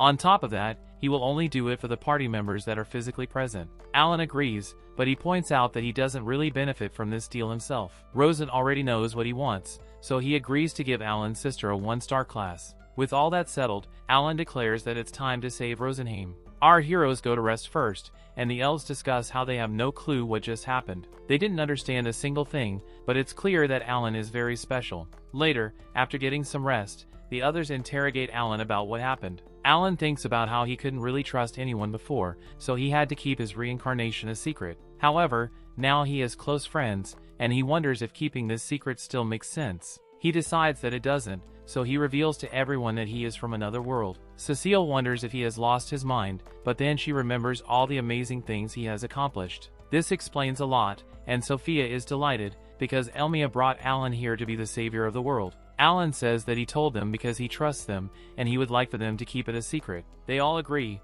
so Alan talks about how lucky they are. All they have to do is defeat the Demon Lord's army, and they will get to upgrade. He points out that Dogora even has enough room to move 3 classes higher. The others remind him that Rosen said that he would only upgrade their class 1 rank higher. Alan is quick to point out that he never said they couldn't do it more than once. They will just have to make Rosen upgrade them again after they hit max level. This way, all of them will eventually have 4-star classes. Sophia will be able to become a spirit user, and Cecile will become an arch-wizardess. A little later, the war resumes, and a giant dragon tries to wipe out the elven army. They use one of Alan's elixirs to heal, and they take down the beast. The elves felt a lot stronger for some reason, and they don't know why. Alan watches, and he's glad to see that the buffs from his summons are helping the elves. Our heroes join the fight, and Alan summons Ansi. He has them use their awakened skill called Spawn that allows Ansi to produce 100 more of itself. The copies only have half its stats, but it allows them to create a huge army. Alan has the army of ants surround the monsters, and he commands them to use their formic acid attack. This lowers the target's endurance and resistance to attacks. Alan thinks about how today's battle will use up the last of his B-rank magic stones. The stones are very valuable to him, so they have to make sure to collect the magic stones of all the monsters they defeat. Alan tells everyone to defeat the monsters, and they all unleash their attacks. Dogora uses his explosive strike, while Krina uses limit break. Everyone goes all out, and Sophia even summons her fire spirit named Ifrit. The elven army is amazed, because this is one of her grand spirits, and it does massive damage. After several hours, Alan is glad to see that the battle is going smoothly. There are no S-rank monsters, so their forces can hold their own. Alan is really pleased with Ansi's performance, and he plans to use him a lot more in the future. With enough time, Alan thinks that just one Ansi will be able to create an army of 3,000. Just then, the elves notice that the Demon Lord's army is running north. They must be retreating to join their main force, which means that they have successfully defended the city.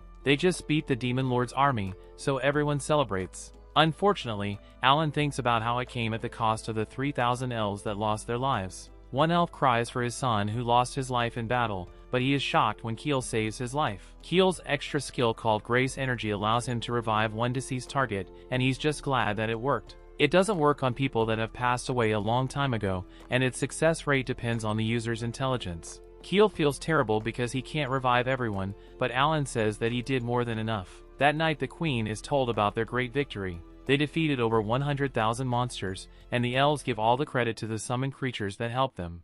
A guy named Gatto wants the Queen to evacuate to the nest, but she refuses. Valmar tells Gatto not to give the Queen a hard time, and Sophia explains to Alan that the two of them are brothers. Gatto is also known as the strongest man in Rosenheim. He's the only spirit user in the kingdom, and he serves as the Queen's personal guard. As promised, the elves say that the 70,000 magic stones recovered in battle will go to the no-life gamers. Also, there are 30,000 more being collected right now. The elves say that they can now resume transporting troops and supplies via magic ship. They will be able to bring troops back from the nest to bolster their defenses. Alan explains that he's making more elixirs, but he would like for the elves to pay for them from now on. It will cost 500 B-rank magic stones for 100 elixirs. That's a surprising amount, but Keel says that it's simply supply and demand. The elves agree, so Alan reveals that he has other news. He has new intel on the Demon Lord's army from his summoned creatures. Based on what he can see, all the monsters are preparing to withdraw from the elven cities and move north. This doesn't make sense to the elves,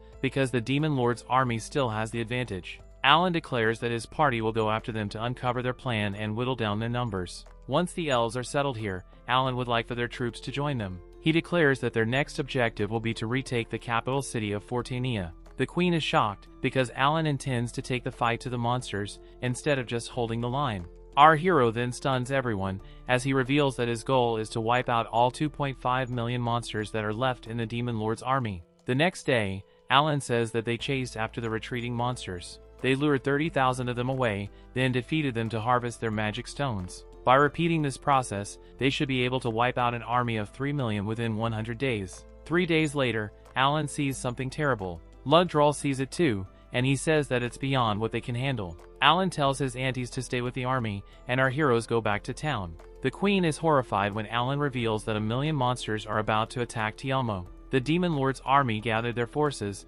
and now they are coming here. They will arrive in 2 days, and Alan wonders if they drew too much attention. They probably figured out that the queen was here, based on all the fighting. The elves are terrified, because 1,000,000 is way too many monsters. Alan points out that they were bound to need a fortress to fight against their large numbers anyway. Tielmo will have to do, so he declares that this is where they will make their stand. That brings the episode to an end. Thanks for watching. Want next part? Subscribe the channel and turn on notification bell.